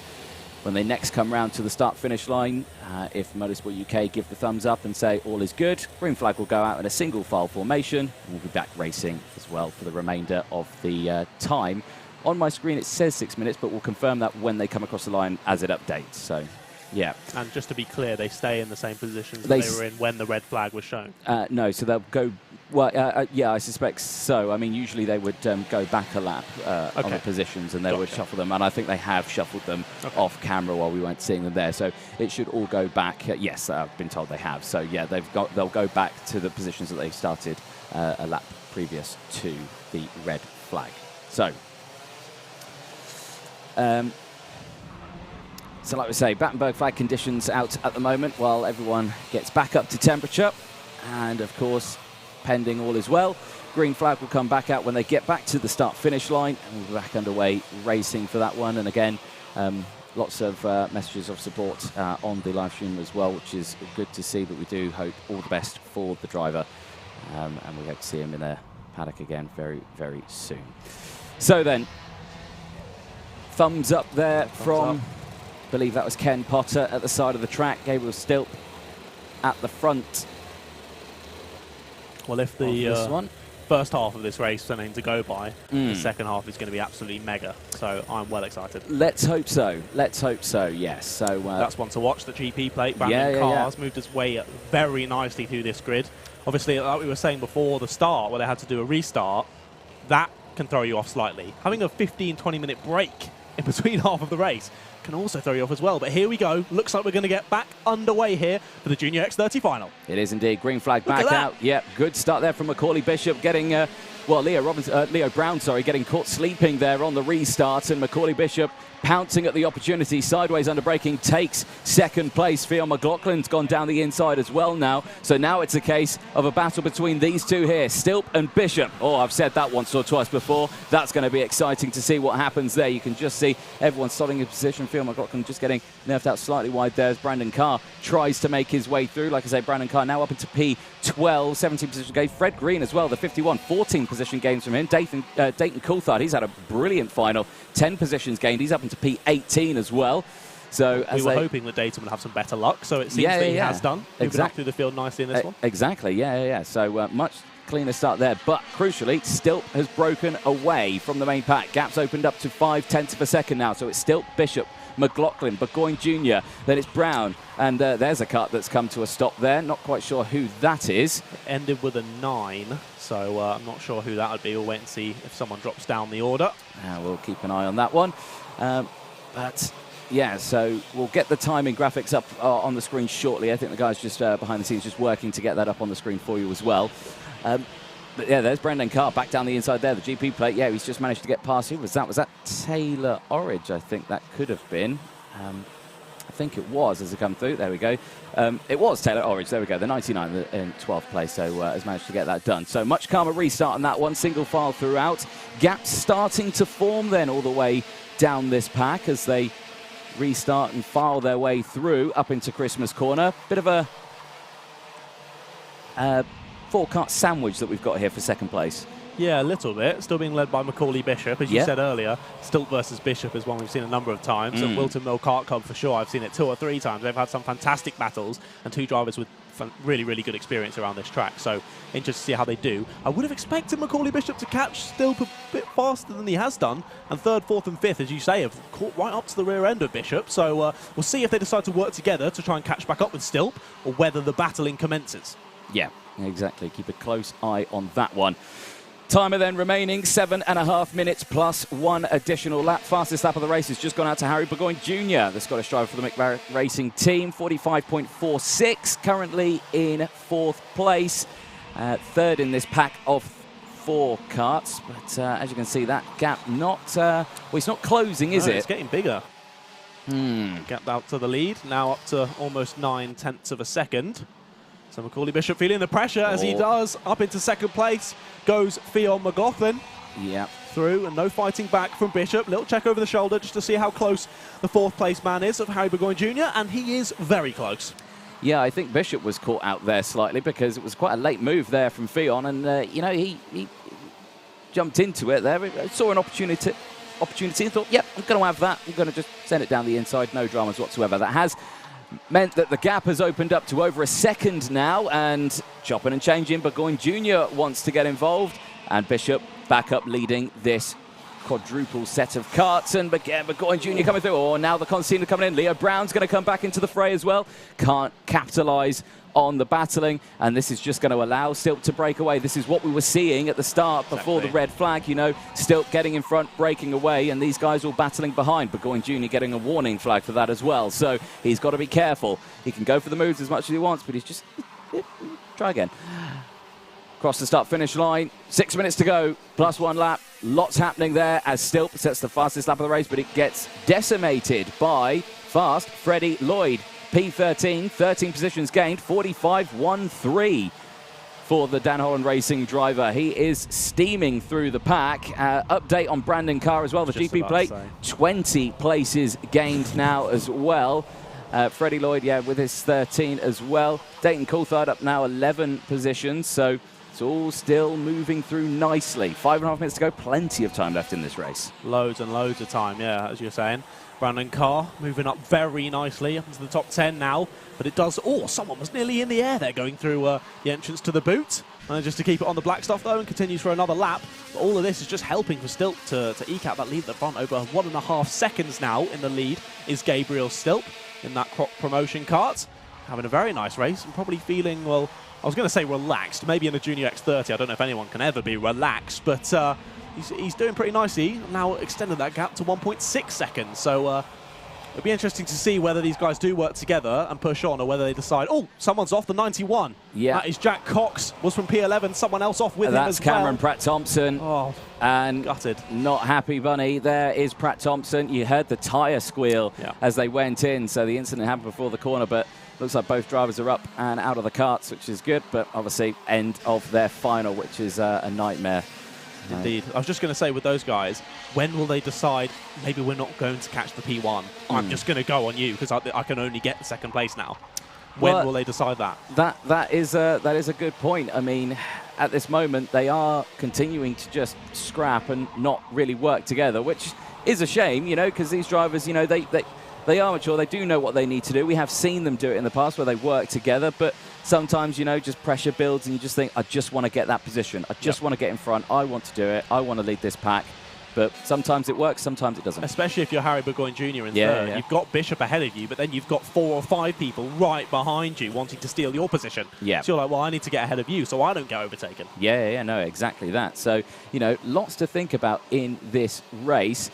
In terms of the virtual championship, Stilt will lead this one by 938 points. McLaughlin not changing. He goes up with 903. So the only thing that's changed really in the top 10 is Josh Agambar has got past Zach Green in terms of overall points, 782 from the 772. The 68 Harry Burgoyne Jr. there went for a late move into Christmas, didn't quite work out, then lost the momentum and ended up losing 2 positions. But down to 5th goes Harry Burgoyne Jr. and moving up is Leo Brown and Fionn McLaughlin into 3rd and 4th respectively. Yeah, there we go. So struggling out there now is Burgoyne Jr. Lost another position as well, down to 6th now. Agambar up into 5th. So update then on the positions and big movers. So still leading from Bishop, Brown, McLaughlin, Agambar. Burgoyne Jr. now down into 6th place. Geraghty is up there into 7th. Robinson as well up into 8th place. Brandon Carr up into P9 from Freddie Lloyd in P10. And Brandon Carr's just sent another position, I believe, into Christmas. He might have been re-overtaken on an exit, actually, but he's still going for it. He's at the back of this big pack now, so he can very much see 2nd place. Might be a little bit out of reach in 2.5 minutes, but it's Brandon Carr, so we never know. You never know, and he's done a stellar job so far. We'll keep a very close eye on it once again as they whiz into the boot section. And again, everything's just calmed down a little bit now. I think they're just, they're finding their feet. Now I think they're starting to think, right, okay, we're not doing anything now. Let's stop. Let's just work together. Let's try and close that gap. And 1.7 seconds is the gap. But no, Bishop defends. Bishop defends. They're not going to close that gap at this rate. They've got 2 minutes left. It's now up to nearly 2 seconds, the gap to Stilt. I think now is when you just go, we're not gonna catch him up. Let's battle. Yeah, I think that's what's going to happen now. They're just going to think they're going to fight over 2nd now. Yep. And there goes McLaughlin down the inside of Brown, but Brown holds on to it around the outside and keeps it on the track. McLaughlin's not happy, but yes, I think you're right. After that coming together, Leo Brown's rear bumper has come unfixed from one side. It's okay, still attached. I think it's just dropped down a little low. We'll have to keep an eye on it. But that is drama because Brown was doing such a fantastic job in this race, and that would be devastating for him. But 1 minute, 20 seconds left on the timer, question mark over that rear bumper. So unfortunate, in a 15-minute race. Yeah, look at that, yeah. more It's contact, off. technical And flag, there we go, Leo Brown. Technical flag will have to come into the pits. As I was about to say, 15 minutes session gets ruined in about 2 seconds just with one move. So super frustrating for Leo Brown, but it is what it is, and he's going to have to come into the pits. Yeah, he's not seen that technical flag yet. He'll see it when he crosses the line. So nightmare for him. Less than a minute to go, though. So the battle for 2nd now has calmed down. Bishop's got clean air. It's all about the battle for 3rd place because McLaughlin's holding on to it, sets the fastest lap of the race, but has got the close company of Harry Burgoyne Jr. right behind him. No one goes defensive into Christmas Corner this time around. We are in the last 30 seconds. 2 more laps to go, 1.5 laps to go. I think they'll get the checker flag this time. No, I think they'll get another lap out of this. So we'll see what happens. It's going to be a timer's worst nightmare once again. Yeah. The checker, the last lap board is going to be like 1 second left on there. We've seen a couple of close ones, haven't we? We have indeed. But luckily for Gabriel Stilp, he doesn't really need to worry about it in this one, does he? He doesn't matter how many laps he has to do. He's probably going to continue eking out that lead battle. Yeah. And look at this going around the boot. We've got nearly 3 wide round there. A few drivers fighting over, is that around sort of 5th and 6th place? Yeah, crucially, Brandon Carr is in there as well. Very much involved with that, isn't he? So up into P7 now is Brandon Carr, doing an absolute stellar job. And has Leo Brown come into the pits? I don't think he has yet. I don't think so, but change there for 3rd place as Burgoyne Jr. gets past McLaughlin, and McLaughlin now going round the outside as Agambar dives back down the inside. Here comes Brandon Carr around the inside of both of them. Can't quite get the 2 moves done, but gets the 1 move done, moves up now into P6. So excellent driving there. Timer strike 0. Last lap board's going to be out this time for Gabriel Stilp, who has checked out. 2.2 seconds clear from Bishop. Bishop now 1.5 seconds clear from Burgoyne Jr. But McLaughlin is right behind as everyone just freight trains Brandon Carr out of the way, and Carr almost clipping that tyre barrier on the exit of the boot section. What's happening with 3rd place, though, because that's closing, but it's not as close as this one for 4th place. As back down the inside looks, Leo Robinson, but he can't quite do it. It's getting tasty now between these drivers, isn't it? This is getting super tasty. anyone could end up at the front of this pack by the end of this race. Oh, we've got a couple of drivers off a Christmas corner as well. Didn't quite pick up the numbers there. We've got a few guys dropping down the order. We'll update you at the end of the race, but continuing to watch this battle through the final part of the lap. You can see how close they all are, squeezing up on each other. But as we come around the final corner, it should be Gabriel Stilp who will take the checkered flag, and he puts his fist in the air. What a win for Gabriel Stilp in the number 42 in the Junior X30 final. Macaulay Bishop comes across the line to finish in second. Then it's Harry Burgoyne Jr. finalising your podium. Then Phil McLaughlin in fourth, Josh Agambar in fifth, Leo Robinson in sixth, Taylor Orridge seventh, Brandon Carr ending up in 8th, despite getting nerfed wide at the final corner there, just starting the final lap. He fought back nicely to P8 there. Cian Garrity there in 9th, and Freddie Lloyd rounded out your top 10. But yeah, a slightly disjointed race there due to the accident that we had earlier. Again, hopefully our driver is all okay, and we wish him all the best. But what a race to finish. Gabriel Stilp, incredibly impressive there. Won that one by 2.16 seconds. Absolutely checked out. And to be fair to Macaulay Bishop, we were so busy watching the battles, we didn't really even notice him pull away from Harry Burgoyne Jr. and the rest of that little battle. But I'll carry on past P10 as the drivers enter the pit lane, but it's looking like nose cone watch. Everyone is about okay. They are indeed, so the top 3 make their way through. We'll talk through the rest of them. P11 was Jack Hobson, then it was Charlie Morrison-Jones, then Fred Green, Lewis Bird, Rylan Ekberg, then Jack Cox, Zach Green, Jack Nettleship, Isaac Phelps, then Henry Jocelyn, Dayton Coulthard, Riley Bishop, Cian Gamiao, then Morgan Moore, Leo Brown, Cameron Pratt-Thompson. Didn't finish the race, neither did Leo Brown, neither did Nathan Clifford, neither did Eden Spanswick, neither did Flynn McDermott, neither did Jack Mowat. So a few people out in that one, 24 finishers in total. And we will soon be handing down to DJ, who's rushed off into the paddock to talk to your top 3, as we have got someone getting a nose cone penalty. That's the number 53. Who is that? That's Zach Green. Finished 17th place in that one for the Jamie Green Racing. Sadly, is going to be getting a 5-second penalty, which will likely put him around 22nd place after all that is said and done, depending on if anyone else gets penalties. But a good final to start off with. As I say, a little bit disjointed, as someone else does get a penalty, but kind of understandably so. The Nassau panel is so bent, I can't even read the number.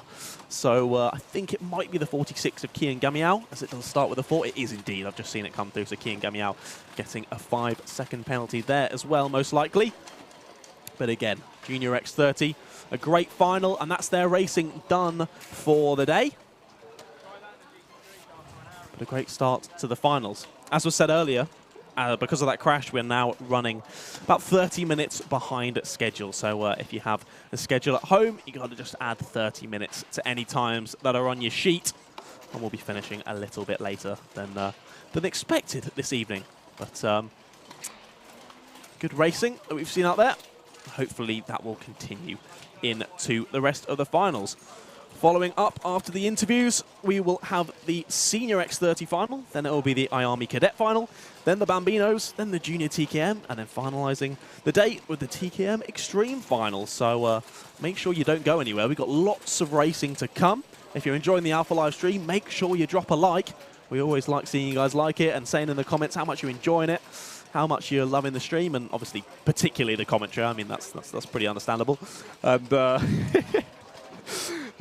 yeah, if you would enjoy it, as I say, subscribe. We had lots of other things going on the Alpha Live channel this weekend as well, which I will just get up now, as we do every weekend now. It's ridiculous the amount of things we have on the Alpha Live channel. There's really no reason to not subscribe. If you like motorsport, you're going to like everything. But I'm going to send it over to DJ now, down in the paddock. Thank you very much, John. Yes, down in the winners area, Gabriel Stilp. Well, congratulations. That looked like a nice, chilled, casual Sunday drive for you. Yeah, the first start we managed to get away, but then the red flag came out, so we, had to kind of had to do it all again. Yeah, and then we did a Battenberg, and then we went nice slow, and I managed to get a good start off the Battenberg, and then didn't have to defend up at Christmas, and managed to just get away from there. Now, obviously, your team's based here, so you know you've got a lot of knowledge of the circuit. Team's got a lot of data from it, and seems to have paid off nicely here. Yeah, it was looking good. We were looking good forward this weekend because we knew we were fast around here. But Burgoyne was really fast. Like, he won all the heats, won the pre-final, so we thought he'd be like right at the front, maybe like gonna win. We thought we were gonna win, but then he didn't get a very good start. Yeah. So I managed to get away. Yeah. So it was a good effort from you. Anyone you'd like to thank? I'd like to thank my mechanic, Grice for the engines, whole of the team, Mum and Dad for bringing me, and I've already said the team. There you go, mate. Well done. Gabriel Stilt there, race winner for Junior X30. I'm not going to stand on the weigh-bridge because I'll reveal my weight. Anyway, Macaulay Bishop, second place. Did you expect that? No, it was good. We found a bit of pace in the final, so was able to compete a bit better. So yeah, it was good. It's quite unlucky. I got nose kind of on the first start, so put it back to sixth. But I'm happy with the result considering we was very slow throughout the weekend. Yeah, so despite that, you know, you still managed to claw through. Good result for you, good points as well, because it's very tight at the top three between you guys, isn't it? Yeah, it's good points for the championship, so it should be good to fight for the championship at PF, so good. Yeah. Anyone you'd like to thank? All of DHR, my dad for taking me, and Grice for the power. Spot on. Well done, Macaulay Bishop there, second place. Let's chat to, well, Mr. Burgoyne Jr., you look like you've had a workout there, mate. What a result that was. Yeah, it was all right. Yeah, tough old race. Talk us through it. Well, basically, the start was going well, and then the red flags came out, and then after that, we got back going, and we got up to fourth, and then I went for a move, and they just let off the brake and rolled into the corner. I couldn't go past them, so I got passed by two other people, by Finn and don't know who the other one was, so it was a good race. But yeah. Dramatic last couple of laps, wasn't it? Yeah. Yeah, a lot of workout. Anyone you'd like to thank? Yeah, my mum, my dad, Shocks, everyone at McBarrett, and everyone at home. Yeah, spot on. Well done, mate. Congratulations on P3 and your top three drivers there. You can see the rest of the drivers all go down there in Park Ferme. They are now being released, which means that the next race is probably coming up in just a moment's time. But before that, we'll head back to the commentary box. John, back to you. Well, there we are then. Brilliant to hear from all of the drivers after the race. They should all be very happy with their performance. And a top three finish in a Junior X30 British Kart Champs final is pretty amazing. So they should all be very, very proud of themselves. But we'll be getting on with the rest of our finals relatively soon. As I said earlier, it's Senior X30 coming up very, very soon. But we'll have a little natter before then. DJ's going to make his way back to the commentary box. And we'll get on with the rest of the day. But if anything's to go by with that first race, we're in for an absolute treat because the racing has been absolutely fantastic today. I can't wait for the next set of drivers to get out onto the track. Hopefully we'll just stick to half an hour behind schedule and we won't have any further upsets. But that's the thing with motorsport. We cannot predict this kind of stuff. But let's get on with it.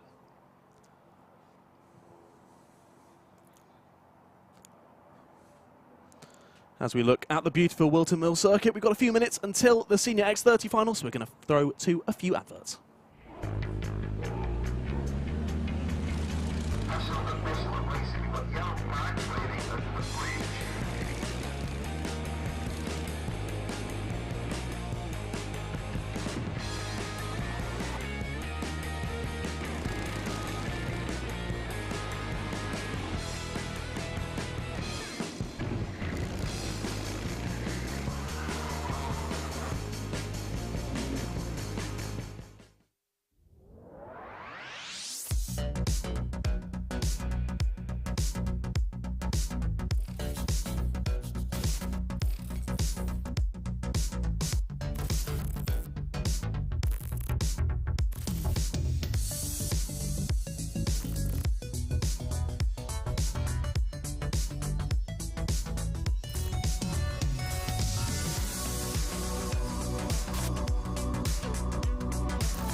Well, welcome back, ladies and gentlemen.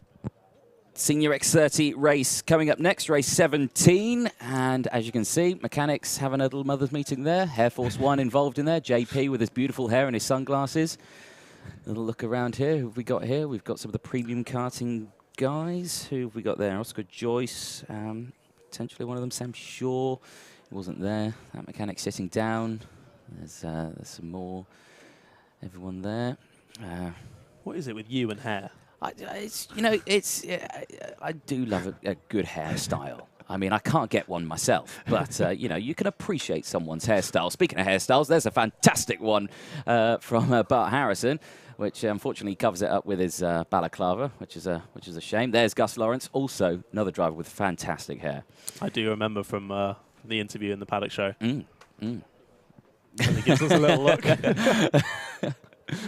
But, so... Those luscious locks have got to give at least 2 or 3 tenths. Oh, yes. Yeah. Definitely. Yeah. With this PFI branded suit, it looks mega. Yeah. PF International team. I do love seeing all the different colours and branding and stuff. It just makes everything pop. Does indeed. You can just see there down at the bottom of your screen, you can see Calai Atkins there getting a last few words of encouragement. Of course, the Croc Promotion team based here. Already 1 for 1 in the finals. One of their drivers taking the win. Can they replicate that with Calai? We know he's come back in the finals before. He always keeps something up his sleeve. And I don't think you'll mind me saying that the last heat or pre-final was a tad disappointing, falling down the order a little bit. So he's got a point to prove in this final. Yep. There is the number 7, Sam Heading, the MDL Motorsport driver. He is he heading for victory, though? At the end of this race, we'll find out. He gives you the stare of death after that terrible joke. It's a surprisingly good joke. I loved it, mate. I'm just kidding. Yeah. Christian Brooks there for the Evolve Racing, just getting his helmet on as well. He's got Air Force One just behind him. The GP plate. Matt Harrison there, just getting himself all comfortable, seated and ready. Getting loosened up. Yeah, loosey-goosey. Ready to go. Nice and loose. Yeah, that's what you need. Because, as we've said previously, the amount of G-force that's going through these drivers, they need to make sure they're nice and physically fit and limbered up and ready to go. So, the other day, if you're a follower of my Instagram page, if you're not, it's completely fine. But if you do want to follow it, Anthony_Jordan Official. Thank you very much.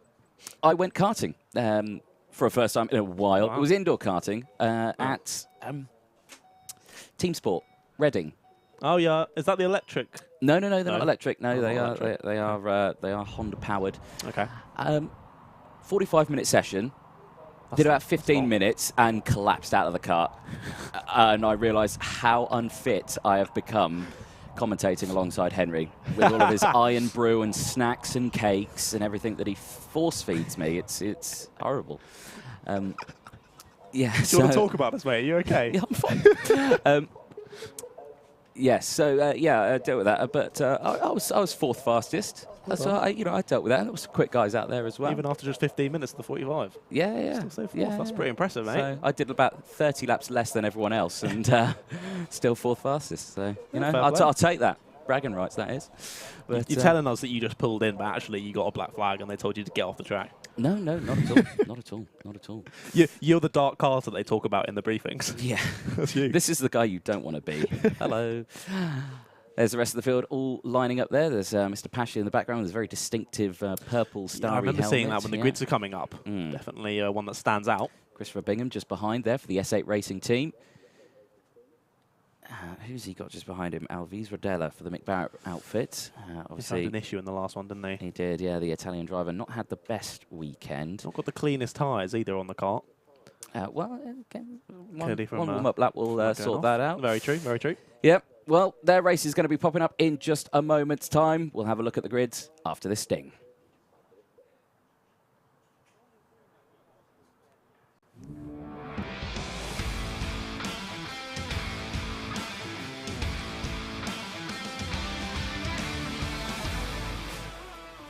Senior X30 final about to take to the circuit. Here is how they are going to line up for their 15-minute plus 1 lap race. Gus Lawrence and Sam Heading will start on the front row. Gus Lawrence, he's had a clean streak, 3 for 3. Can he make it 4 out of 4? Bart Harrison and JP Slater will start from row 2. Marcus Littlewood and Christian Brooks go from row 3. Calai Atkins and Air Force One himself go from row 4. Lewis Mackey and Archie Tillett go from row 5 from Harvey Ryby, and Sam Shaw on row 6. Aaron Walker and Connor Clifford go from row 7. Michael Rapsey and Oscar Joyce round out row 8.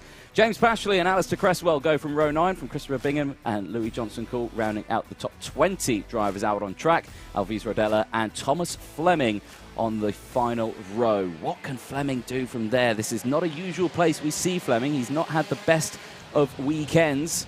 It's not his home circuit, but it's the team's home circuit. Dan Holland Racing, based here, of course, at Whilton Mill. They've got a lot of knowledge. They've got a lot of advice to give their drivers. And Tom Fleming's not a driver who needs advice. You know, he's the number 3 seed, 3rd in the British Championships last year, and at the back of the grid in this one. So, shocked to see. Looking forward to this one. This is the one that we were saying. Oh, yes. To keep an eye on.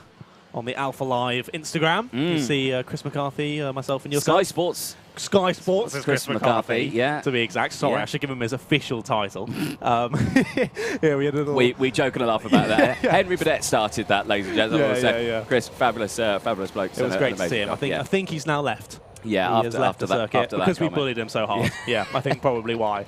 But no, we did a little interview with him on the Alpha Live Instagram. So Alpha Live Productions is the @. Make sure you go over and follow that as well and check it out. But here we go. Is it going to be as good as we hope? Let's see. Let's hope so then. Round the final corner. Are they going to tease us with a false start, or is it green flag first of asking? It is green flag. We're off and racing. Great start from Gus Lawrence. He swooped into the lead. Great start from Bart Harrison, as well as everyone goes through 3 wide in the mid-pack section as we screech up in towards Christmas Corner, and a change to the lead. Bart Harrison down the inside. This is the first time any other driver has led a race this weekend other than Gus Lawrence. Down in towards hairpin, the Ashby hairpin for the first time, and again Lawrence just looking for a spot to try and get past, and he can't quite do it. He sticks to the outside line, but he can't regain himself. A little further back, Marcus Littlewood's got into 4th place as well as the rest of the field come through. One of the BMR carts, a big look over the shoulder and defensive into the boot section for the first time. He can't quite make the move, can Gus Lawrence? He holds on to it. As down into the boot section for the first time, they'll cross the line. And how will they go across the line? It will be Harrison, Lawrence, Heading, Littlewood, Slater. Then it's Mackey, Atkins, Brooks, Walker, Ryby, Platten, the top 11. What a start, and already moving to defend, as you say, to the inside up to Christmas Corner goes Bart Harrison. If he's defending with only 1 minute into this race, I don't think there's ever going to be anyone pulling away at the front here, and we're going to have a, 21 kart battle for the lead throughout this 15 minutes, so I'm very much excited for this. Very much excited indeed. 13 minutes, or just over 13 minutes, plus 1 lap remaining. Plenty of time in this final for lots to happen, and again, Harrison still leading this one. Lawrence trying to find a way past as Harrison clouts that inside curve as he enters into the boot section, and again tried to get the cut back, did Gus Lawrence there. Didn't work out, but as you can see, they're not really going for moves, but the pack is still there, meaning that Harrison at this moment may be struggling with pace. Change there as Littlewood's under pressure from the 17 coming through. JP Slater, the guest driver, as a change for the lead. Lawrence down the inside takes that race lead back, and now we could see him break away. But is Harrison going to fight back immediately? Of course he is. And here comes Sam Heading. Oh, Sam Heading down the inside, 2 for 1. Can he take it? No, he can't. Only got the 1 place. Holds on into second. That was a brilliant few bits of moves, wasn't there? That was fantastic. But stays in the lead, does Bart Harrison, just about. Chopping and changing, I mean, on the timings, it's likely to stay quite similar, but that doesn't tell the full story of the race, except for Gus Lawrence down to 3rd. But as I was going to say, if you don't go for that move up into P1, the pack that's behind you is going to be like, right, well, I'm going to overtake you then, mate. Yeah, exactly that. Big moves further up in the pack. Thomas Fleming, update on him. He's up into P14, 8 positions gained. Louis Johnson-Cool as well from the back of the grid, 7 positions gained. They're kind of really pulling each other along the grid, and fastest lap of the race for Sam Heading there as well. The number 7 in 2nd place, looking like he's got the WAF. This is unusual stuff from Sam Heading. You know, he is the number 7 seed, so he's a quick driver, but we've not really seen him in this first half of the year. It's good to see him at the sharp end again. And running there in 2nd place, he's looking very, very comfortable. Still 12 minutes to go, plenty of time. Love that shot. Such a good shot, isn't it? Fantastically set up by our producer, Mr. James Pitchu. Very nicely done. I did see a change for 5th place, I think it was, in that last lap. It was indeed Atkins through on Littlewood for 5th place. So, yeah, someone you mentioned at the start to keep an eye on. Moving up through the pack nicely. Yes, indeed. Keep an eye on that. Oh, we've got to change Promotions the lead. driver. Yeah, as down the inside goes Sam Heading. Now takes the lead. So Gus Lawrence down into P3. This is not what he wanted. We were saying earlier, I was chatting to Chris, as Harrison back down the inside, fights back, and now here comes Gus Lawrence. He does get the 2 for 1. This is excellent stuff from Senior X30. We said it was going to be the most exciting, and it's not disappointing so far. In they go through Osiers for the, not the penultimate, about the 5th time they've gone through there now. And again, Harrison's still there. He's comfortable, but not for much longer, because Heading is just eking that gap ever closer. He's just trying to squeeze that Kart down the inside. Failed to do so that time around, and now gaps are starting to form, and Lawrence can breathe for a few seconds now. Yeah, maybe just a few seconds before the rest of the pack catches back up. But yeah, Lawrence really showing his experience there as we see another move for second. That's Heading back into second place on the 77 of Bart Harrison, back down into P3. As I'm saying, Lawrence really showing his experience, read it perfectly, and overtook 2 people on 1 corner to take the lead. Fantastic showing. However, now out in front, I can hear an exhaust too. Someone's exhaust has gone. I'm not sure if that was further down near the back of the pack, but we'll keep you updated on who we think that might be. But this battle continuing. If these guys continue to battle hard, it could let Gus Lawrence get out in front. As we've got a crash in the boot. Not sure who that was. I think one cart went over the front of the other there through the boots. As we can see them trying to rejoin there. They become disentangled. And we'll see them continue. Who exactly was it? So that was Marcus Littlewood and Christian Brooks. So I did see the Evolve racing driver go for a move down the inside into the entrance of the boot, and I just think Littlewood closed the door, which was a big shame, and they ended up spinning around now at the back of the grid. Gus Lawrence, fastest lap of the race, 44.870, leading this way. Now he's got back in his rhythm. He had to fight for it a little bit at the start, but now he's getting into his stride. Now he's starting to open that gap. As you were saying, it was the first time this weekend he hasn't just been in the lead. So a new experience for him here at Whilton Mill this weekend. But fought well, got back to the front with that incredible move, and now is just kind of starting to pull away. Nearly half a second out in the front, over Heading. But we'll see. Heading and Harrison, I think, are going to play this quite smartly. Still just under 10 minutes to go. You've got to work together at this point. A little further back, Aaron Walker tried to move into the entrance of the boot there on the number 8 of Lewis Mackey. Failed to do so, slots back his place, but there at Christmas, now he's got it done, as Harry Platten has also got in front of Mackey and Walker as well. He's there in 6th place, the GP plate, now clawing his way up to the back of Calai Atkins. Atkins still looking comfortable, though. He's at the back of that quadruple of Kart, and now it's all chopping and changing as Louis Johnson-Cool comes through the fray as well.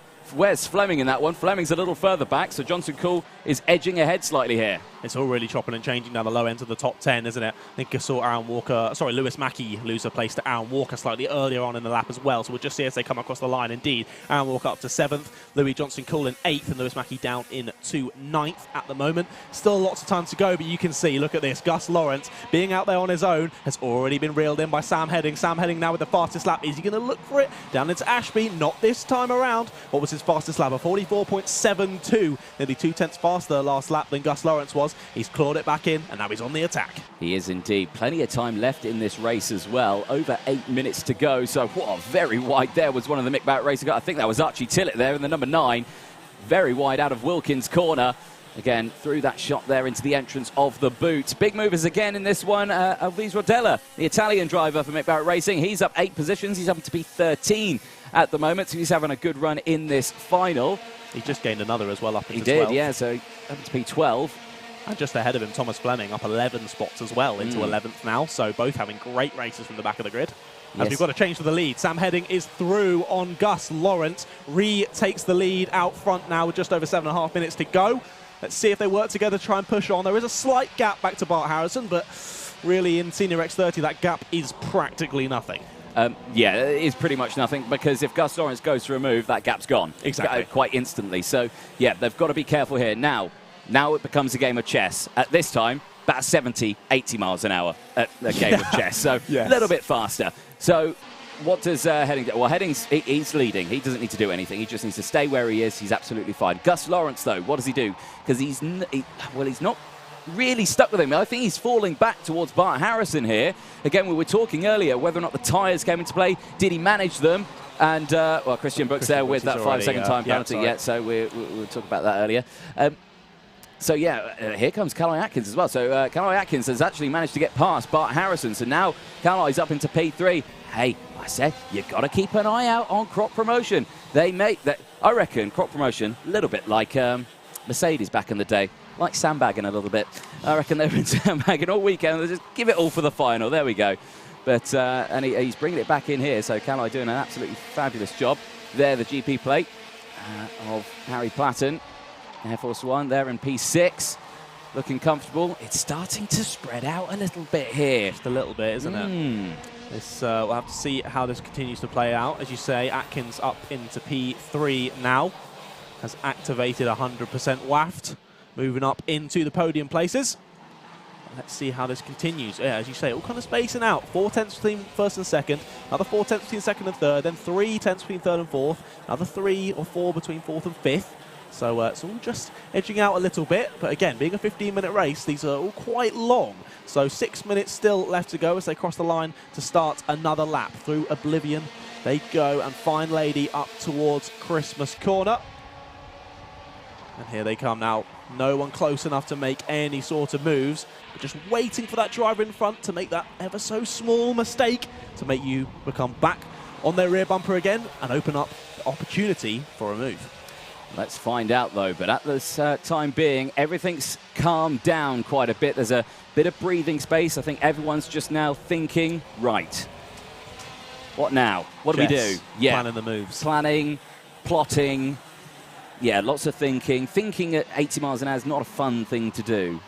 It's quite tough, but a lot of these drivers have huge experience. Driving these karts is like looking at the back of their hand. They know it so well. Oh, yeah. But it's still incredibly mentally and physically tiring. And to then be planning moves on top of that really, really can take it out of them, especially across 15 whole minutes of racing. Yeah. Fair play to them. But there you see Atkins, fastest lap of the race, 44.570, still in P3, 2 tenths off of that O plate now. Let's see if he's going to go for a move in the next couple of laps. I think it's on the cards. It very well may be on the cards, yes. Keep an eye on that number 41 kart in third place. You can just see him there right behind Gus Lawrence. And look at the closing distance under braking. Calais, so much more comfortable under braking here. And that could play very much into his cards here as they go up into Christmas Corner this time around. You saw how much he closed up under braking into the boot. Is he going to go for a move this time? He doesn't look close enough, and no, he's not. He's going to stay behind, so no move this time around. But again, if he does make the move, he's got to do it sooner rather than later. He's got 4 minutes left. If he feels like he can catch heading, he needs to get past Lawrence ASAP. Yeah, for sure. But also he's got to think about he can't be going for it from too far back. He's got to make sure he's close enough where he can make that move and lose the least amount of time possible to heading out front to give him that opportunity to catch up before the end of the race. So, yeah, as we've said before, it's a hell of a lot of planning. Oh, and who's that? It's Calais Atkins. Oh, Atkins off the track. He was in third place, but what happened there? Did he go for a move on Lawrence and it didn't work out? It was off camera. But he was looking so strong, and Calais Atkins crosses the line now in P11. Oh, dear, what happened there? So that's completely opened this up. He looked on for the race win, didn't he? What happened? Did he lose it by himself? Did he get collected by someone else? We don't know. It was off camera for us, so all we can do is speculate. But the one thing we do know, he's out of the top 10.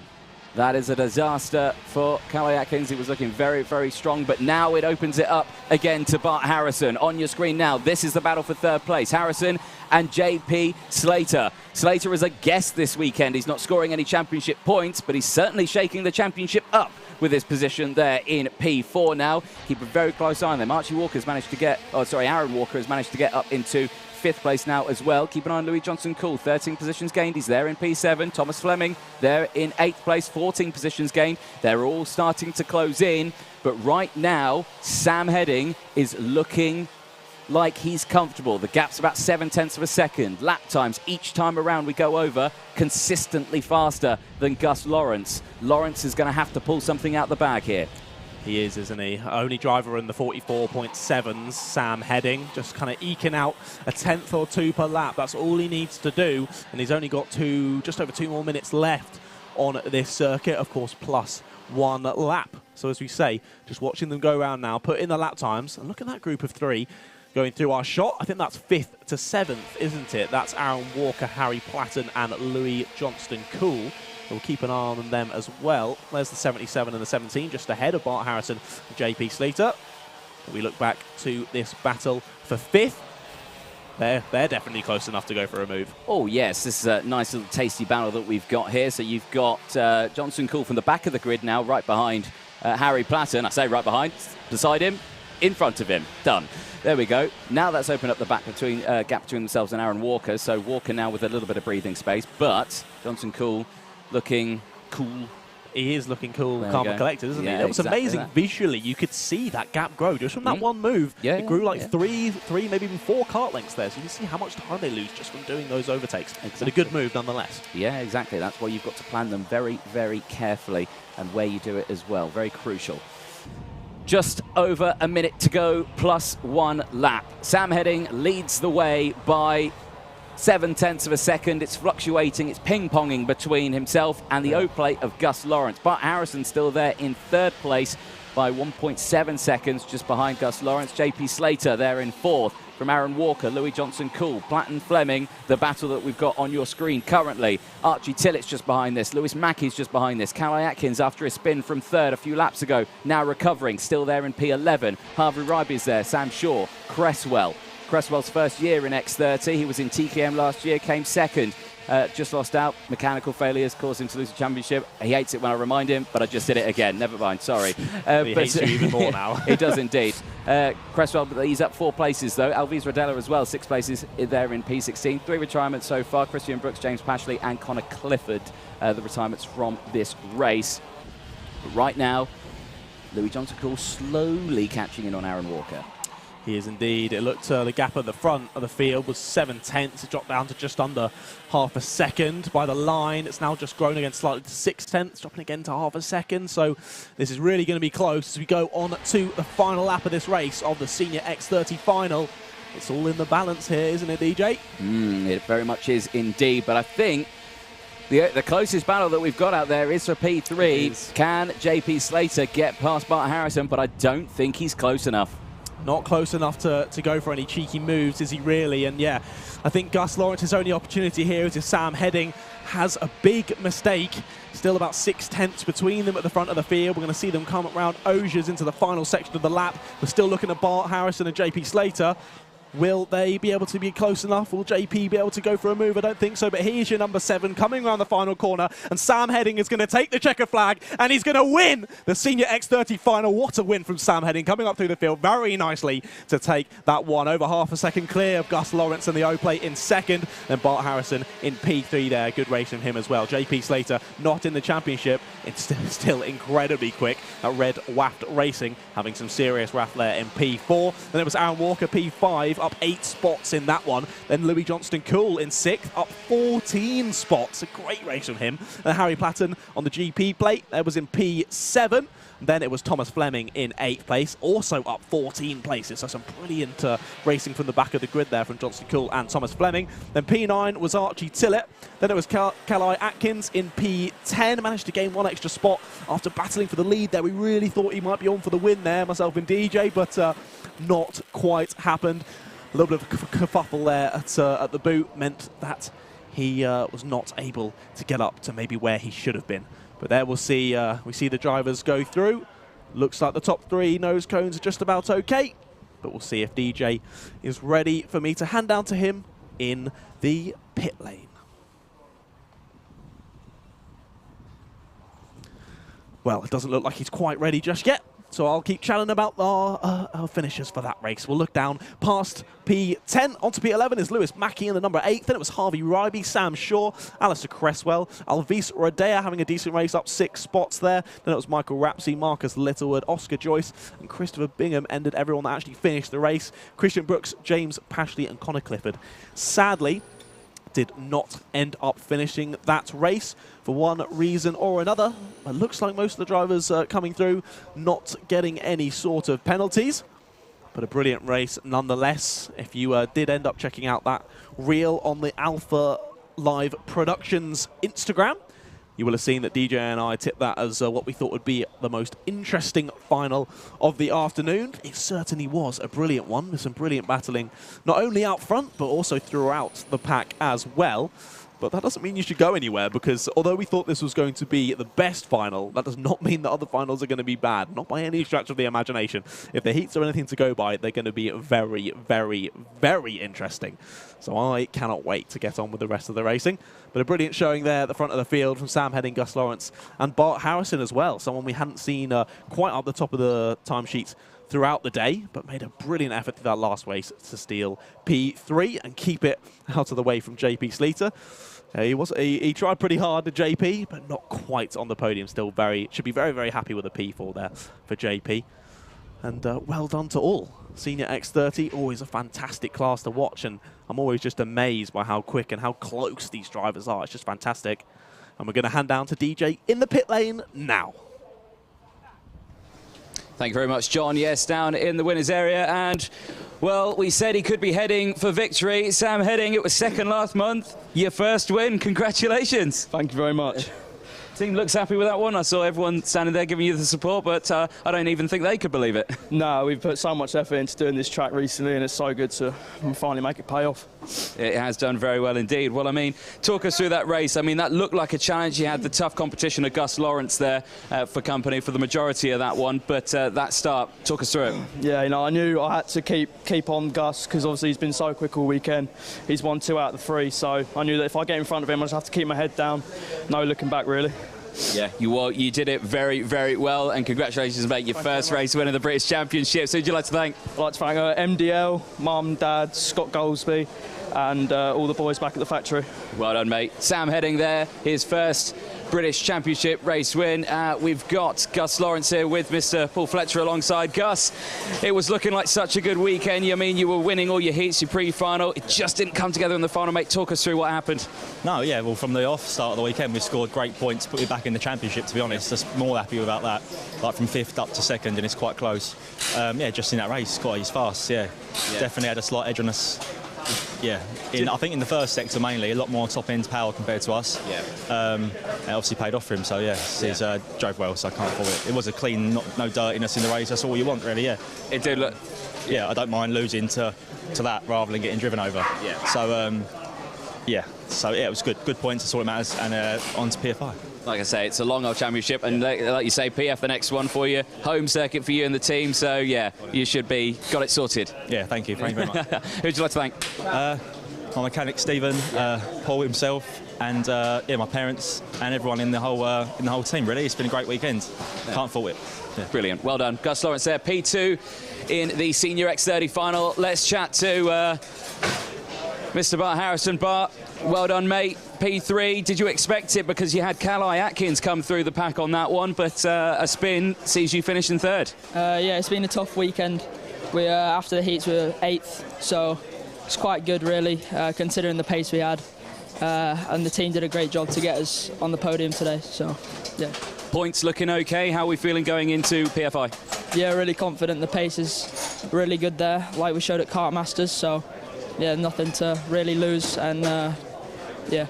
Who'd you like to thank? Team, everyone, Jack, Joe at Aventus Power, my mind coach Louise Keith, and my body coach Mark Baxter. So everyone. Spot on. Bart Harrison, congratulations, 3rd place in the final here at Whilton Mill. More races coming up. Don't go anywhere. But John, we'll head back to you in the commentary box. Lovely to hear from all the drivers there after that Senior X30 final. Brilliant to see how positive Gus Lawrence is. You might think he might be feeling a bit hard done by there after leading practically every lap of this weekend in the Senior X30 final, but no, it's really positive, and great to hear how happy he was with the racecraft from the other drivers, and P2 is still incredibly impressive across a Senior X30 grid. So yeah, well done to all those drivers, and as you say, on to PF International in not too long of a time. So I cannot wait for that next round and to see those Senior X30s back out on circuit. But we've got a few minutes until our next final, which will be coming up shortly. But before then, we'll just go to some adverts.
Now, it's not a karting paddock without the Classen Motorsport team, and I've got the worst of the bunch here, Ashley Classen.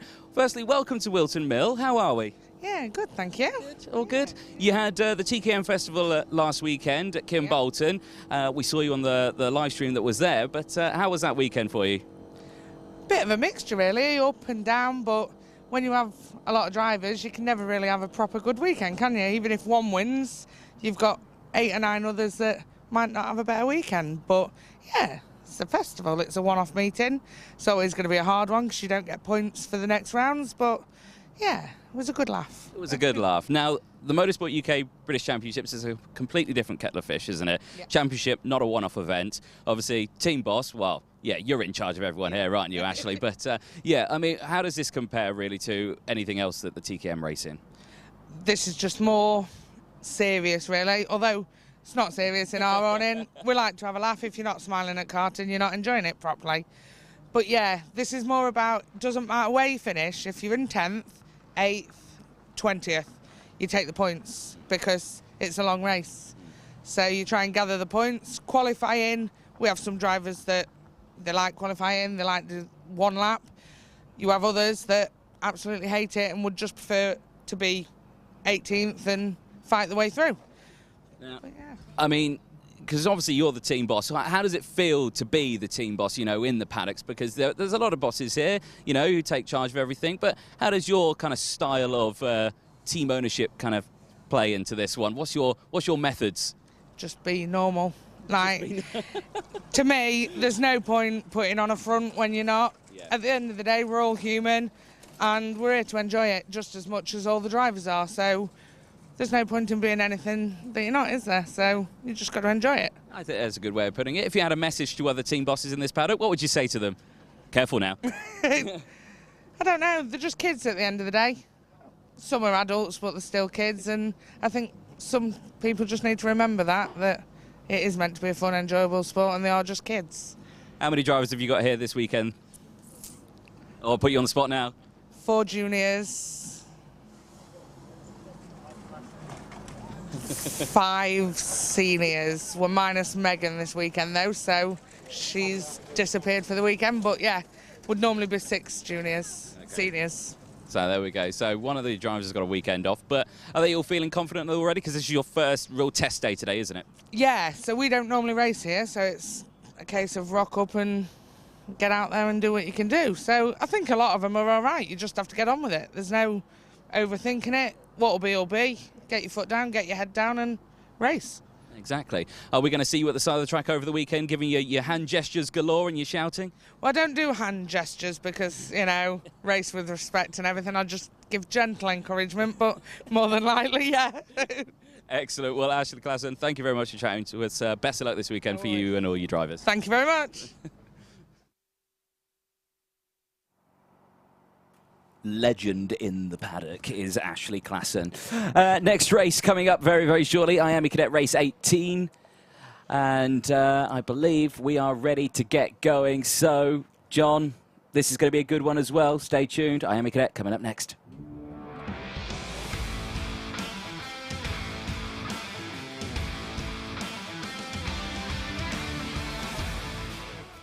Let's have a look at the starting lineup then for one of the busiest grids that we've got out there. Jensen Graham and Jesse Phillips, they're going to be starting on the front row. What can they do? They had a great pre-final. What can they do in the final? Riley Cranham and George Edgar go from row number 2. Again, the Fusion 2-row lockout. Kanish Rao and Kit Bolowski start from row 3. Archie Lovett and Lewis Islin will go from row 4. Again, mixture of the Ollie Rowley Motorsport and Fusion drivers. Row 5, Noah Baglin and Will Green for the Jamie Green Racing, the highest ranked driver before any other team. Henry Domain and Sky Parker, they'll go from row number 6. Joseph Smith, the SWRD driver on the right chassis, he will start alongside Ethan Woodward on row 7. Leonardo Gorski and Yanis Thayer will go from row 8. Henry Clark and Aaron Richardson start from row 9 with John T. Restrick and Colby Patterson on row 10, rounding out the top 20. Sukmani Kira and Leo Peruzzi will go from row 11. Henry Carter and Harley Musk start from row 12. Jensen Ackerman and Luca Narroway start from row 13. Luca obviously had that coming together in the pre-final. Let's see what he can do in this one. Blair Smith and Laith Khan go from row 14. Austin Newstead, don't believe, out there this weekend. He's not come out of the pit lane either, so I think he had to go home. So big shame not to see him out on track. Right then, Senior X30 was good. Junior X30 was good. IAME Cadet, what are we expecting? One word? Epic. Epic. Excellent. Let's see what happens. So, round the final corner, into the tram lines. False start. Oh, well, how anticlimactic was that? There we go. No, it's all right. They're teasing us. They're teasing us. I was expecting that. The back of the pack looked a little spread out. That's all that was. So, just a little bit. Yep. Yeah, another lap to get your tyres warm. Graham Clark joins us on the live chat. Good luck to Henry Clark out there. So keep an eye on Henry. He's had a good weekend so far, starting on the 9th row, the privateer driver, the number 82. It does say in by his name, though, on our timing. It does say in. Did he come out of the pit lane? Or apparently there's a cut that stopped somewhere out on circuit. Sorry, Graham, we might have just commentators cursed in there. Yeah. There's So someone at Christmas Corner who's pulled off the track. We'll just wait to confirm if that is Henry Clark or not, but it does look likely, doesn't it? it's not looking good, is it? It is. Oh, yeah. dear, Henry Clark. Sorry, Graham. Oh, dude. Yeah, that's never nice, is it? But here we go then, into the tram lines. Is it going to be green flag this time around? Green flag is out. Here we go. Great start from the front row and a good start from the main pack, as already we've got two of the ORM carts coming screaming through. Kanish Rao and Archie Lovett up into P3 and 4. They latch on to the back of the two Fusion carts who lead the way. The number 27, Jensen Graham, and I believe Jesse Phillips out there as well as they go through. Down in towards Ashby for the first time. No one diving to the inside bar apart from the 54 there. Will Green for the Jamie Green Racing outfit. He dives to the inside of the Ashby hairpin but slots back into place. This is where we start to see the IAME Cadet class really come into its own. They'll chop and change. They'll find their position of where they want to be, and then they'll latch onto the back of each other, and then they'll race like that all the way to the last couple of laps. Already you can see there the drivers just latching on as they go through the boot section for the first time across the line, and here is how they will line up as they exit the final corner. Graham from Cranham, Rao, Lovett, Phillips, Baglin, Bolofsky, Islin, Edgar, Domain, Smith, Green, Parker, Carter, Ackerman, the top 15. Jensen Ackerman, what a start from him, 10 places gained, and what a start from Blair Smith, 11 places gained. Great stuff from the drivers there. Yeah, brilliant start to this race, and all very respectful racing out there. So we might see a move from the 22 there. Kanish Rao looks for it on Riley Cranham, but doesn't go for it this time. Down into that bottom right-hand corner. As we go down into Osiers. Still no moves going for it. Noah Baglin in the 63 gets a little warning flag as well. Needs to watch those moves, does Noah. But they had the left-hand side of the grid. Got a great start, didn't they? Pushed on forward and allowed for a couple of people to make some good moves up the field. And this race continues. Look at that battle slightly further down the pack. We've got people going 3, possibly even 4 wide through the boot there, going 2 by 2 and then 2 by 2 again through the final corner. As we've said a couple of times today, not recommended, but they're doing it anyway.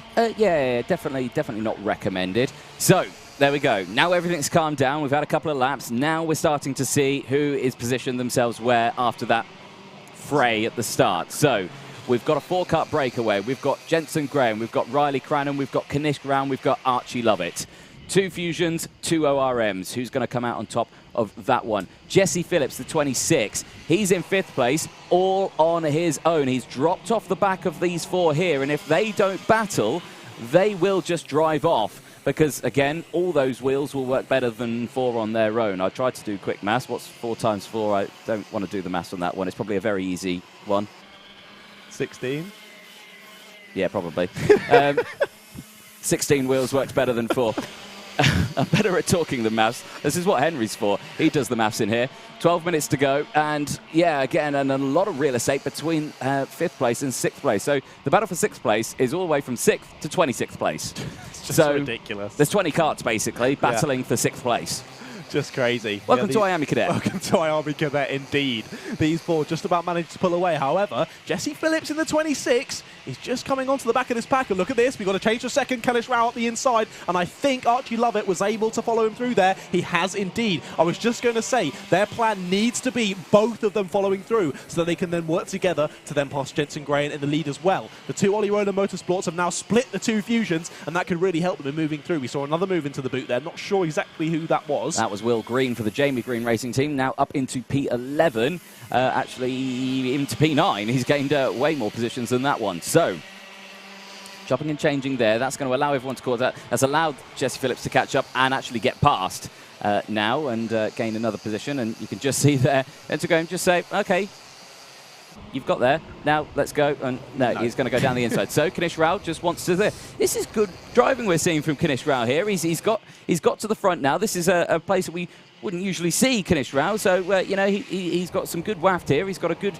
run at the beginning of this final, which is nice to see. Now he's just got to maintain it. This is where it falls into. Yes, you can get to that position, but you've got to maintain it. As back down the inside there goes Jensen Graham. And he's going to fall down to fourth as well as Archie Lovett. So now Kanish Rao no longer having a rear gunner in Archie Lovett, dropping down to fourth. Now Jensen Graham and Jesse Phillips now, both fusion as well, can maybe possibly work together to push on to Kanish Rao. But Kanish Rao, only a kart length or so, but is pulling out a slight gap. But down to fifth now goes Archie Lovett, as up the inside goes Riley Cranham. Yes, indeed. So, 10 minutes to go then. First 5 minutes has elapsed. If they were starting a heat, they'd be starting it now. So, there we go.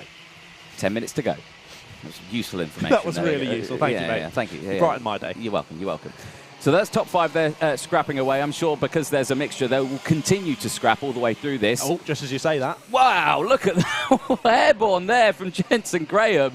Absolutely nailed that inside curb. And, well, that's the technical terminology for that is tipping it in. Yeah, serious tipping. Yeah. Through the final corner there, but a brilliant move. And you see with the momentum there, you lose one position, you lose 3 positions. Down to fourth goes Kanish Rao. Yeah, again. And now the RM drivers at the back of this group of 5 once again, but chopping and changing. I think that was Jesse Phillips going through now, is it? Yes, it was. Jesse Phillips now leading the way. But behind now, start to see, look what's happening. They're closing in. Who have you got? Kit Bolowski. Oh, and what did he do on that last lap? He set the fastest lap of the race as well, 52.16, and he is closing in on this group as well. He has got behind him. He's got Noah Baglin. He's got Henry Domain. He's got Will Green. He's got Joseph Smith. And that group of 5 as well. So this could be a 10-kart battle very, very quickly if they keep scrapping like this. It very much could be. That gap from Graham to Bolowski was 1.5 seconds at the start of the last lap. Now 1 second between them, so he's catching very quickly is Kit Bolowski, which is good to see. Well, personally, from an outsider's perspective, we want as many people as possible involved in this lead battle because it's going to create some brilliant racing. But it all depends on whether these people decide to work together. We have got 2 fusions out in front, then an Ollie Rowland, then another fusion, then another Ollie Rowland. So not too much working together going on at the moment, which is, at the end of the day, probably going to hinder them all. As you say, people like Kit Bolowski, Noah Bagner, Henry Domain will probably catch up. Yeah, probably so. We'll keep a very close eye on it, and there's still plenty of time left in this race, I'm sure. I'm hoping we can get a nice shot of it. The mechanics at the side of the circuit, you'll see all the hand gestures coming in, like single file, push them along, don't overtake, or, go for the move, you now lead, or anything like that. So, they haven't got team radios or anything like that, not allowed that. Plus, where would you put it? It's a kart. There's not really anywhere to put it. But they have to use the hand signals at the side of the circuit. Whether or not the driver will actually pay attention to the hand signal, and it's, I think, spotting the right mechanic as well for Exactly. you. I thought it might be a little bit difficult, especially when you're going quite fast in the kart and you're about millimetres from someone in front of you and millimetres from someone behind you. Yeah. Not sure how much you're focusing on the side of the track, but they like to give the hand gestures out anyway. Yeah, I think the driver's main thing they look out for with the mechanics is probably the funky hairdo, the sunglasses, and how much tan they've got. So I think that's what they look for. 7.5 minutes to go then, and group still closing up left, right and centre. Update further down. George Edgar is leading the pack from 11th place down to 16th. He's got Lewis Islin, Blair Smith, who's up 14 positions, Blair Smith. Great start to his race. Just had a change for P3, mate. Jensen Graham up the inside of Kanish Grau for 3rd place as they come across the line, start a new lap. Lovely stuff. Ethan Woodward there in 14th place. He's got Henry Carter for company. 8 places gained as well. Sky Parker there in now 15th, so just got past Henry Carter. Laith Khan, good start to his race, is in P17, 11 positions gained, so he's making good progress. Aaron Richardson there in 18th place. He's having a good run as well from Jensen Ackerman. Jarlath Sayer, Harley Musk is still there. Leonardo Gorski. Sukmani Kira's there. Luca Narroway in 24th place. Leo Peruzzi's doing a good job as well. He's there in 25th from Colby Patterson, John T. Racestrick. We've lost 2 drivers, Henry Clark and Austin Newsted, who didn't start the race. 6.5 minutes to go then. Any changes? Nope, not that time around. All staying in single file at the moment. Just as I say that, looks like there's going to be a move into the boot. There is indeed. That was a late one up on the curb. There's the 27, the Jensen Graham, not quite able to make the move stick and might actually lose a position because of it. Squeezed out onto the grass and loses 2 through the final corner. That's Kanish Grau and Archie Lovett back up into 3rd and 4th respectively. Jensen Graham down to 5th. And look who's there now. Kit Bolofsky has closed in, so we're going to have an extra driver getting involved now. Even the timing agrees with me. It says, oh no, this is a group of 6 now that are racing for the race lead. So keep a close eye on that one as well. You've got Domain, you've got Baglin, you've got Will Green, you've got Joseph Smith, who are also a little further behind. They're going to start closing in now, as streaking out as far as possible to try and gain as much momentum out of the Ashby hairpin as possible. But so far, Jesse Phillips is controlling this race.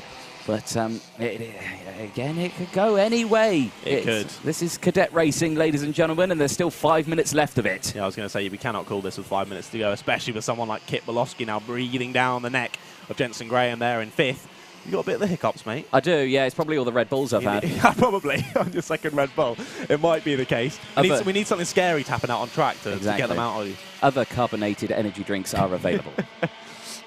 So, 5 minutes to go then. And again, just no chopping and changing. Kanish Grau, though, constantly setting fastest lap of the race. So he's got the waft as the young driver. He's got the waft.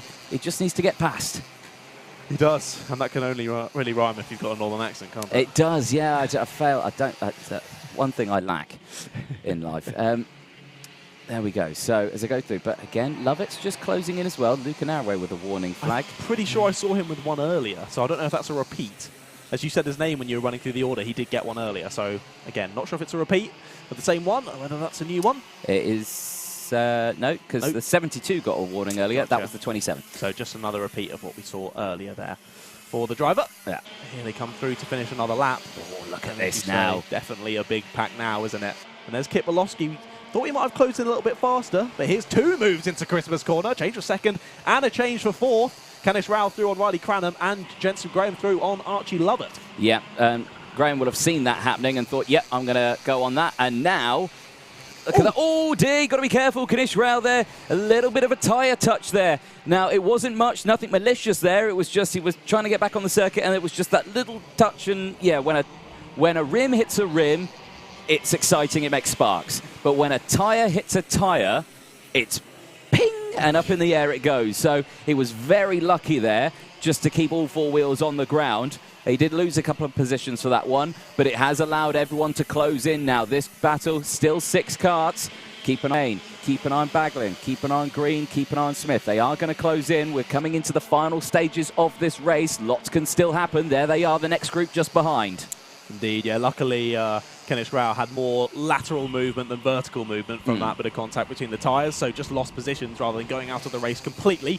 And again, has been setting fastest laps, so still watch out for them there down in 6th. Has lost about, about half a second, 3/4 tenths of a second back to this pack now, but very quickly catch back off if Kanish continue to put in the laps that they have been doing throughout this race. But the man we've been speaking about, Kit Bolofsky, very much involved in this pack now, isn't he? Yes, he is indeed. He has caught up to them.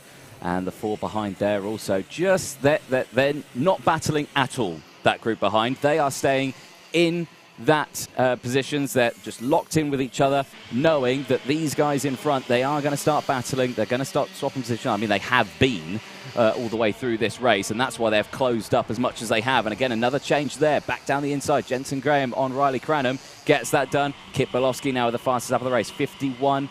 8-0-0. Keep an eye on him because you can see they'll just go for one big move as back down the inside goes Riley Cranham. Says, no, I want second place back, thank you. But there goes Kibalowski up to 4th place. Looked like Archie Lovett might try and retake it through Ogiers, but not quite happening. Up to 4th place goes Kibalowski, and he's got his sight on that lead. Looks like a change at the front as well. Jensen Gray and Riley Cranham through on Jesse Phillips. I think we missed that one.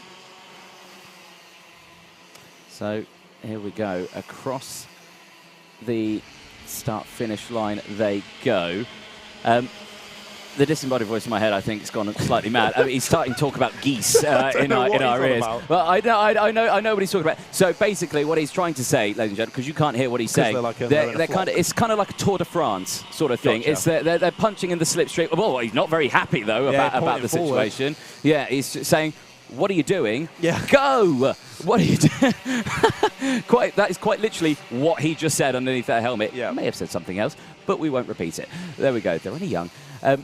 Out of Ogiers they go, look over the shoulder and just think, right, yes, okay, yeah, we've got it now, helmet, go. Yeah, stop scrapping. Stop looking back at me, look forward and go faster. Jensen Graham with a warning flag as well, just for good measure.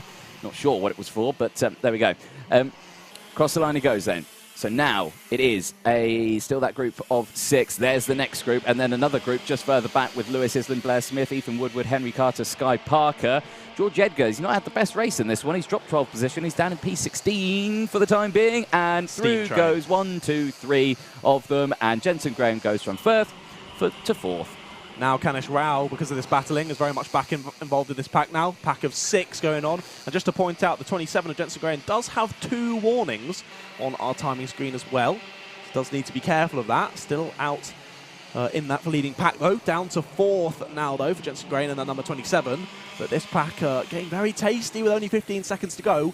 Will they make it to the flag before that timer runs out? I think they will. So we're going to see 2 more laps here. Yeah, I think we're going to see another 2 laps. Baglin with a warning flag as well. So they cross the line with 6 seconds to go. Last lap board will be out this time then for these drivers. And this is where the dinner bell starts to ring. And this is where supper shall be served. But to whom will get there first? Let's find out. Out of Christmas Corner, down in towards Ashby Hairpin. 17 laps completed. We're on lap 18. Ooh. And again, a dive to the inside there as Kip Bolowski now takes the lead. He's whistled his way through this pack and has managed to get himself at the front. And can he stay there? You know, he's had good pace all the way throughout this. Can he just now start to pull away if no one goes for the mood? And yeah, you can see there, Riley Cranham's just like, no, don't defend. Go. Don't hold me up. Don't do all that, because again, the drivers behind will just close in. So yeah, he's just got to stay there and now go. It's a fusion 1, 2, 3 across the line. Bolowski, Cranham, Phillips, Kanish Rao, Lovett, Graham, Will Green, Baglin, Smith, Domain, Islin, Blair Smith are your top 12.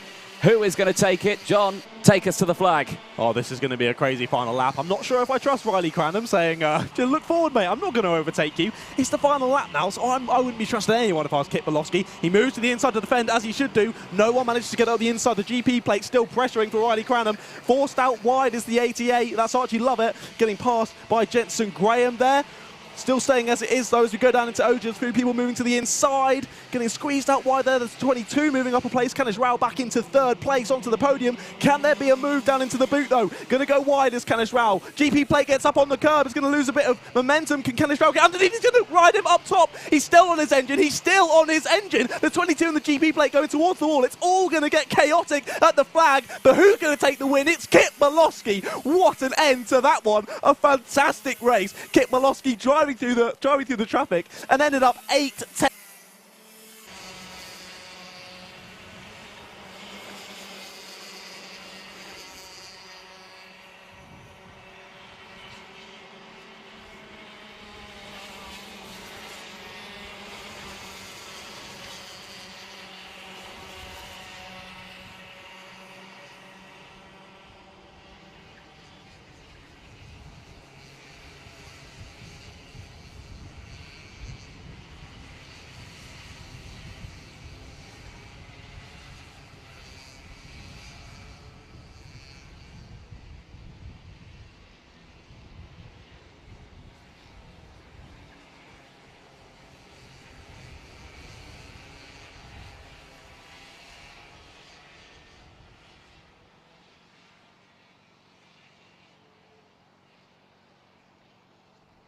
places in that one. Incredible from Blair Smith. What a race. Then P12, Kanish Grau, another person who was on for a win there. However, just got caught on the back of the kart of Riley Cranham. That was why they both dropped down a few places through the boot and the final section of the circuit there. Then Henry Carter up 10 places to P13.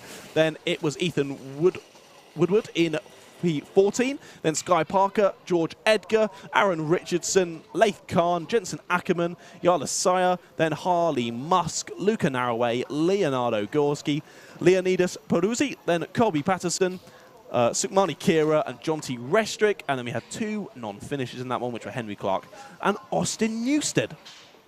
So although myself and DJ called Senior X30 as what we thought was going to be the most interesting race, I think that one has pipped Senior X30 for me anyway. That was fantastic all the way through. Some fantastic racing and brilliant to watch. It looks like the number 12 has a penalty there. That's Jensen Ackerman in 19th, possibly with a 5-second penalty. That should only really drop him 1 or 2 positions there, so not too much to worry about as we got near the bottom of the order. The field spread out slightly.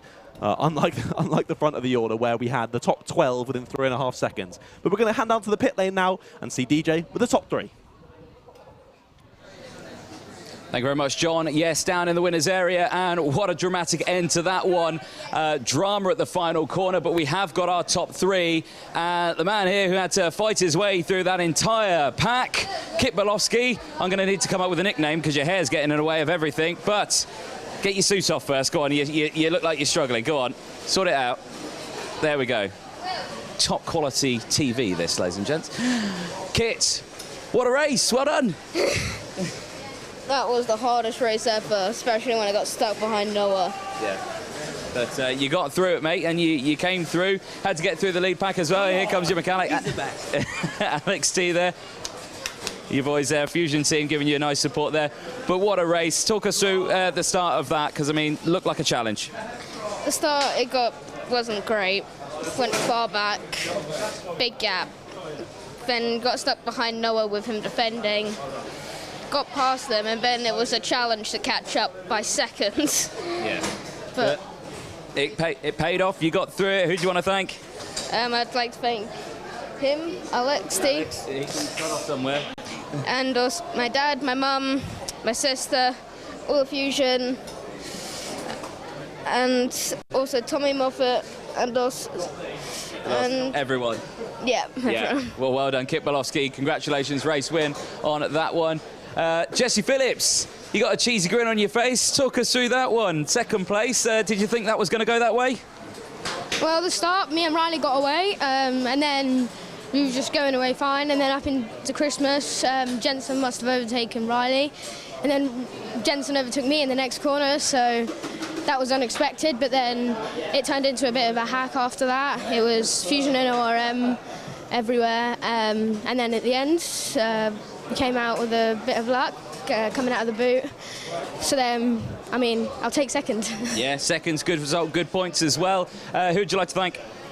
Well, Jake, my mechanic, Fusion, Shocks Engines, Riley for pushing me, and Aspire Sports with Nessie. Brilliant stuff. Congratulations there. Jesse Phillips on second place. Mr. Lovett, come on over, come on over. Third place. Well done, mate. Did you expect that? No, I didn't. Came out of nowhere, didn't it? The team looked pretty happy with you. They came in, gave you a nice big hug there.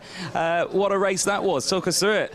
So on the last lap, Kanish and Cranham gone over the top of each other, what made me third.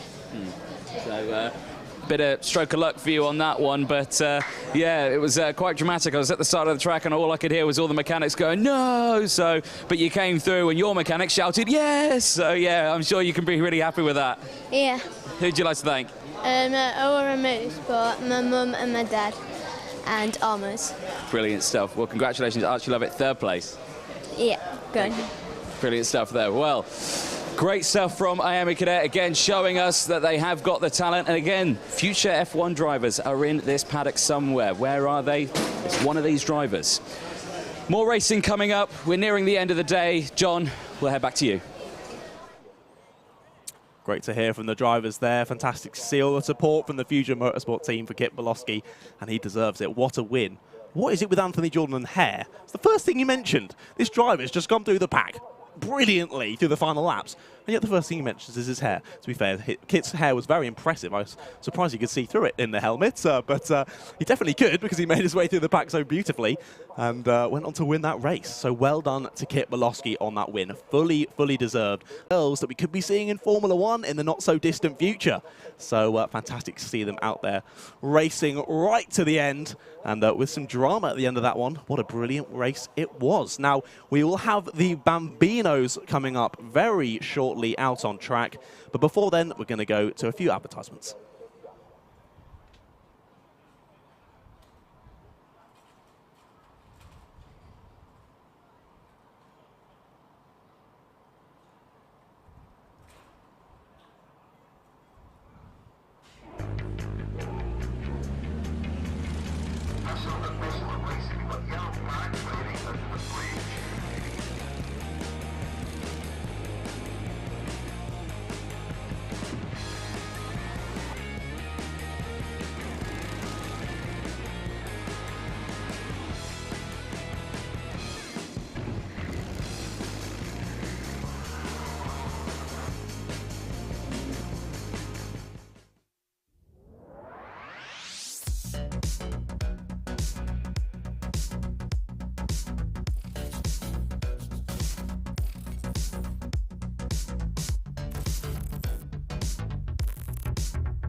Here we are then, just getting ready for the Bambino final. Another exciting one ahead, I think. Riley Morrow lines up on pole. Alongside him, Ethan McClelland. Behind them, it's Austin Oman and Cole Teal on row 2. Following that, it's Harper Das on row 3 alongside Chester Fawkes. Behind them, it's Charlie Page and Jensen Biglands. And finalising our grid, it's Daniel Ferguson and Lewis Cacaldi. And as if by magic, DJ returns to the comms box. Hello. Welcome. Thank you. How was that? Those were good interviews. Did you hear me saying, what is it with DJ and hair? Because the first thing you mentioned to Kip Bolowski was his hair. Well, again, look at it. It was an impressive maid, I'll give you that. How does he see where he is going? Yes, all also that hair that. in his face. It surely must all be tucked back in the helmet. It probably is, yes. I suspect it probably is. But, another exciting one ahead, I think. Yeah, Bambino racing. Love a bit of Bambino racing. This is the third to last race, isn't it? Because we've got Junior TKM and TKM Extreme after, so I was hiccuping. That Red Bull is really getting Red to Bull, you, yeah, isn't it? it's kicking in the system. But It's keeping you awake, though. So yeah, that's yeah. good. Not that you need that. The racing's fantastic anyway. Oh, yeah, the racing's kept me awake all the way throughout this. So, brilliant. yeah. But as we've said previously, these Bambinos, it's all about the momentum, the slipstream, and all of that jazz. So tactics are going to come into play, especially across 15 minutes. Oh, yes. It's a long, old race for these young drivers. Really long. You have to remember, they are the youngest drivers here this weekend. And, yeah, 15 minutes. For me to pay attention 15 minutes is not even feasible. For these young drivers to now try TikTok's out. I can't last 15 minutes. Don't get anything. There we go. So, action there on the dummy grid. Dads clear the grid, as of course all privateer teams. So some dads are mechanics, some dads don't even know what they're doing. It's their first year in racing, but we'll find out what they can do as lights go out. Here we go then. Good start from the entire grid, and everyone looking to the inside. Just say they're not looking where they're going. They're all looking beside them and be like, yeah, I'm alongside. Cool. Cut him off. We're all good. Not quite. Side by side action there for the front. Riley Morrow and Ethan McClelland there, absolutely neck and neck as they go up into Christmas corner for the first time. Ooh, he's got it though. He has managed to just claw alongside. That'll be the outside line there as helps. He can carry the speed through. Less steering input means more waft on the straight. And remember, just that little less steering at the bottom of the hill makes about a full kart's length at the top of the hill. So, just those little things. Straightening the wheel up as soon as you possibly can. That's the main one that these drivers have to get over. So, as they go through again, I said there's Harper Das there in fourth place again, just coming through. Now, Harper Das, obviously, he didn't have a good qualifying, i.e. he didn't qualify, no wheels. So he had to start at the back. So now this is the first time that we're seeing him starting from the mid-pack sort of section, nearer the front.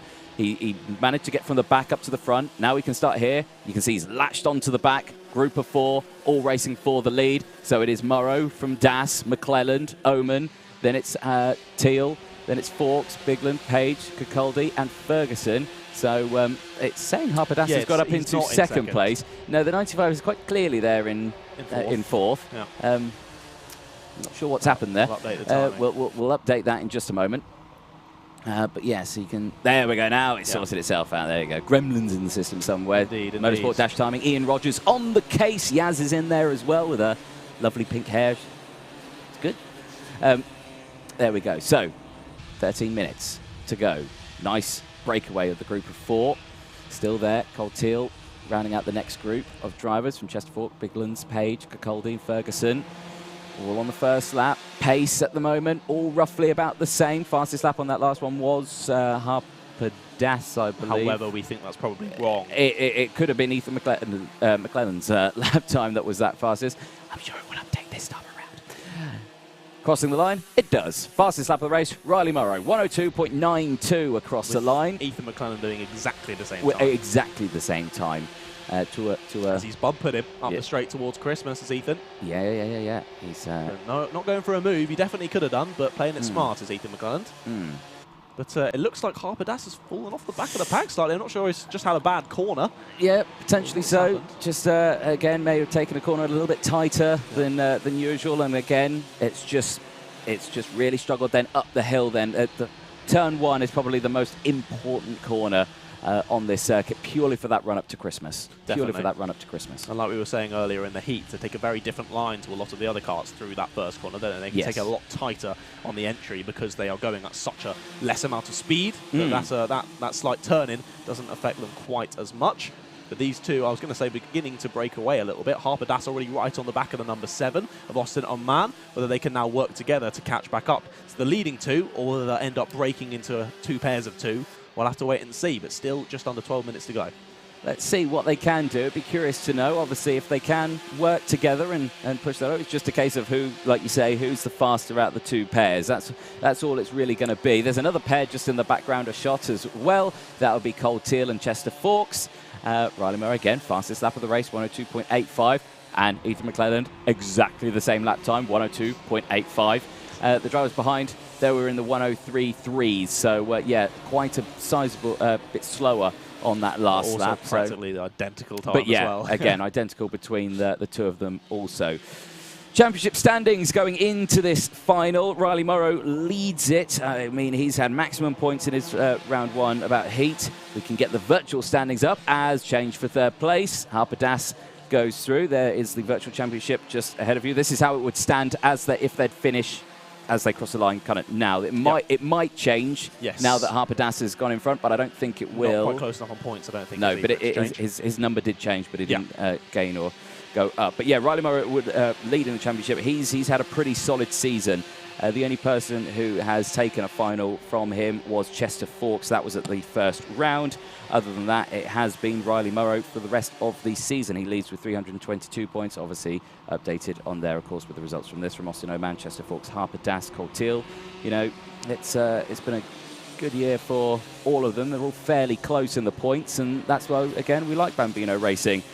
One more round to go as well. This is, of course, the penultimate round of the championship, so I don't think we're crowning one here. Obviously, there is no way I could be able to do the maths for that. I mean, you couldn't do 4x4, mate. I mean, yeah, exactly. So there's no way I'm going to try and organise.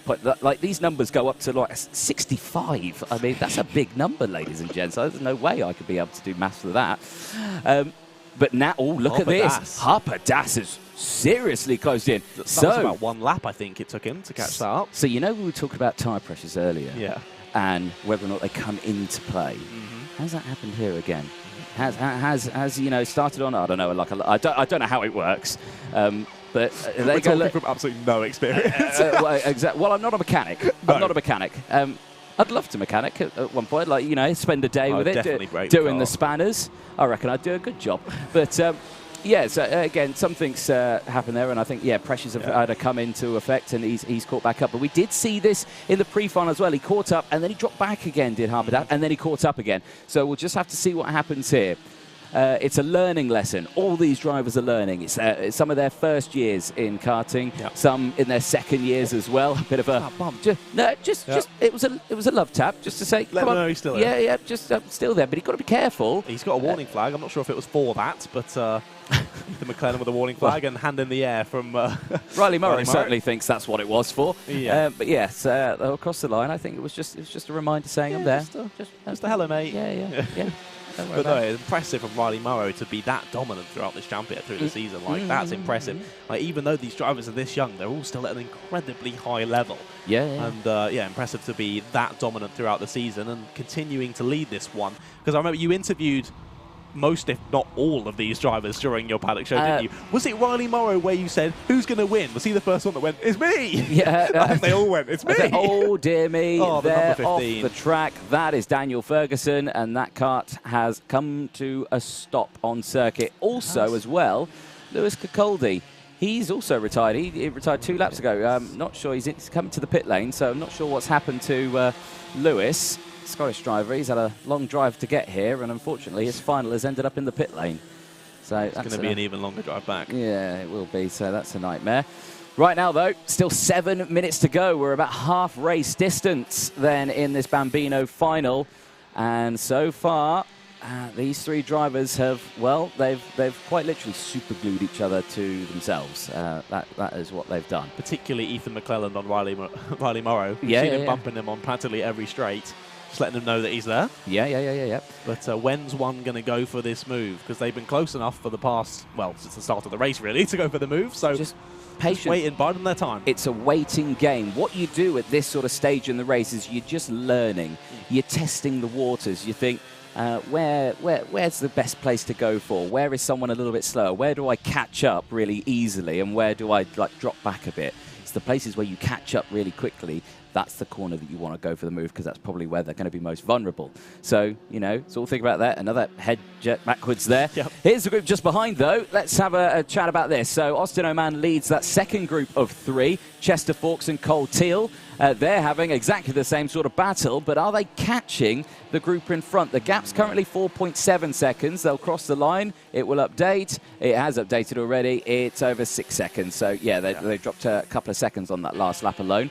Just behind those 3 as well, you've got Charlie Page and you've got Jensen Biglands. They are still going strong out on circuit, 7th and 8th, doing respectable lap times as well. And chopping and changing in that group as well as Chester Fawkes dives to the lead at the front of this one. I'm not sure what's happened to Austin Oman, because if you remember, only like sort of 3 or 4 laps ago, it was him and Harper Das working together, wasn't it, to try and catch the leaders. And now he's dropped back to the back of this pack. So whether it's just something's gone wrong or whether he's got an issue or whatnot, we're not sure. But now he's in 6th place. It could just be, you know, the length of the weekend. It's a long weekend. They're young drivers.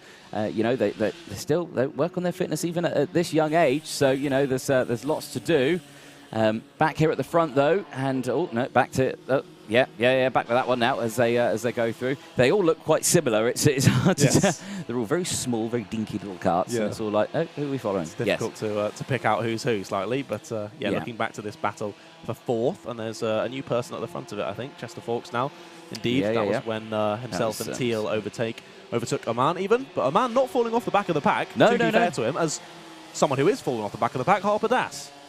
Yeah, this is what we saw in the pre-final. Not sure why, but got really quick. I mean, in the last lap, he set the fastest lap of the race. Or he has the fastest lap of the race since Harper Das. I don't think anyone's beaten it yet. I think he struggled on that last lap. Yeah, it was about, 2 or 3 tenths, wasn't it? About that. Again, identical times between Moreau and McClelland. Yeah. So I wouldn't be surprised if that's happened practically every lap of this race.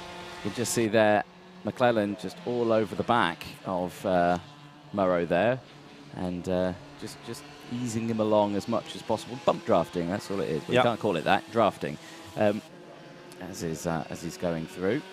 But Harper Das just not able to stick with these two now in this latter part of the section. But of course that will all change.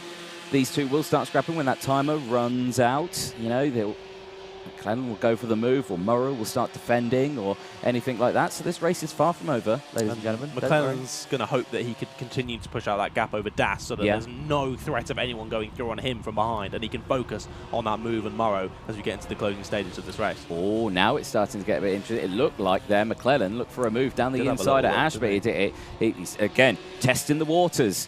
That's what he's having a look. So get in his head. Exactly. So plenty is happening in this race. As we've said previously, Riley Moreau is no stranger to leading a race. There's a very kind Ken Potter standing in the middle of our cameraman shot there. Very kind of him. No, Ken did a fabulous job at the circuit. He's always the one who's quick to make sure everyone's all right and make sure you follow the rules well. So don't want to get on the wrong side of Ken Potter, I'll tell you that. I have been on the wrong side of Ken Potter. He's wagged his finger at me once or twice before. And I've been like, you've been a naughty boy. I'm sorry, Ken. He's a buttercup, really. There we go. 3 minutes to go. Look at that gap now between McClelland and Das. That's over 2.5 seconds now that that's fallen. So Harper Das seemed to be one of the most pacey out there at the beginning of this race, but now just falling off. And look at that. Looks for the move again. Down into the right-hander. Yeah, not happening that time. Yeah, that last lap, 2 seconds slower there was Harper Das. So not sure what's caused that. Still, Chester Fawkes, Cole Teal, Oman, Page and Biglands. Still there just behind, but all eyes for the moment on these top 2, Moreau and McClelland. And it's a bit of a waiting game now. It is really, isn't it? They're following each other, not doing anything. They're holding that tighter line as they go in. Again, just doing that. And is that Kart slowing down? Because Harper Das, I think Harper Das just continues to lose time, doesn't he, every lap? He lost another second on that lap alone, and I'm not sure if Wagon rolling too well. 1.2 seconds slower on that last lap. That is a hefty margin. But he still does have Well, at least on the timing, it says he has 6 seconds. On our timing on the screen, it says he only has 1 now. So it's really closing in. So, yeah, what's happened there with Harper Das? I don't know. That's such a massive change of pace. Yeah, well, he's managing it. He's managing the race. He's doing what he needs to do. He's just got to keep it to the front. He's just waiting for these two to go for it. But he doesn't want to drop back too much.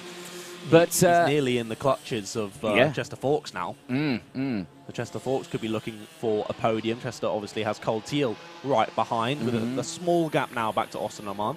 Yeah.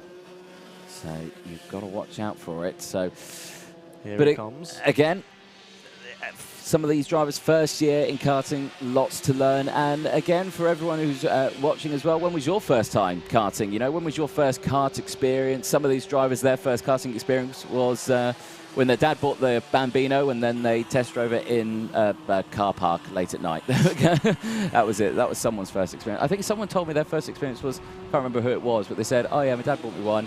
We were doing it on the driveway. And then I floored it, and I went into the garage door. I can't remember who that was who told me that, but if that was you, do get in contact. And that was a senior X30 driver. Yeah, probably. Yeah, so 30 seconds to go then. Timer quickly running out, and whether or not we're going to see a move or not, I think we will. You know, like we were saying, Austin Oman, was, of course, second in the championship. Ethan McClellan, currently 5th in the championship standings on the right chassis. This in this group, you've got 4 different chassis. You've got the right chassis, you've got the Fullerton chassis, you've got the Project One chassis, you've got the RCE chassis as well. So 4 different chassis out on circuit. So, you know, plenty of a wide variety. A wide variety, yeah. There was a word that I was looking for, and it stumped me, is what it did. Timer strike 0 then, and now the last lap board will be out this time for these two, Riley Morrow and Ethan McClelland. But they've been line astern all the way throughout this race. It's built up to all this time. Are we going to see a move? Do you think so? To be honest, I think this is the furthest apart they've been this entire race. But look at that, how much deeper the 23 of Ethan McClelland can go into under the brakes, into the boot there, and immediately closes back up that gap. So as you say, 1 lap to go. Can he do anything about it? He's been sizing up a move down at the right-hander that I always forget the name of after Christmas corner and Boxing Day. Ashby. Ashby, of course. He's been looking for it there, so I think maybe that might be his best bet. But look at him. He's right on the back of Riley Morrow now. He's got a couple of opportunities, but look at that. Riley moves to be defensive up into Christmas corner. And McClellan is sensible about this and sticks to the normal racing line, which means he'll have the momentum round the corner. He doesn't have to turn as sharp, and you can see there the 2 different racing lines. That affects it. Keep an eye on Harper Das. This may close the gap, but I don't think it's going to be enough, as he is about 8 seconds further down the road. And this could be it. Very wide there was Morrow. He's got to be careful here, and no, holds on to it. I thought he had that round the outside, but no. Riley Morrow manages to cut him off, moves to the inside to defend again through Osiers. He's probably got one more opportunity as Ethan McClelland here into the boot. Riley Morrow goes defensive again. Can he do it around the outside? Ethan's going to try it. Nope. Goes to the switchback. In defensive goes to 22. Will the switchback work? 23 looks it down the inside. They do make contact, but the defensive again goes Riley Morrow, and it looks like he should be able to hold on to this one. He does as he crosses the line to take the win in the Bambino final. Led from start to finish, but it wasn't that easy under pressure from Ethan McClelland the whole way through the race. But Ethan ended up P2 with Riley just ahead, and Harper Das comes through to finish in P3. We thought for a moment that he could be challenging for the win, but just started to fall off throughout the middle section of that race. But still a great performance from Harper Das, and still got the fastest lap there in P3. Then it was Cole Teal in P4, then Chester Forks in P5, then it was Austin Oman P6, Charlie Page P7, and then Jensen Biglands P8. That was everyone that managed to get to the checkered flag in that one. There was also Daniel Ferguson and Lewis Cacaldi that didn't make it to that checkered flag, both either having to pull off the track or pull into the pit lane. But there we go. That was your Bambino final here at Whilton Mill for the British Kart Champs. Another good final, and DJ has hot-footed out of the comms box to go down to the collecting area after the race and talk to those top 3 drivers. I'll be very interested to hear from them because there was a lot of tactics going on throughout that race. It looks like they're all okay front bumper-wise. Indeed, they are. The top 3 getting motion through to go and have a chat with DJ and take their top 3 podium positions. And yeah, as I say, I'm interested to hear from Riley Morrow and Ethan McClellan, particularly on that last lap. Ethan McClellan worked with Riley for the whole race, left it down to that last lap to go for a move, but it didn't quite work out at the end there. So fair play to Riley Morrow, continues his quite domination, I think is the right word, of this Bambino Championship this year, and gets another win in a final. So well done to Riley Morrow. But he certainly had to work hard to do it. A 10th of a second at the end there between himself and Ethan McClelland. But as I can see the cameraman down in the pit lane, in the collecting area, I'm sure that DJ will be ready to chat with those drivers soon. Of course, these drivers so young. These interviews are going to be interesting. Of course, in the Bambino class, they're all between 6 and 8 years of age, which is just ridiculous to see them out on a racetrack and fighting that closely. As I say, a 10th of a second after a 15-minute race. It's just ridiculous. And like we were saying before, Riley Morrow and Ethan McClelland were lapping almost identical lap times practically every lap. It was unbelievably impressive from those two. So all the drivers on the grid there should hold their head up high after that one and taking more experience through into their further races. And as DJ said earlier, I believe that was our penultimate round of the Bambino Championship. As I look to my little document, that is refusing to load. That's very kind of it. I shall find you the Bambinos. As there we are indeed. This was round 3 at Whilton Mill. They'll have their final round, round 4 at PFI, coming up relatively shortly in a month's time. That will be the 23rd to the 25th of September. And of course, we'll be live on Alpha Live. So again, make sure you subscribe to the channel. You don't want to miss out on all of that action. British Kart Champs want to always bring lots and lots of action. And it's brilliant to see, especially with drivers of all different age ranges across all of these different grids that we've seen so far today. People in the Bambino, 6 to 8 years old, and then you've got all the way out to Senior X30, where guys are sort of in their late teens. But I believe Anthony Jordan's now ready for me to hand down to him. Thank you very much, John. Yes, down here with our Bambino drivers and Riley Morrow. Cheesy grin on your face there, mate. Well done. Thank you. Well, we spoke to you in the Paddock show last night, and I'm pretty sure you said, I'm going to win. Yeah. And it happened. It was very hard against Ethan and me. There was a few little touches now and then, but it was good, fair racing. It was a brilliant racing, wasn't it? It was a close race all the way throughout. Who would you like to thank? My dad. Your dad. Good on the spanners. Yep. He's done well, and so have you. Well done, Riley. Well done. We'll see you at the next round. Thank you. Excellent. Let's chat to our second place man, Ethan. Well done, second place. Are you happy? Yeah. Yeah? Was it a good race? Did you enjoy it? Yeah. You were right behind Riley all the way through that. Is he tough driver? Yeah. Yeah. Are you going to beat him? Yes. Yeah. You're going to do it the next round? Yeah. Yeah. Who would you like to thank? My dad. Your dad? He's done well? Yeah. And so have you. Well done, mate. Ethan McClellan there. Let's chat to Harper. Harper, well done. Tough race, a long race as well. How did you find it? Good. Yeah, it was okay. I mean, talk us about that. You were with these two. What happened? It just started up the hill. It just started slowing down. Yeah. So well, it happens. It's learning, isn't it? It's you know, racing. It's a tough business, and you know, Dad's doing a good job. He's doing all your spanners, isn't he? So who do you want to thank him? Thank my dad, Justin and Mark. They've done a brilliant job for you. In third place, you can be happy with that one. Nice cheesy grin. Are you looking forward to the next round? Yes. Excellent. Well, congratulations, P3. Thanks. There we go, our top 3 drivers there. Brilliant stuff from them. Obviously, their first year of karting, so lots to learn still, but they do show us some brilliant, brilliant racing. 2 more races to go. John, we'll head back to you. great to hear from those Bambino drivers. So well spoken at such a young age. It's brilliant to hear from them after that Bambino final. And I'm going to sound like my mum, but oh my goodness, they're so cute. They're so cute. Brilliant to see such young drivers out there racing so closely. But well done to Riley Morrow, Ethan McClelland and Harper Das for being on the podium there. But as we've got a few minutes until our last couple of finals in the TKMs, we're going to have another look at the dry to wet video. Take a look.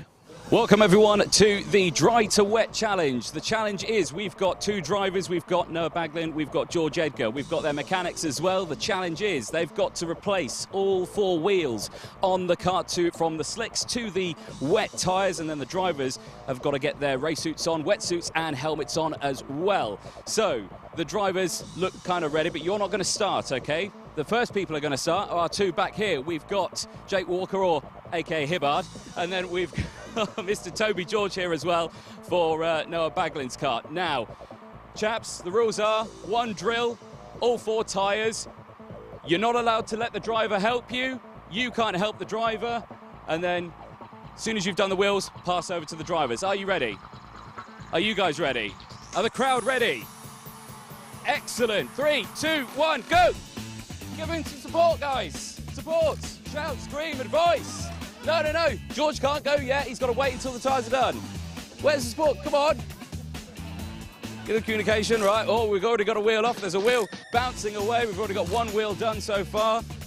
Jake Hibbard's doing a good job so far. He's done a good job so far. One wheel. Get in there, Mr. Cameraman. Get the action in. There we go.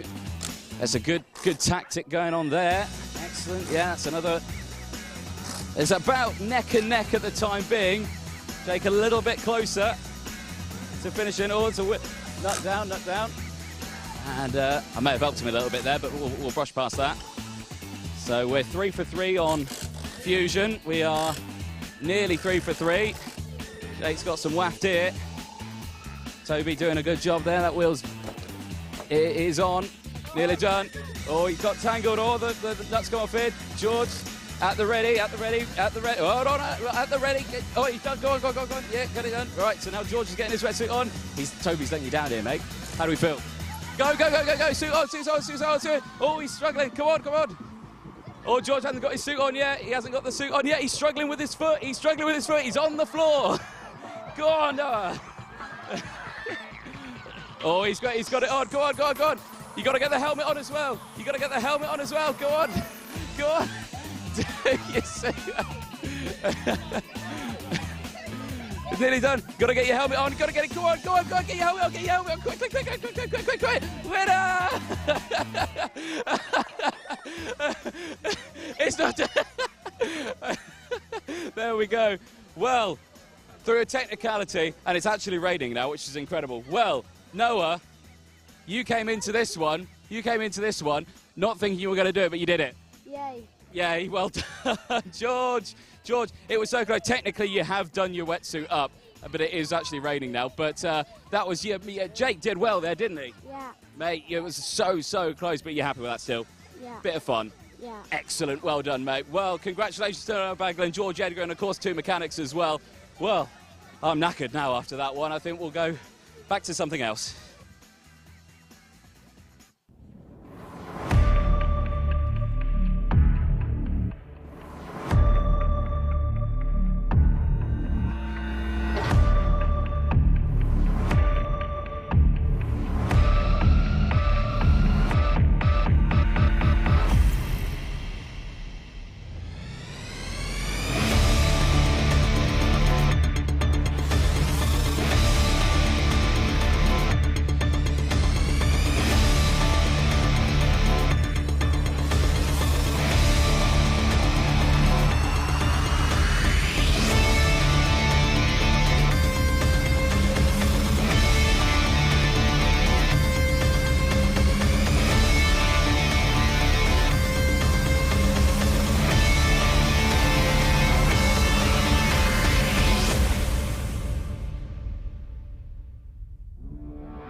Junior TKM is about to take to the circuit for their final. It's race 20 of the weekend, and they've given us two very exciting heats. Here's how they're going to line up, though, for their final. Alfie Garford and Leon Frost will start on the front row.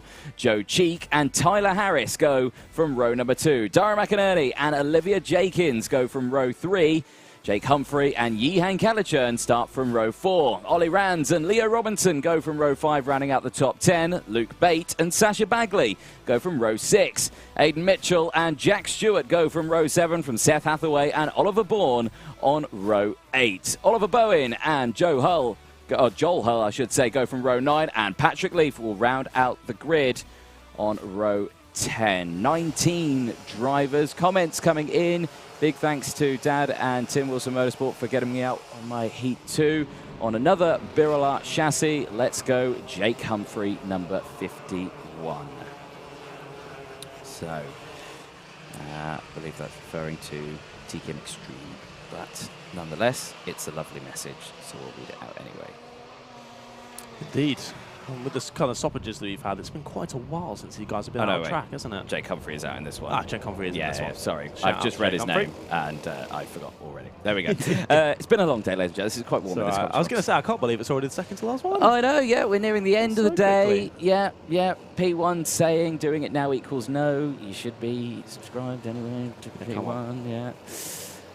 There we go. They've closed up a bit now. They have. JR27, come on, Dara and Aidan into the tram lines. Green flags off. Here we go. Good start. And away we go. And it's a good start from Garford. He's held on to that lead. Frosty has to go down into P2. Dara McInerney, you can just see him there now battling for 4th place. As round the outside comes Joe Cheek to get past Leon Frost. Does so successfully. Tyler Harris still there in P4. And now trying to look like he wants to go for P3. Sweeps to the outside, but can't quite do it. Slots back into place. There you can see Yihan Kalichern, the E-plate, diving down the inside of Dara McInerney there. Moving up now into P5. And Dara now in a really bit of hot water here. He's got to try and close that inside line as now everyone tries to come through. Olivia Jakins is in that pack as well. And there's some more drivers.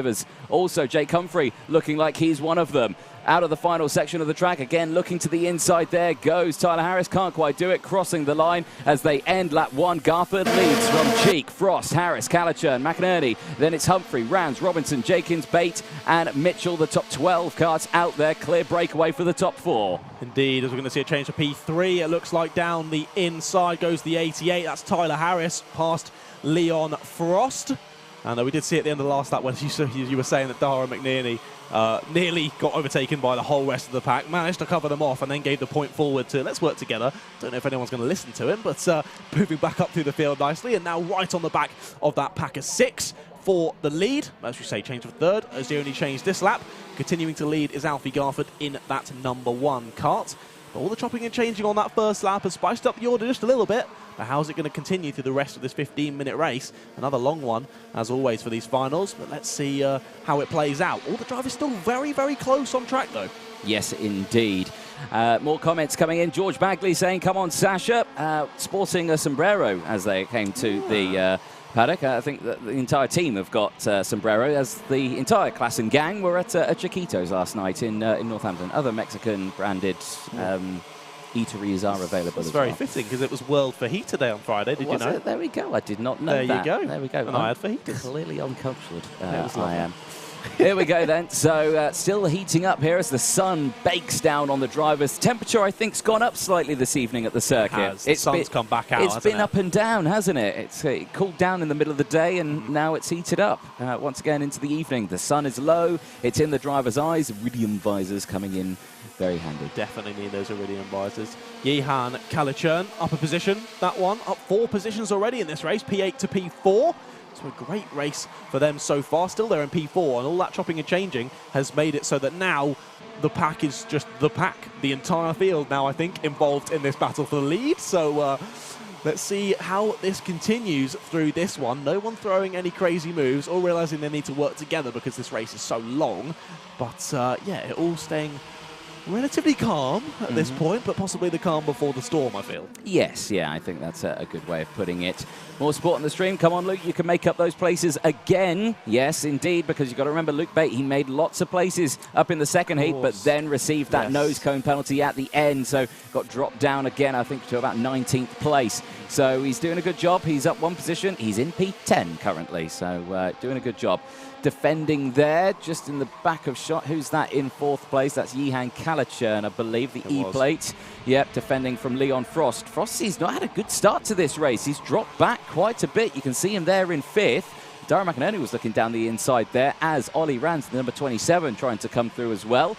But Alfie Garford leading the way this time around. Joe Cheek still right there in second place, looking, well, I suspect at this moment in time, comfortable.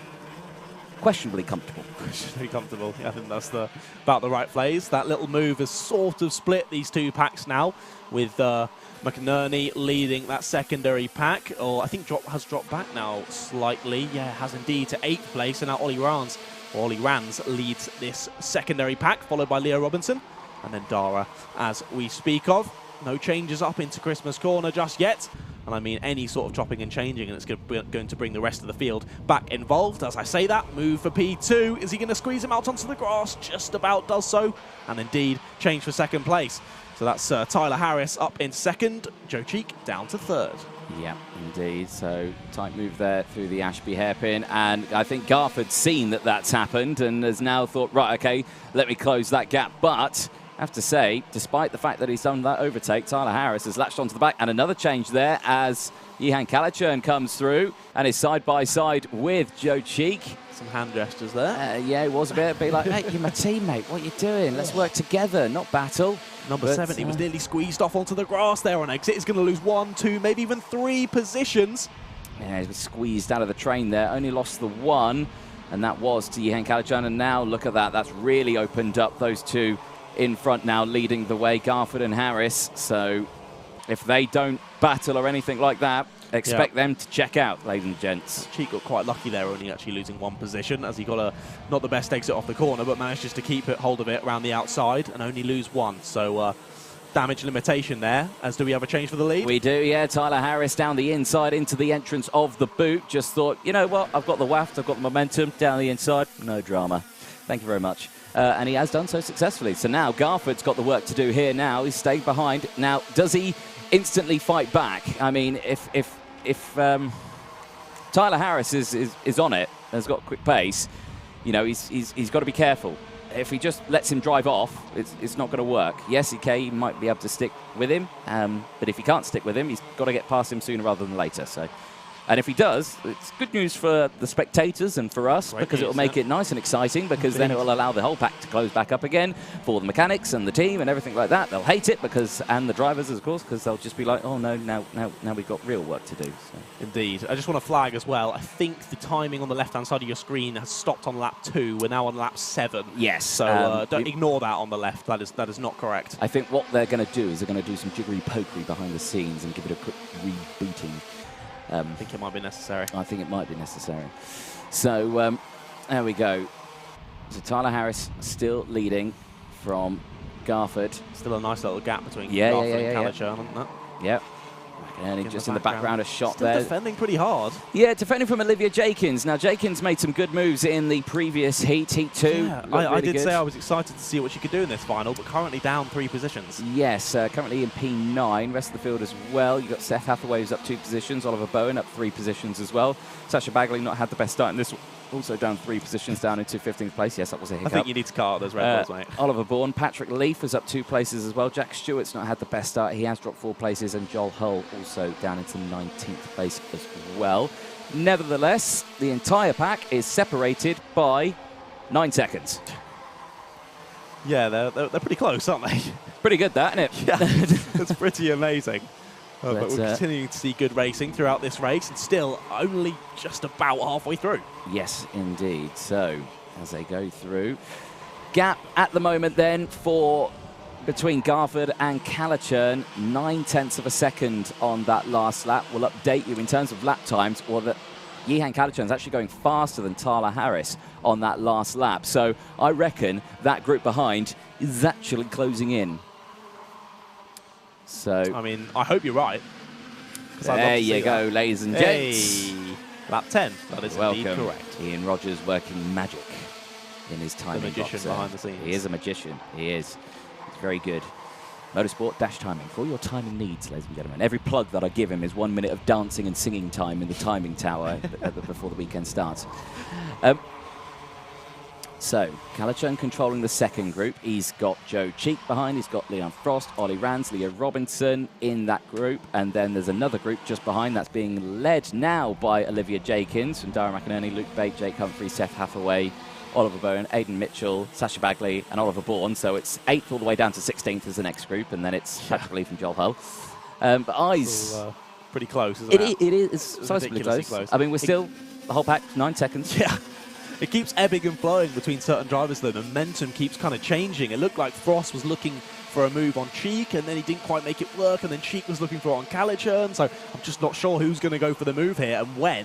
But still, Tyler Harris and Alfie Garth are working together well at the front. But here you go. Olivia Jakins was setting fastest lap after fastest lap in the previous pre-final, or heat that we saw. Now, continuing that in this race, a 47.52, now the fastest lap from Olivia Jakins. Let's have a look then at the virtual championship, ladies and gents, because it's looking a little bit interesting. There's been chopping and changing as one driver who is currently leading this race has really shaken up the standings. Tyler Harris, now with his 442 race points, sees him up into 3rd in the championship standings now. Demoting Ollie Rands, demoting Luke Bate, demoting... Aidan Mitchell and Jake Humphrey as well. So, big chopping and changing as Olivia Jakins, fastest lap as well. As DJ Khaled would say. As who? DJ Khaled? Another one. Another one. There we go. See, I knew that one. It's when Henry comes up with something that happened in the 80s, and I'm just like, I wasn't born. But anyway, 4 minutes, there was a change there. Now, that was Joe Cheek getting back past... Yihan Calichurn there. So Calichurn now on the back foot. So I think Joe Cheeks was saying, you were catching and now you're not catching, so I want to go. I want to have a go now. Over a second, isn't it? Yeah. Between 2nd and 3rd. 4.5 minutes plus 1 lap. Plenty of time to close that gap. True. And look at the gap he's got already from the back of that pack. So it's impressive. Joe Cheeks, man on a mission. And behind, Steam Train about to go through on the E-plate. Actually, only one ended up going through. Oh, possibly two. Squeezes to the inside and is going to make the move stick. It's at the 27. It is indeed of Ollie Rands making it through. E-plate tries to fight him back, but Yehan, with no answer there, has to feed back in. Now under more pressure. So yellow. I think we have a yellow flag, a full course yellow out now. Full course yellow. There's 2 drivers are off there. So there's 2 carts off here, and then there's someone off at turn 1 as well, which is why the Battenberg flags have come out. So the race has been neutralised. Nothing that we can see as I'm not sure who is the driver. Okay, so it was the 55 and the 12 there. What's happened at turn 1? Yes, there is indeed a driver sat on top of the barrier. So Aidan Mitchell was the 14 and Oliver Bowen was the 55 who was at the Ashby hairpin, and it's Sasha Bagley, the number 61, who's had an incident at turn number 1. So fastest corner on the circuit, really. Quite literally. Pretty quick, that one. So yes. So it's never an exciting one when you realise that wall's getting a lot closer. Yeah, it's there. Yeah, so hopefully Sasha is okay. Obviously, race neutralised. So this basically is a virtual safety car. Everyone has to slow down. This is excellent news for Leon Frost and Ollie Rands and Yihan Calichurn and everything, because they've got another attempt at being with that lead pack. Tyler Harris doesn't like this. Alfie Garth doesn't like this. And who's that going slow? I think it was. There is Sasha Bagley. Clearly in some form of discomfort there. It was Oliver Bowen slowing down and letting the pack back through. Was the person going slowly there. Okay. So hopefully Sasha is okay there. Medal kicker teams will go check her out. But yeah, as you can imagine, in some form of discomfort there. Right then, so neutral flag conditions. Obviously, when everyone is happy and the track is clear and everyone feels like it's all good to go again, we will have a green flag start. Ollie Rands. No? What did he do? Pointing forward to Leon Frost saying, catch him back up. You're falling too far back. Catch him back up. I don't want to be caught napping when this Battenberg flag goes back in. I think that's very fair. Yeah. Very, very fair. You want to be as close, because this is a blessing for these guys. As you say, the leaders had a nice little gap, about 1.5 seconds, and that's completely vanished now. I think they have to maintain some form of gap between them. I don't think they're allowed to completely close up. But it does, it's not like it was before. There is still some some advantage, yes, but there is still a gap between them. So they have to maintain a certain lap time. Understood. They can't be cheeky and just I'm just going to catch back up. Even though he has now done that. But anyway, I'm not too sure. Hey, Gal, I think he can close out. Yeah, lights are off. We're back green and racing and in towards turn 1. Anyone caught sleeping? No. There's so everyone goes through. No gap between them, mate. No, exactly that. No, they've really closed that up. So now Tyler Harris immediately goes defensive and round the outside. There goes Garford and manages to hold that one.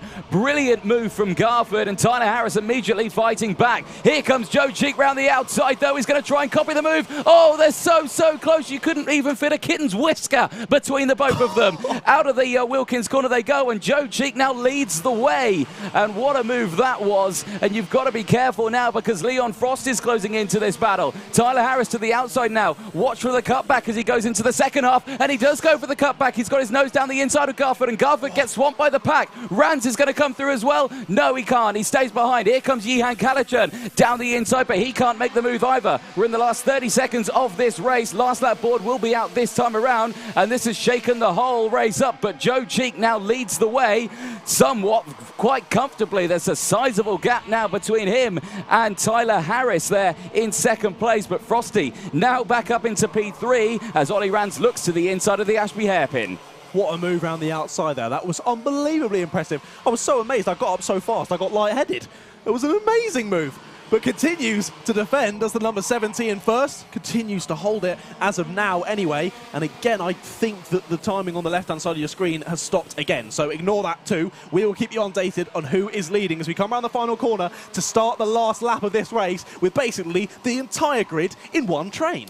Yes, indeed. Let's take them to the flag, because this is going to be brilliant. Now, the last lap board has come out, so that doesn't say it on your screen, but I can confirm this is the last lap. It gets updated. There we go. Thank you very much. Timing.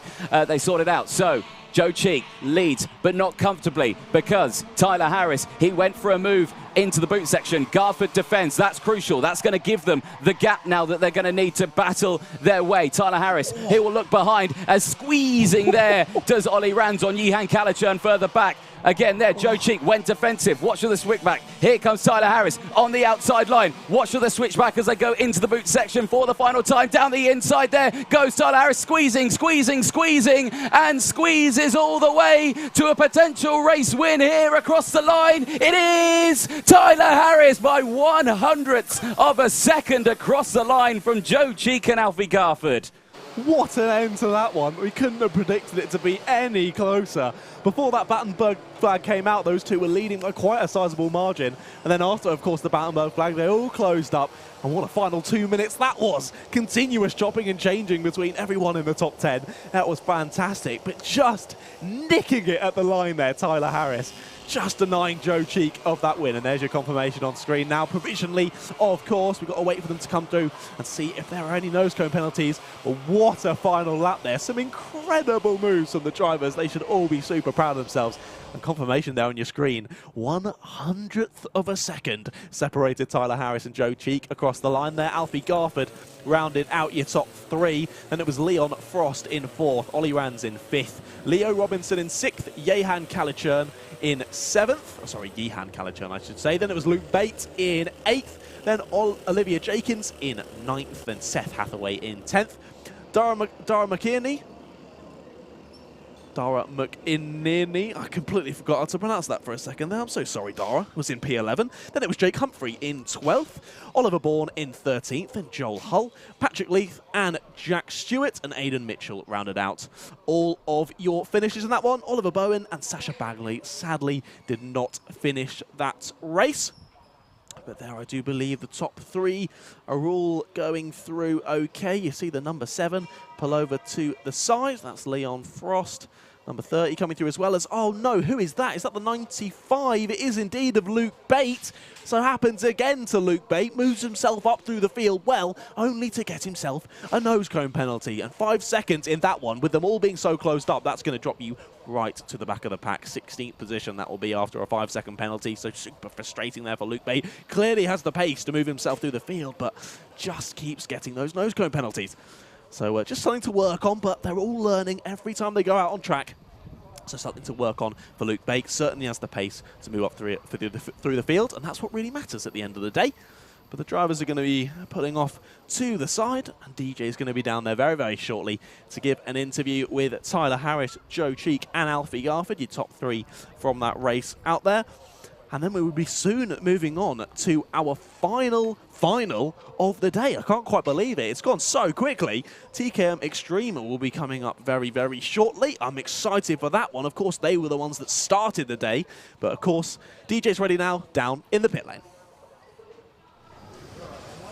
Thank you very much, John. Yes, well, we can all calm down a little bit from that one. And you look like you've had a busy evening at the office.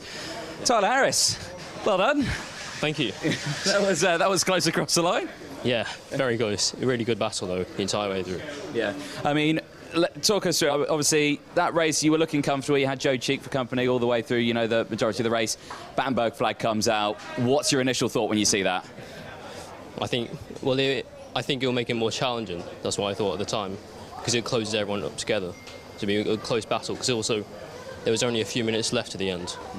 So it was make it very close. It made it kind of like a last 3-lap sprint race, really, didn't it? But you came through on top, side by side across the line. That move just into the boot section there, just fantastic. You got the switch back, just squeezed it down the inside. A nice move there. Yeah, thank you. Very close. Yeah. Who would you like to thank? Talco Racing for the support.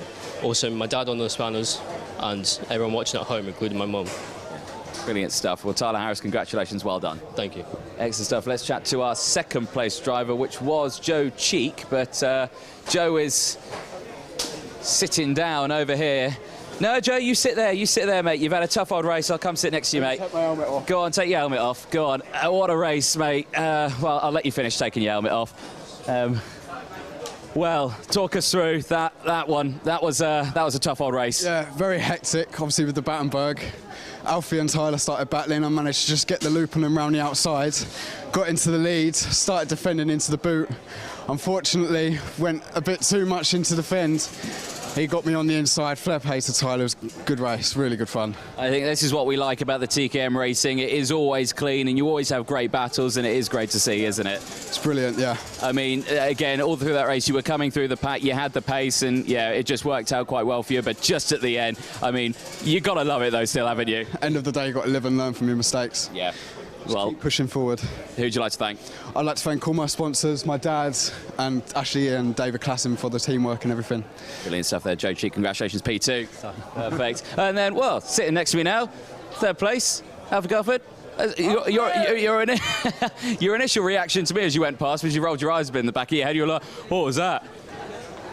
I mean, it's an all right result, but we're not in the championship, so we're going out to try and win races, but what can you do? You can't rewind the clock now, so.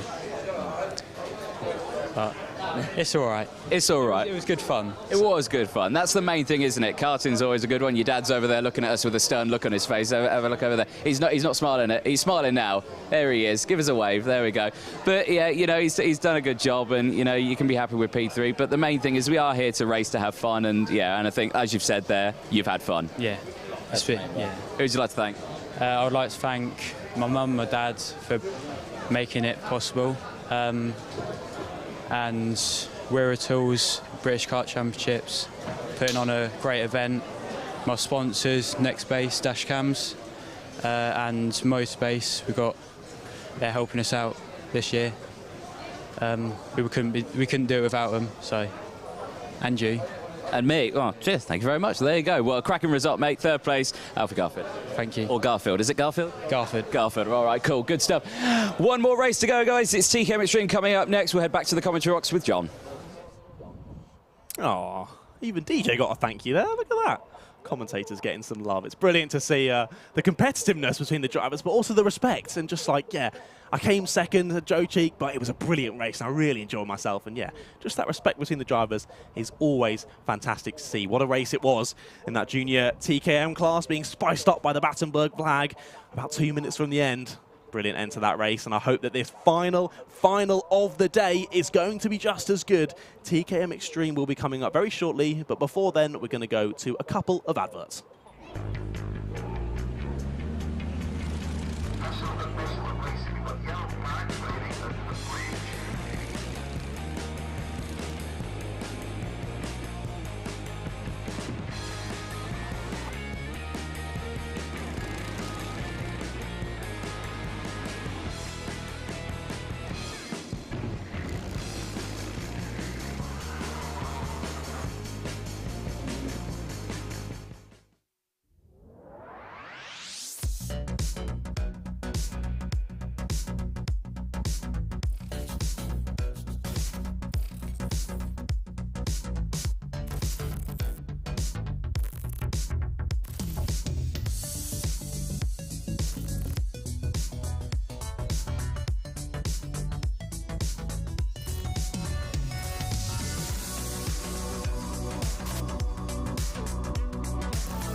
Welcome back, ladies and gentlemen. Final race of the day is about to take to the circuit. TKM Extreme, race 21, and 15 minutes plus 1 lap is about to take to the circuit. Let's have a look at how they're going to line up.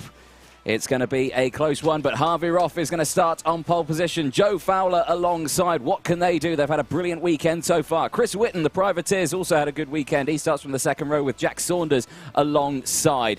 Michael Cornell and Ben Watson, they'll go from row 3 with Sam Johns, who this time isn't going to be starting at the back of the grid. It's all well, he's starting from 4th row with Aaron Lask alongside. Cian Bennett and Spencer Lane, they'll go from row 5, rounding out the top 10 from Lee Whittingham, and Archie Strong go from row 6. Tom Johnson and Fen Chapman go from row 7. Ashton Cox and Charlie King, hopefully no issues for Charlie King in this one, because I believe he had a breakdown in heat number 2 off the top of my head, right, if I can remember. I do think you're correct in that one. Again, the lovely cans there on Ken Potter's head. Watching the start proceedings to make sure all is well, all is good. And the final one that he needs to watch. Yes, today, indeed. Anyway.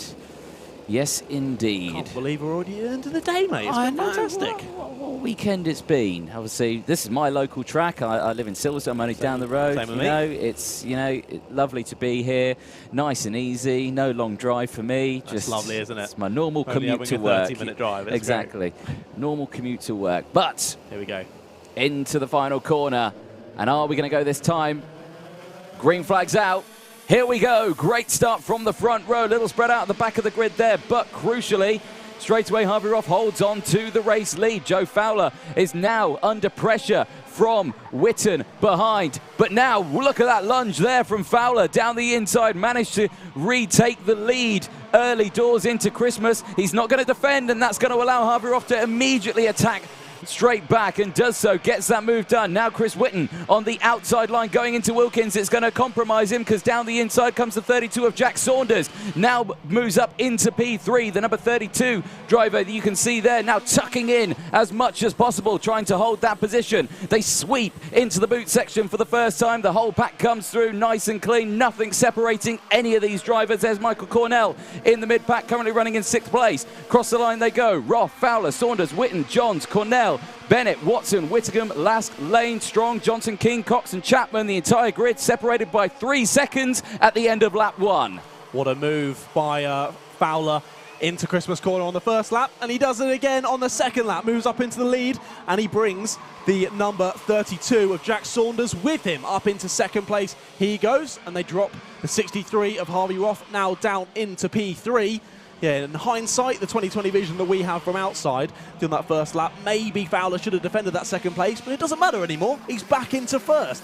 So that's done and dusted. Can he start to make a lead, though? Can he start to push ahead, or is he going to be reeled back in by the drivers behind? We'll have to wait and see. Again, 15 minutes for this final, another long one, so lots to play out. We'll just have to wait and see what happens. All the drivers now in a long train of carts as they make their way up into Christmas corner. Any lunges? No. Looks surprised. like it's all clean. No, Surprised like you say, there. first couple of laps there, they just jostle themselves into position. Then it's not right. Now they put in the hours. Saunders with the fastest lap, and he was clearly gaining up the straight there towards Christmas, so I thought he might just go for a little cheeky one up the inside, but no, thinks better of it as of now anyway. And through the mid section of the circuit, seems to have dropped a couple of tenths off of the leader, but gives the point forward. Says to Harvey Roth, please don't try and overtake me, mate. Let's try and go for this. And Harvey Roth does not listen. Up the inside he goes and squeezes out wide. Jack Saunders through the final corner is going to lose sort of 6 or 7 places, I think. Well, he's going to fall nearly to the back of the grid there is Saunders. He's not going to like that one bit. Yep, crosses the line, P8. He won't enjoy that. And now Joe Fowler leads with quite a sizable gap. Chris Whitton is the only one in between himself and the rest of this pack. Harvey Roth still there in 3rd place. Sam Johns there up in 3 places. He is up into P4 now. He'll be liking this. But they've got to close that gap. We'll keep an eye on it. But if Joe Fowler keeps doing what he's just been doing, i.e. setting the fastest laps of the race, they won't catch him very quickly. Move there. Who was that? That was the 34 just getting through. That's Lee Whittingham getting past Ben Watson. That's a P6 in the back of shot. 12 minutes to go. Lots of action. As there, Charlie King in the 16 getting past Spencer Lane into the boot as well. He moves up 1 position, crossing the line. All is dandy. Gap 1.17 seconds. Sam Johns is making his way through the field very nicely as well. We saw 2 overtakes on that last lap, gains 1 position by the end of it. Up into P3 he goes, and it's basically the leader and then everyone else, isn't it, now in this TKM Extreme class? It's brilliant to see. Still got lots to go, so these guys are going to have to work together if they're wanting to take that win away from Joe Fowler, but he continues to set fastest laps. Fastest lap again on that last lap, a 47.40. Closest to him is second place of 47.6. So nearly 2.5 tenths of a second, I should say, slower on that last lap.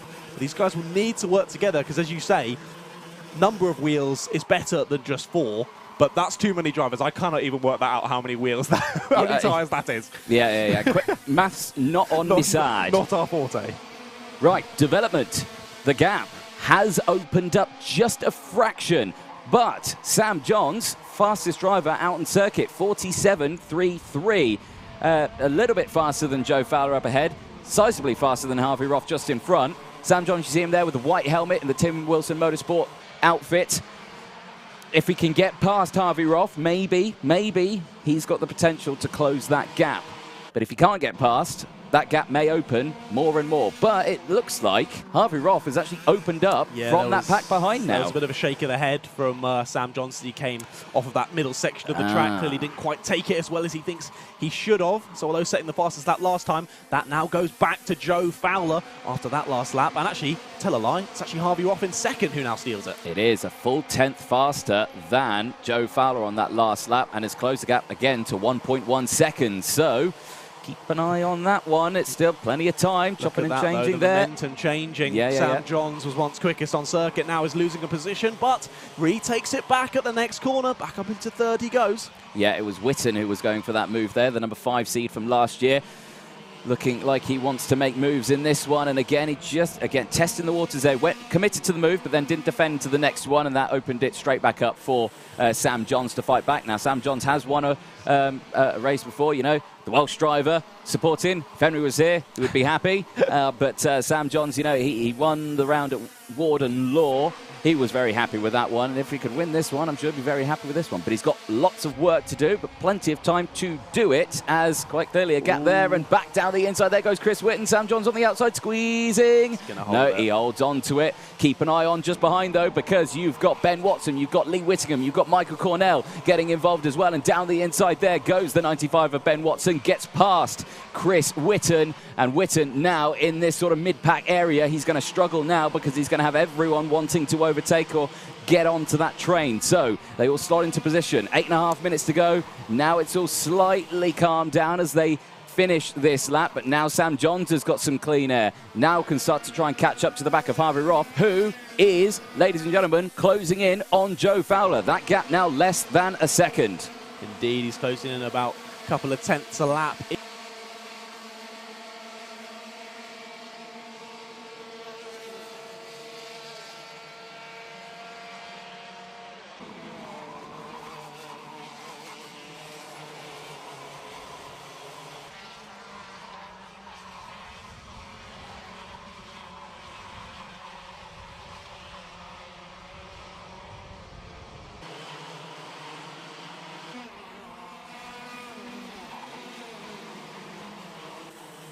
Did just go for a brief moment there. Hopefully we are back and you can hear us in the paddock area and of course on the live stream.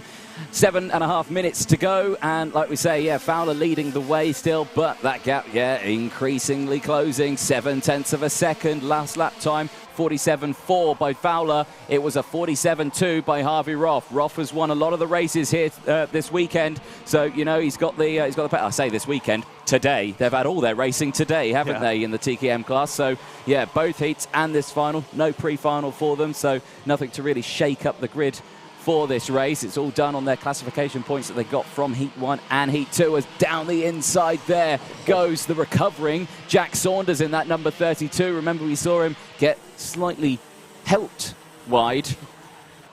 That's as much as I'll say, into the boot section. But now he's starting to make his way back through the field, which is excellent to see. Crossing the line, tucked in as much as possible. Everyone tucking in as much as possible. Apart from that chap there, he was bolt upright there, just like, no, this is how I sit.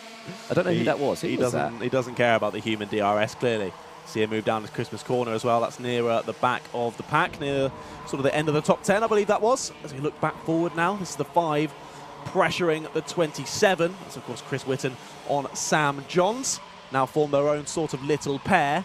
And we'll see if they decide to work together as they split off from the bigger pack behind, whether they can now try and catch up to second place of Harvey Roth and also first place of Joe Fowler. But not quite doing anything just yet. You saw there a very subtle shake of the head from Sam Johns as that gap between himself and Harvey Roth is extending. It's over 2 seconds now is that gap, but it's not over yet, Sam, because remember, if Harvey Roth can catch Joe Fowler, to which he is doing so because he set another fastest lap of the race, he took 3/10 out of Fowler on that last lap. The gap is now less than half a second between those two for the race lead. If they start battling, you keep working at it, you'll catch up. Exactly. I was going to say that gap at the front is no longer half a second. That's maybe 1 or 2 tenths now. He's almost right on the bumper. Is Harvey Roth on Joe Fowler. So we'll keep an eye on that, whether it's going to move. As you can see, they're going through the front, the sort of side of the shot. And down the bottom of your shot there, they are right nose to tail now, our front two. 0.3 of a second between them. So as you say, any battling between those two and the couple behind will begin to catch up. And if it's really, really heavy battling, possibly the whole rest of the pack too. There you are, I can see them. Harvey Roth again, fastest lap of the race. He is closing in on the race leader as they head into the Ashby corner now. You can just see them at the top of your shot there. Sam Johns, Chris Whitton, keep an eye on that gap. It's still 2.6 seconds, but they haven't started battling yet. All he's done is catch up. He's now got to try and get past, but Fowler will defend it. Fowler has had a great start to this, and I think he's done it. I think he's done it already. Has Harvey Roth managed to get past? We'll have to wait and see when they come back into shots. No, he hasn't. He stayed there. I thought he'd got past. So now, closing in, final 4 minutes left of the race. Lots of time, an eternity in karting in words, really. English, good England there, as they come through. But again, you just see there, Fowler just saying, just think about it, think about it. You may think, you want to overtake me, but you don't want to overtake me. No, you want to. Why would you ever want to do that? You want to push me along. Yeah. And we did see Harvey Roth as well, though, going up the straight towards Christmas corner. Big check over the shoulder as well, just seeing where he was in terms of placement compared to Sam Johns and Chris Whitton in that pack behind. Realises he has quite a nice gap between there, so can probably just wait this out and go for it nearer the end of the race. No need to waste any time, but we'll just have to wait and see when he goes for it. Still has the fastest lap, does Harvey Roth, so clearly a lot of waft in that car. Yes, indeed. Chris Whitton is your current championship leader in the point standings at the moment, but Sam Johns is closing in on the points. He's only about 50 points behind. Aaron Lasker's gone down into third in the standings. Ben Watson, he's gone up into fourth. Harvey Roth has gone up into fifth in the standings as well. Spencer Lane, he's dropped down into the 8th place spot. Spencer Lane currently in P12. Someone who's in the top 10 of the championship. It's not been a good weekend for him, but he is a very quick driver. The number 7 seed. He may be struggling with something this weekend. We're not too sure.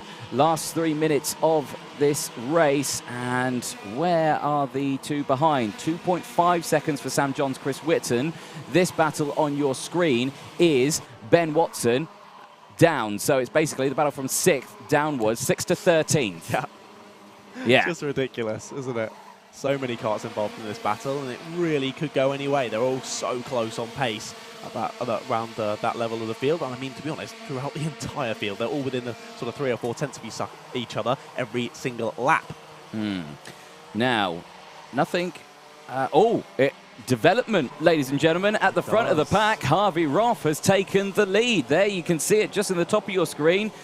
New race leader, Harvey Roth, now leading the way from Joe Fowler. We're not sure where the overtake happened, but it was off screen. So now, what is Joe Fowler going to do? He's going to instantly fight back. Of course he is. He goes down the inside at the exit of Pitts Bend, retakes the lead now, and this is going to heat up. Warning flag out for Harvey Roth as well in the 63. So something, maybe that overtake was a little bit more bumptious than we thought so. Now it's starting to heat up. Oh, look at the switch back there. He threw in the dummy, did Harvey Roth, but he couldn't quite make the move. Now keep an eye on Sam Johns.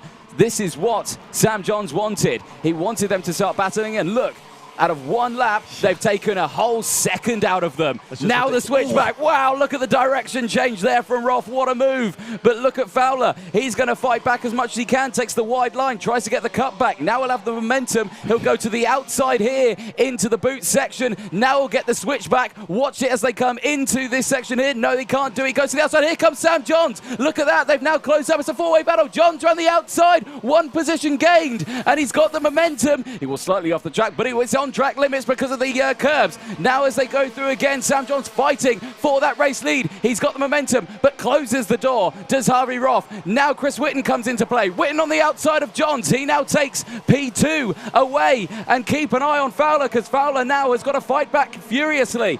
Defensive is Roth. He holds onto that inside line. Now keep an eye on 5th place is coming in. Jack Saunders, the 32, who was nerfed out into 8th place, has now closed right back in. There's still a minute to go in this race, but anything could happen. Out of the Osiers section they go in towards boot, and now a bit of breathing space for Roth. He's got an advantage now. He has indeed, as you say, with still a minute to go, and we're already on a 4-way battle for the lead. Do we think that they started that battling just a little bit too early? They could have kept it as a 2-way battle if they just continued helping each other along. But no, it hasn't happened. And I mean, we're very happy to see that, aren't we? Getting 4 people involved. Now it is 5, and they're all chopping and changing up into Christmas corner. No moves just that time around, but all moving to different sides of the circuit, trying to find the best line. But we can see now the leader pulled out a slight gap, has Roth. Maybe only a 10th or 2 as the 5 squeezes out the 27 there. That's, of course, Chris Whitton squeezing out Sam Johns through that section of the circuit, coming down into Osiers, and that gap out to the leader is extending more and more and more. 5 seconds to go, so we are going to go on to the last lap of the race next time around. We are indeed, yes. So Harvey Roth now has got a comfortable advantage. Keep an eye on Whitton, though, because he has opened up also a gap from behind, but he's running out of time. Last lap board comes out this time around. I believe Harvey Roth, pending disaster, or not pending, well, hopefully nothing happens to it. Hopefully he gets to what he needs to do. But Chris Whitton there, now looking comfortable. It's all about 3rd place, really. Sam Johns, it was looking like he was struggling. He wanted to gain momentum. He was been in 3rd for the majority of this. He was up into 2nd at one point. Now he's defending for the last spot on the podium. Can he hold it? Into Wilkins. It looks comfortable for the time being. Just puts the car in the middle of the track just to stop anyone from looking down the inside, but keep an eye on it into the boot section. I don't think anyone's close enough. I think despite the fact of how close they were in that penultimate lap, it's looking good. It is looking good. Jack Saunders just holding it there through the boot to keep on to P4, I think. But Harvey Roth comes across the line to take the win there in TKM Extreme. What a final few minutes there. Started battling pretty early, did the leaders, and that led to some very interesting battling, and practically the entire field getting involved with that lead battle. But what a race, and Harvey Roth a deserved win there by the end. Chris Whitton in P2 and Sam Johns in P3 up 4 positions, so well done to him. Jack Saunders was there in 4th, Joe Fowler in 5th, and Charlie King in 6th, up 10 positions during that race from last place to 6th. He should be very, very proud of that performance, should Charlie King. Behind him was Archie Strong, who was also up 5 places, so fair play to him as well. Then it was Ben Watson in 8th, Lee Whittington 9th, Spencer Lane in 10th, Michael Cornell in 11th, then Aaron Larsk in 12th, Kian Bennett in 13th, Ashton Cox in 14th, Fen Chapman in 15th, and then sadly, Tom Johnson, I don't believe actually started that race, or at least did start that race and had to retire. So frustrating there for Tom. But I can't believe it. That's the end of our last final of the day. TKM Extreme started the day and it now finishes the day. And what a day it's been here at the British Kart Champs. It's been absolutely fantastic. My first experience, and I've enjoyed every second of it. So I want to thank everyone for having me. I do really appreciate the opportunity. And also a huge thank you to everyone out there on the track. Of course, the marshals, all of the Whilton Mill staff, and all of the British Kart Champs staff. We thank you ever so much. We literally could not do this without you. So thank you very much for turning up and doing your jobs so well. We had a couple of difficulties during the day and they were all sorted out super quickly and super professionally, so we really, really do appreciate that. And also a big thank you to all the Alpha Live staff as well. Of course, my co-commentator Anthony Jordan. It's been fantastic to work with him again. Of course, James Fitchew doing all of the producing, always does a fantastic job. And then all of the cameramen out there as well on circuit have been getting some brilliant shots for us, and it's been fantastic to see from the comms box. Anyway, if you haven't subscribed subscribed already to the Alpha Live YouTube channel, what are you doing with your life? Make sure you click that big red subscribe button and make sure it goes to grey. That's what we want to see, because there's so much content coming on this channel that you don't want to miss. And also, if you enjoyed today's stream, make sure you give it a little like as well, because you do really appreciate that. It helps to push it out to other motorsport fans. So we really appreciate all of your support here at Alpha Live. But hopefully, the drivers all coming into the pits now from that TKM Extreme class race, and DJ will be down there very shortly to have a chat with all the drivers. And in fact, he's ready now. Thank you very much, John. Yes, the final race of the day, and a very exciting one on that penultimate lap. But your race winner over here, cheeky grin on his face. He's chatting to Chris Whilton there, but, well, Harvey Roth, firstly, I've already spoken to Sam Johns, and all he wants to say is you're his hero. So, yeah, thank you very much. He's my hero. You know, what a race that was. I mean, you caught up. What a drive that was to catch up to Joe Fowler on that one. You know, they had the live stream going, you had lots of support in there, but talk us through. I mean, when you started battling, you had about a 3-second lead from the rest of the pack, and then after 2 laps you were then 4, 5, 6 of you battling. Yeah, well, I know Joe's really good at defending. He's got a lot of experience in the car, so I just had to be in front of him, and if I can, for defending in front of 6 cars instead of just him, would have made it a lot easier, because he can't go for the outside moves as easy. So that was just my plan, really. And then they started battling, I got a gap, and I just had to drive away. Yeah, I mean, again, a brilliant result on that one. Must be happy with it. Let everyone getting their photos in. You're famous, mate. There we go. Well done. But you said you were going to give us an exciting weekend. You said to me at the start, oh, I'm going to win it. And you only gone and did it. So well done. Yeah, who would you like to thank? I'd like to thank my dad, firstly, for being faultless on the spanners all weekend. My sponsors, M2 Computing and Sid Walters.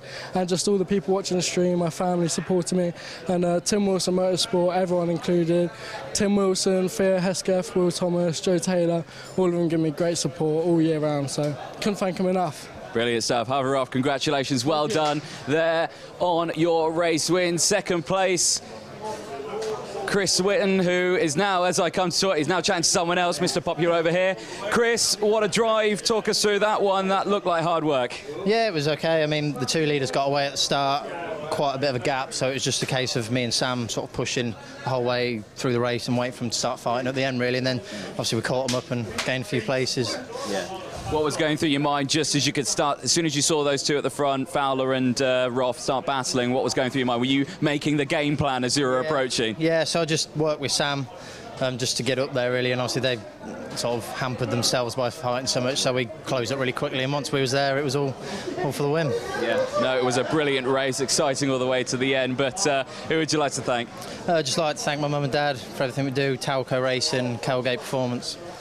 Brilliant stuff. I don't know how, but he's just done a 15-minute final. His hair looks better than mine. Yeah. What's that about? Right, let's chat to our third place man, Sam Johns. Sam, obviously we spoke. Harvey's your fan as well, so yeah, he's your biggest fan. And he's your hero as well. But yeah, again, talk us through that one. I mean, you could see you shaking your head quite often, you know, going into that one. I mean, we could see it was just like a little, you know, but you know, you caught up still. Yeah, I think credit needs to go down to Harvey for that, because I didn't think I had the pace to keep up with him. So I knew Chris would be a threat to Harvey's win, so I just wanted to make sure I was in front of Chris. And then when I saw Harvey defending from Joe, I knew Chris was smart enough to work with me to try and catch them, which we did, which brought us both in for the win. Both of us got Joe, fortunately, and I'm very pleased with Harvey for the win. He's deserved it. He's a brilliant driver. Nice kid as well. Yeah, it's a solid drive from yourself, and you like to make it exciting all the way to the end of the race. I mean, it went a bit dull in the middle, I'm not going to lie, no, I'm kidding. But yeah, make it exciting at the end. Brilliant race, mate. Well, just hope PFI has some more fun bits, I guess. Let's hope so. Who would you like to thank? Mainly this man, because I forgot to thank him at Warden Law. Oh. Harry, thank you very much, my friend. Harry's mum, I said thank you to him now, so you can't hate me anymore. My dad, Tim Wilson, Theo, Will, and Wilton Mill for putting on a really good event. This good track this, I like it. Yeah. It's a fun track, isn't it? Well, congratulations, third place, Sam Johns, well done. Cheers, thank you very much. Excellent stuff there from our top 3 drivers in the TKM Extreme, and again, what a weekend, and unfortunately it's over before it really feels like it's even started. Again, a huge thank you to everyone helping organise this from Motorsport UK, for the guys here at Whilton Mill, to everyone at Alpha Live as well, all the camera crew, all the producers, everyone like that. It's been an absolutely fantastic day. Thank you to all you, the viewers, for getting your comments in and getting involved with all the polls on there as well. And a huge thank you to my co-commentator who replaced my karting wife, to John Ratcliff out there. But from everyone here at Whilton Mill and the Wera British Kart Championships, it's goodbye for now.